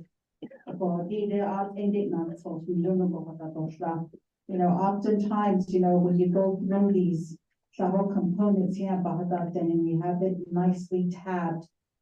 And it is really great in the amount of work and the consultant that we work with. Wow. This is like chart information because you know, was dissected and put nicely into charts. And I commend Manuelito chapter. And we want this for all other chapters across the Navajo Nation as resources and development committee. And because it sounds like you've done a lot of updating the demographics.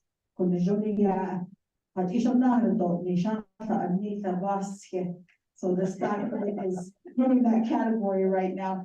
So any other members of RDC with final comments, Honorable Simpson? Yeah, Madam Chair, members of the staff, represent again, and the chapter staff, chapter officials, job well done. So you can't do it. It's easy, so cost either cut. Statement, we achieve that you know, 198. When you go back to your public management 198, chair, Charles Damon, that. Now, we haven't forgotten, and this is the question I should let you know. The Navajo change this initiative immediately to try to acquire all the 198 within the Eastern Agency area.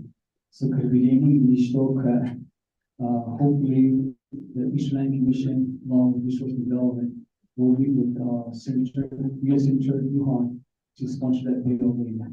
But every time we vote on this Nelly to get to the system, some other issue comes up. And then the bill, congressional bill, when gave that which then will be going to Zoom, which then will be going to Mountain, it gets up in Nana. So every time we push the snow, something comes up. I call he started this whole thing. He started this whole thing on this Nelly thing. But to stay, you look at it, it's a lot of land. It's over 500,000 acres along the POM 298 that we're trying to acquire from the federal government, which is the congressional action movement. So, I hope I don't know some kind of statement. Second, I see not this, and he chairs the Land Commission along with Resource and Development Committee. Now, let's go back to the state state movement. If a former president wants to be consulted the chapter, that would definitely been, those will be converted back to nomination. I will be upfront, St. Paul and Herfield, and he didn't consult with us. He just ran with it, which land should be state name. So the former president consulted, Jay Cushing, consulted the chapter officials or chapters on these state names. Those men will probably, a good amount of the state men will probably be referred back to now trust in land exchange. So we ran to St. Paul where the prime lands of state along these 559 easy state name. We didn't require this land. Hard state name. The state name is state you can't be used for economic development. So Shanta, I look at so hopefully, right now with East Land Commission, we are going to try to take a step forward to try to work the state to, again, land exchange. We have to find land to exchange to acquire some of these state lands, so again, we do that. So Shanta, we are working on it. We haven't, we were essentially people, we have not stopped working on this. So question, resource development committee, East Land Commission are working jointly on this to make it happen. So hopefully, we will be meeting with Senator Lujan within the next 3 months on this Nelly area. So I really like to see this happen.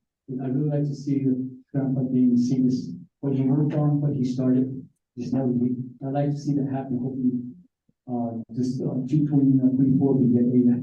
So hopefully get something done on that. Everybody said, Madam Chair, Learning Resource Development here. Question, thank you for that. Honorable Simpson, next time I'd like to go ahead and acknowledge although we cannot name Mr. and Mrs. Charles Damon, who they just kept later the legacy is continuing, just as Honorable Simpson had mentioned with 2198 initiative of what we call Nelly. Eastern Navajo Land Commission. Speaker Damon, I know that has been inviting me to meetings, and it's very interesting. And it does have to take a collective effort on behalf of the 25th Navajo Nation Council to really move this forward, though. And we're, partnering up with our colleagues here with Eastern Navajo Land Commissioners in hopes that we move that forward. So there's a lot of components to it. To the Zinda, not even she do get to the Zina. A good ashi that we get that donation so Franciscus Hala and the net fundamental law a need care of us just on that a call cut didn't she even nudge the Hajol to the Zina Yago. She needing to do is time of the net in Linigi Hala and here is Takwa for the long day then and the Nana had they were nowadays na hospital put on the care of the baby chitney day. Command aid to the Zineba need left out or in the body launching a study cut over line cut over and get your yard and the Chitahatos Ajo put on see case Konana. Yeah, so give Mr. and Mrs. Damon and hand the agent who I we can have non-survival. Although with that, comment, Chair Ness.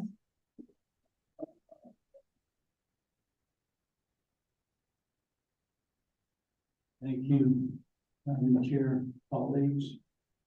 The Kiridish. I'm the quiz you guys right here. I like your mission statement and in Scott, the next shahara. So you promote Navajo language. Jana. I don't care, but it's not a Jashi Earls and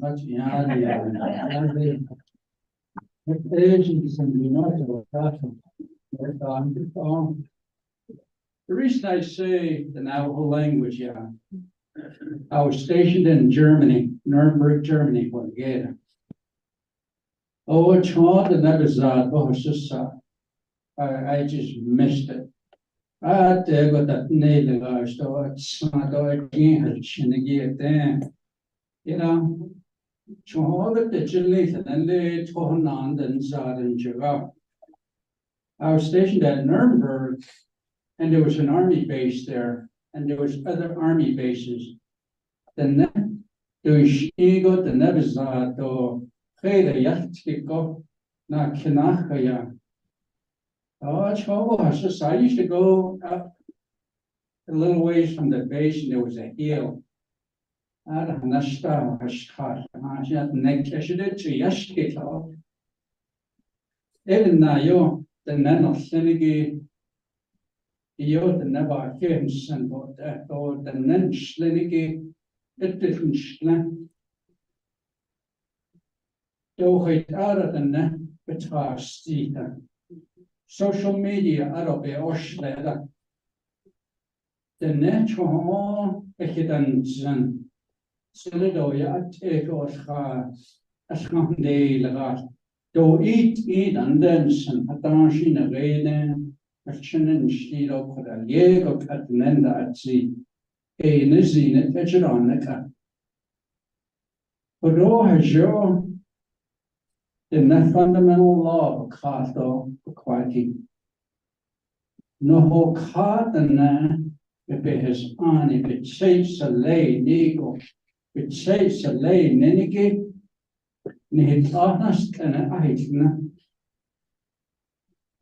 Your foundation. As Twido Sani had Shado Hamasan Hata Hamayan Betsite Klegi, Be Hortzanki, Chiata Tiki Sati in the end of the Ligan. Even again, Hijiata Halongo, Eta di Satla. Asian and Nachara, Shatia or Lovarola, Jonaka, Shanhojana or La Lansa. This was new. It made my heart dance. Ayo that this Irish Yahia Ednatain, hello. Yo, started. I just thought, no, and then this man, our assistant. Ishman, 27 years, we need leaders that have a very strong foundation. Then, yeah, Joe, but I'm not spoken enough. I'll in the one, I could feel the respect. Haneh Lanson. A core. Lay Germany then, oh, just such a schnosh. One evening, I'm gonna walk downtown and go to this American hotel and have a nice meal and so. I checked in that, she now we don't arch it on me. The way go harsh and then the way of Nazca and I but you go in a clearly gone at all. But Sahada they get and a way result. Oh, yeah, couldn't do much. And then there she doesn't. That's the identity. Are they in the Washington? You're man, that was music to my ears. I have not heard the Navajo language for almost 2 years. Either way. Oh no, yeah, in Araque. Join us. I told him that neither guys, but they shan't snow. Mutton stewed at the snow. Nequit Hatagi San Carlos, that Apache, he was in the military. Then you guys are welcome to come to my apartment tomorrow. Let's come shut up. So wife again, I create in the chart that neither guys is, the next yeah, and then next day, once he had German land, and I stated that neither guy, so. I just want to say I'm proud of the work that you all did. I can tell in Shoya. Ara Korea says that he got to eat and need a Hash-Arawanda eating. It's not. We have strong. It's all just from Indeed, kid and us, so get free any. The fish can not up week, but that's the Maya. Nigana and the street, queen. Esperamos ali veras, nem skis on nascodas, they collect or naso peso yet lata lehavedi no. A coeveni nine a vedi a hinching at nashing play of less or lenken can answer ya. Beba which is just so. I don't know about this, so here I'm not for the English. Thank you.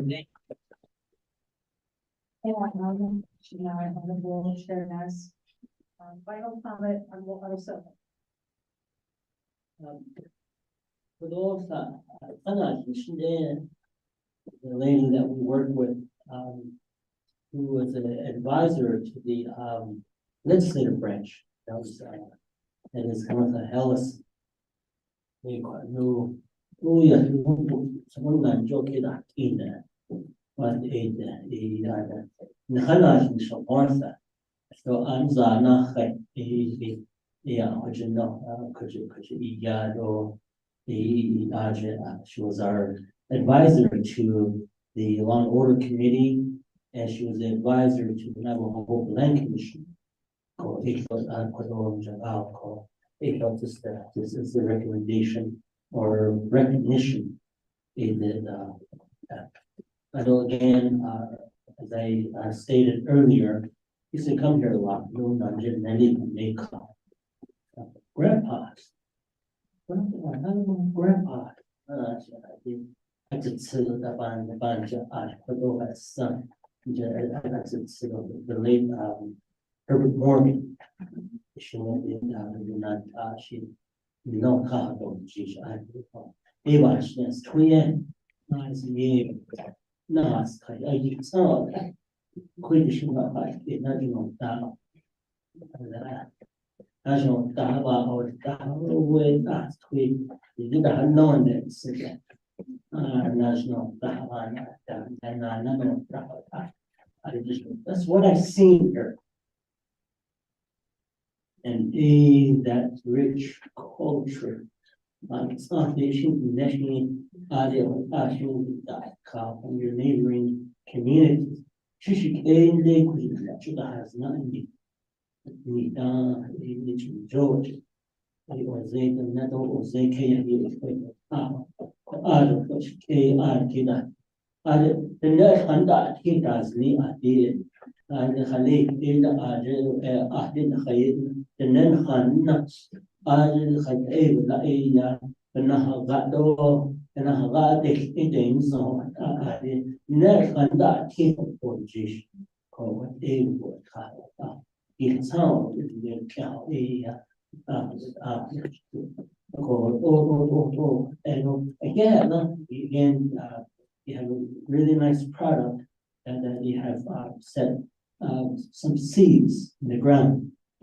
And the seed you don't track. I don't know that you the Nahi your leaf. You know, you not safe. Sabahan no Tanina, live in a country with us. Resort and safe. Hunting and that.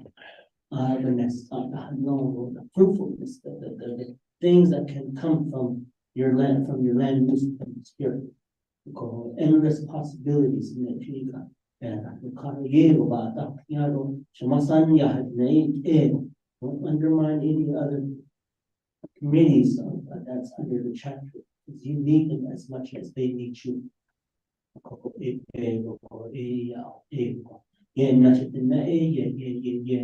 Yeah, but those no, I would say that nah, paid that, and I named it. Not a number of years he's been here. And here people love him. And now you're for son, and that catch away with that. And that was son for our tail. That was no, I get them. It's not about getting elected and who's popular. The never son is like up in the door, the name of that's what gets you there, and you have demonstrated that. Natural no, but ye natural you see. The state, if you give them more opportunities, more leeways of leadership, things a possibility to bring to this community. Oh, yeah,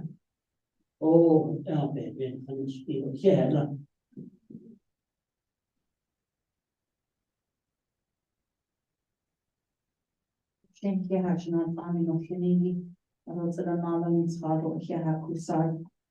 Bahajoni, do Kundasad, Linigi Bay, for the partners in the local chapter to the Namship, Baby Chahada, so Zero Shina, and make another alien national mission, Linigi, they don't and Kun Linigi became within that. Thank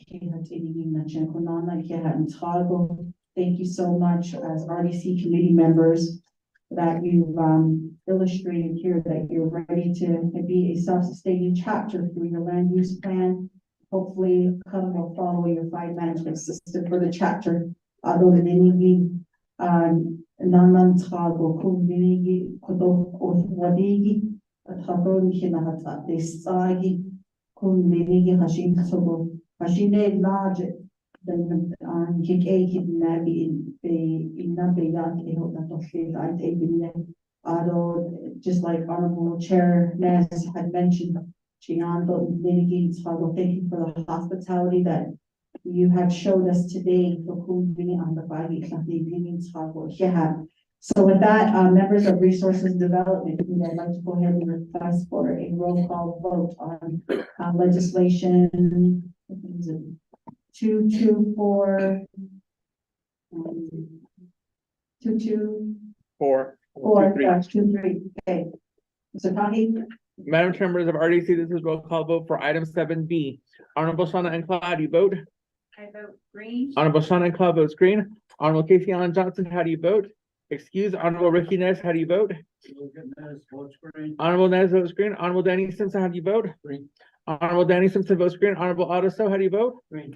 Honorable Ottoso votes green. Madam Chair, that's 4 in favor, 0 opposed, and Madam Chair not voting. So with that, the recertifying Mangalito chapter's community land use plan has been accepted and approved by majority vote. And again, thank you to everyone that was involved. Give yourselves another hand.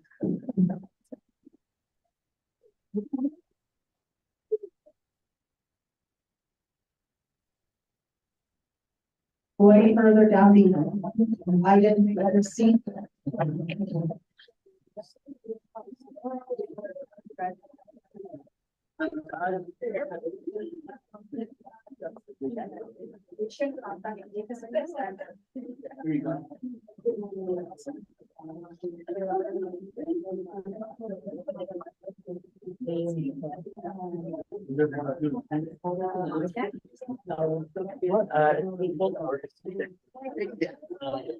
Thank you very much. Appreciate it.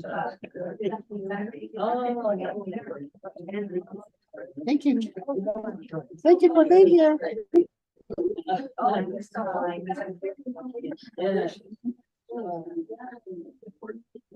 Thank you, guys. Welcome. So much.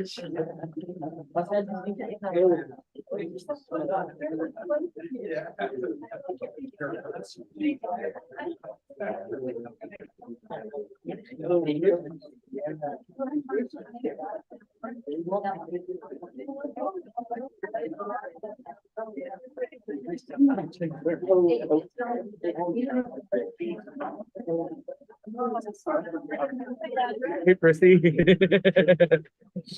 Every time I see you, I think of Apple. I don't have blonde hair though.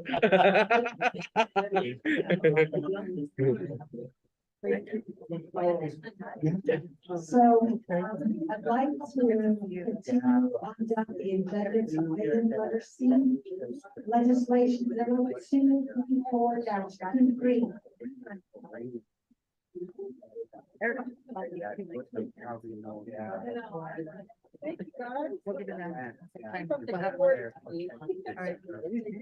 Okay, so I will request our colleague, Honorable Otto, we're gonna go ahead and defer this legislation 0234-23.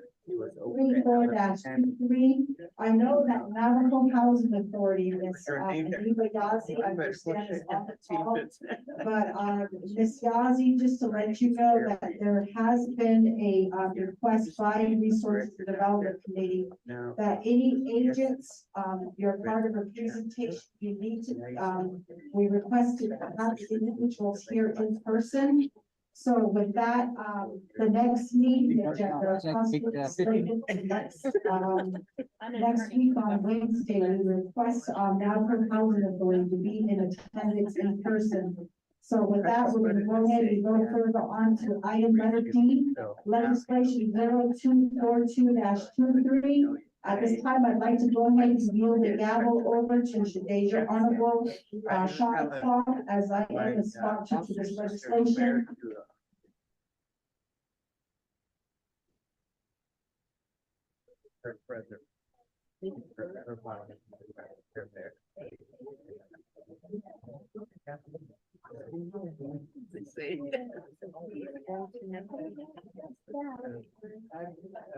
Is she not? Mr. Tati, may go ahead and read into the record our next legislation number 0242-23. Go ahead. Pro Tem Chair, members of RDC at legislation summary for tracking number 0242-23, date October 17, 2023. Title of the resolution, a proposed standing committee resolution, an action relating to resource and development, approving the Dennett lease for 1182.11 acres, more or less, of Navajo Nation's trust land located within the Wheatfield St. Lee chapter vicinity, Navajo Nation, Apache County, Arizona. The purpose of this resolution is to approve a lease for the Dennett College for 1182.11 acres, more or less, of the Navajo trust land in the Wheatfield St. Lee chapter vicinity, Navajo Nation, Apache County, Arizona. Resource and Development Committee has final authority over this legislation, which will be read into the record in its entirety. The primary sponsor of this legislation is Honorable Brenda Jesus for tracking number 0242-23, an action relating to resource and development, approving the Dennett College lease for 1182.11 acres, more or less, of Navajo Nation trust land located within the Wheatfield St. Lee chapter vicinity, Navajo Nation, Apache County, Arizona. Be enacted, Section 1, authority. A, the Resource and Development Committee is a standing committee of the Navajo Nation Council, 2 NNC Section 500A. B, the Resource and Development Committee of the Navajo Nation Council has authority to give final approval over non-mineral leases, permits on Navajo Nation lands, and unrestricted fee lands. This authority shall include subleases, modifications, assignments, lease, encumbrance, transfer, renewals, and termination. 2 NNC Section 501B2. Section 2, findings. A, at Dennett College, the college proposed lease as attached hereto as Exhibit 1 with Exhibits A1, A2, A3, A4, A5, B1, B2, and B3. The proposed Dennett College lease premise contains approximately 1182.11 acres, more or less, as described in Exhibit 1, Exhibit A1, A2, A3, A4, A5, and A6. C, the Dennett College proposed lease Exhibit 1 contains Exhibits B1, B2, and B3. As stated in Exhibit 1, page 2, Section 3, the lease shall also be permitted to enter into such services agreements with non-college entities for the continued support of the college. These agreements include, but are not limited to: A, agreement with the United States Postal Services for operation of postal office on college grounds, Exhibit B2. B, a food services management agreement to provide food services for college utilizing college facilities, Exhibit B2. C, an agreement with the Navajo Division of Social Services to provide child care services to students, faculty, and staff of the college, Exhibit B3.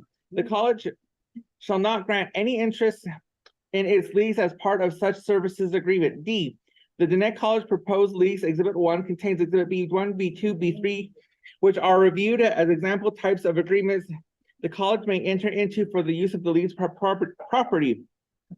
In the event that the contracts and agreements in Exhibits 1, Exhibits B2, B3 expires or become none and void at a later date, will not affect the Dennett College proposed lease Exhibit 1. E, the initial portion of the Dennett College land was withdrawn in 1969 through Resolution ACO-302-69. The resolution is attached hereto as Exhibit 2. F, the amendment to Resolution ACO-302-69 was made in 1972 as attached land amended from the original land withdrawal. The resolution ACAP-87-72 is attached here to Exhibit 3.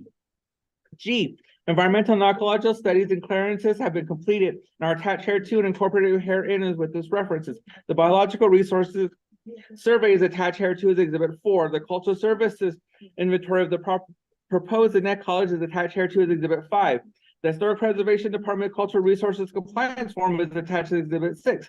the Navajo Nation Environmental Protection Agency review stated in the executive order review document number 021072 is attached here as exhibit 7.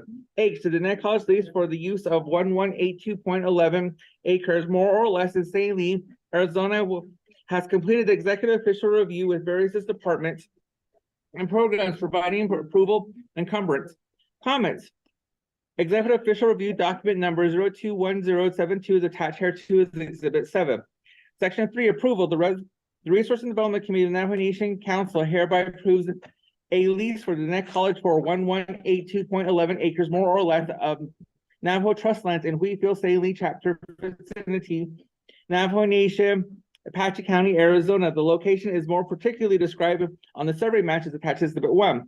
B, the Navajo Nation hereby approves the lease subject to, but not limited to, the terms and conditions in the lease attached here to exhibit 1. C, the Navajo Nation hereby authorizes the president of the Navajo Nation to execute any and all documents necessary to implement the intent and purpose of this resolution. Attaches exhibit 1, which is the Navajo Nation and the college lease. Attaches exhibit 2, which is a letter dated October 31st, 1968, which is the United States Department of the Interior Bureau of Indian Affairs, Navajo Area Office. Attaches exhibit 3, which is the resolution of the Advisory Committee of the Navajo Council Tribe resolution number ACAP-87-72. Attaches exhibit 4, which is the biological resource and compliance form of Navajo Nation Department of Fish and Wildlife, NNDFW review number 23CC101. Attaches exhibit 5, which is the cultural resources inventory of the proposed Diné College 108 acres tract in St. Lee, Apache County, Arizona. Attaches exhibit 6, which is the cultural resources compliance form from the Historic Preservation Department. Attaches exhibit 7, which is executive official review, document number 021072, date issue July 19, 2023. Then you have the first legislative report summary for tracking number 0242-23, sponsors Honorable Brenda Jesus. The legislation was posted on October 18, 2023 at 11:15 a.m. The 5-day comment period ended October 23rd, 2023. There was no comments supporting this legislation, no comments opposing this legislation, no comments or recommendation on this legislation. Madam Pro Tem Chair, that's resolution number 0242-23 read into the record in its entirety. Thank you, Mr. Tani. And we have a motion by Chair Nez. May I get a second? Second by Honorable Danny Simpson. Colleagues, do we have any questions? Going once, going twice. Mr. Tani, may you help us with the vote? Pro Tem Chair, members of RDC, this is roll call vote for legislation number 0242-23. Honorable Brenda Jesus, how do you vote? Green. Honorable Brenda Jesus votes green. Honorable Ricky Nez, how do you vote? Logan Nez votes green. Honorable Rick Nez votes green. Honorable Danny Simpson, how do you vote? Honorable Danny Simpson votes green. Honorable Otto, how do you vote? Honorable Otto votes green. Pro Tem Chair, that is 4 in favor, 0 opposed, and Pro Tem not voting. Well, she go ahead, and we are done with this legislation, and congratulations to Diné College and Madam Chair Jesus.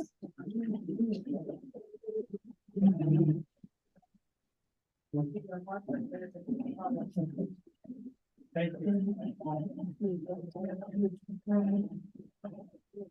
And I'll go ahead and continue, Mr. Taki. May we move on to item E, please? Pro Tem Chair and RDC, item 7E reads as follows: approving to cancel the Resource and Development Committee's regular meeting on Wednesday, November 15, 2023 at 10 a.m. and scheduling a special meeting for Thursday, November 16, 2023 at 10 a.m. at To'Hajiilee chapter in To'Hajiilee, Navajo Nation, New Mexico. Thank you, Mr. Taki. We have a motion by Shitsui. Speaker So, may I get a second? And we have our second from Madam Chair. Any questions? Question? Comments? November 15th. It was, yeah. They want you. November 15th, I may not be there. Because I have to be in my staff by the meeting.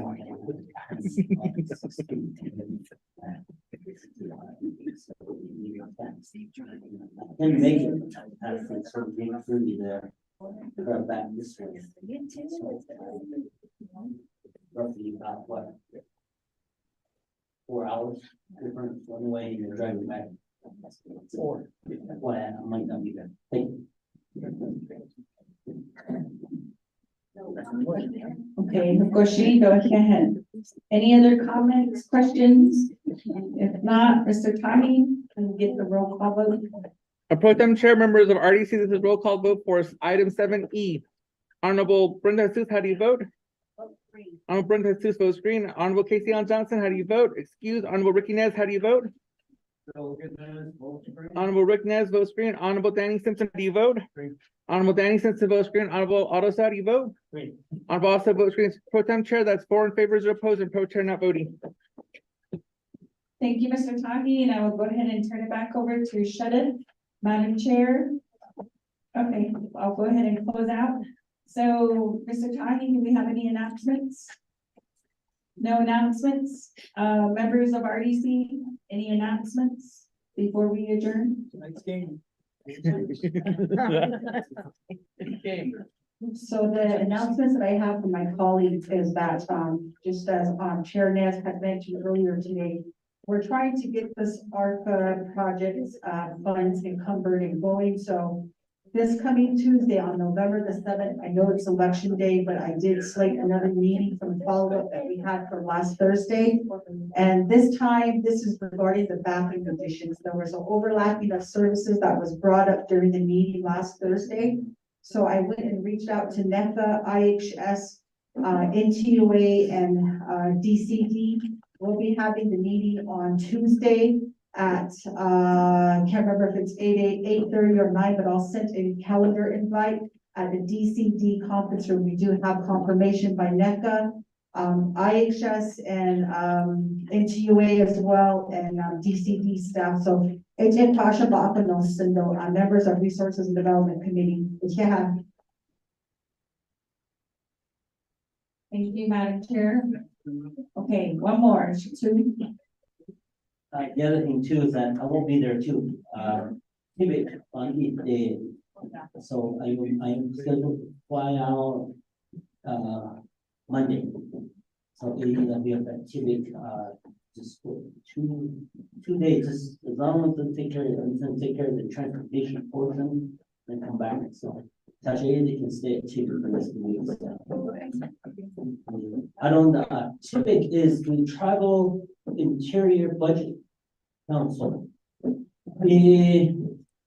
Based on Washington, they get what is appropriated by Congress. If it has any alcohol, Salau, based on 638 funds. The monies that come through the Bureau of Indian Affairs and forms of transportation budget that the Navajo Nation receives. Being 4 times a year, Navajo Nation makes a trip to Tibet to get updates, and also is when the White House proposes the Indian tribes budget. The 572 federally recognized tribes. I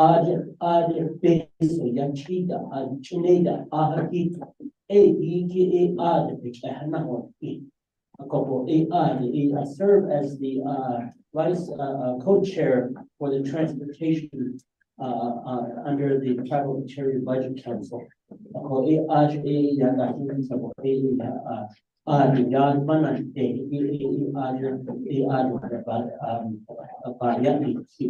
And then we also have other delegates that represent the Budget Committee, Indian Education, the health is our run that. Ako, audit basically, the wonderful makes your presence there so that we are at the table discussing some of these dollars that are coming down the pipeline.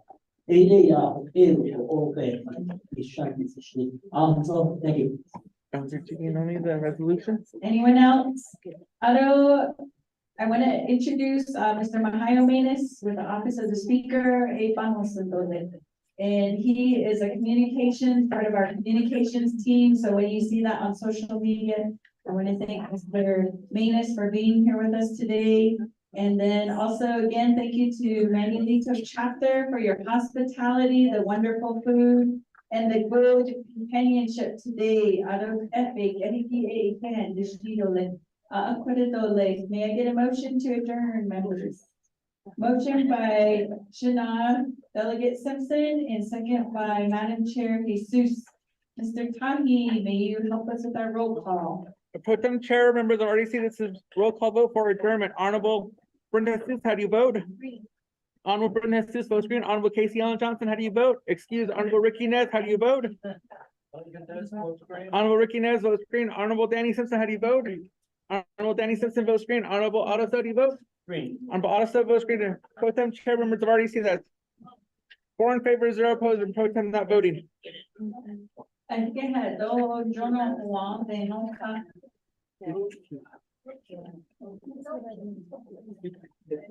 Johnny, you speak.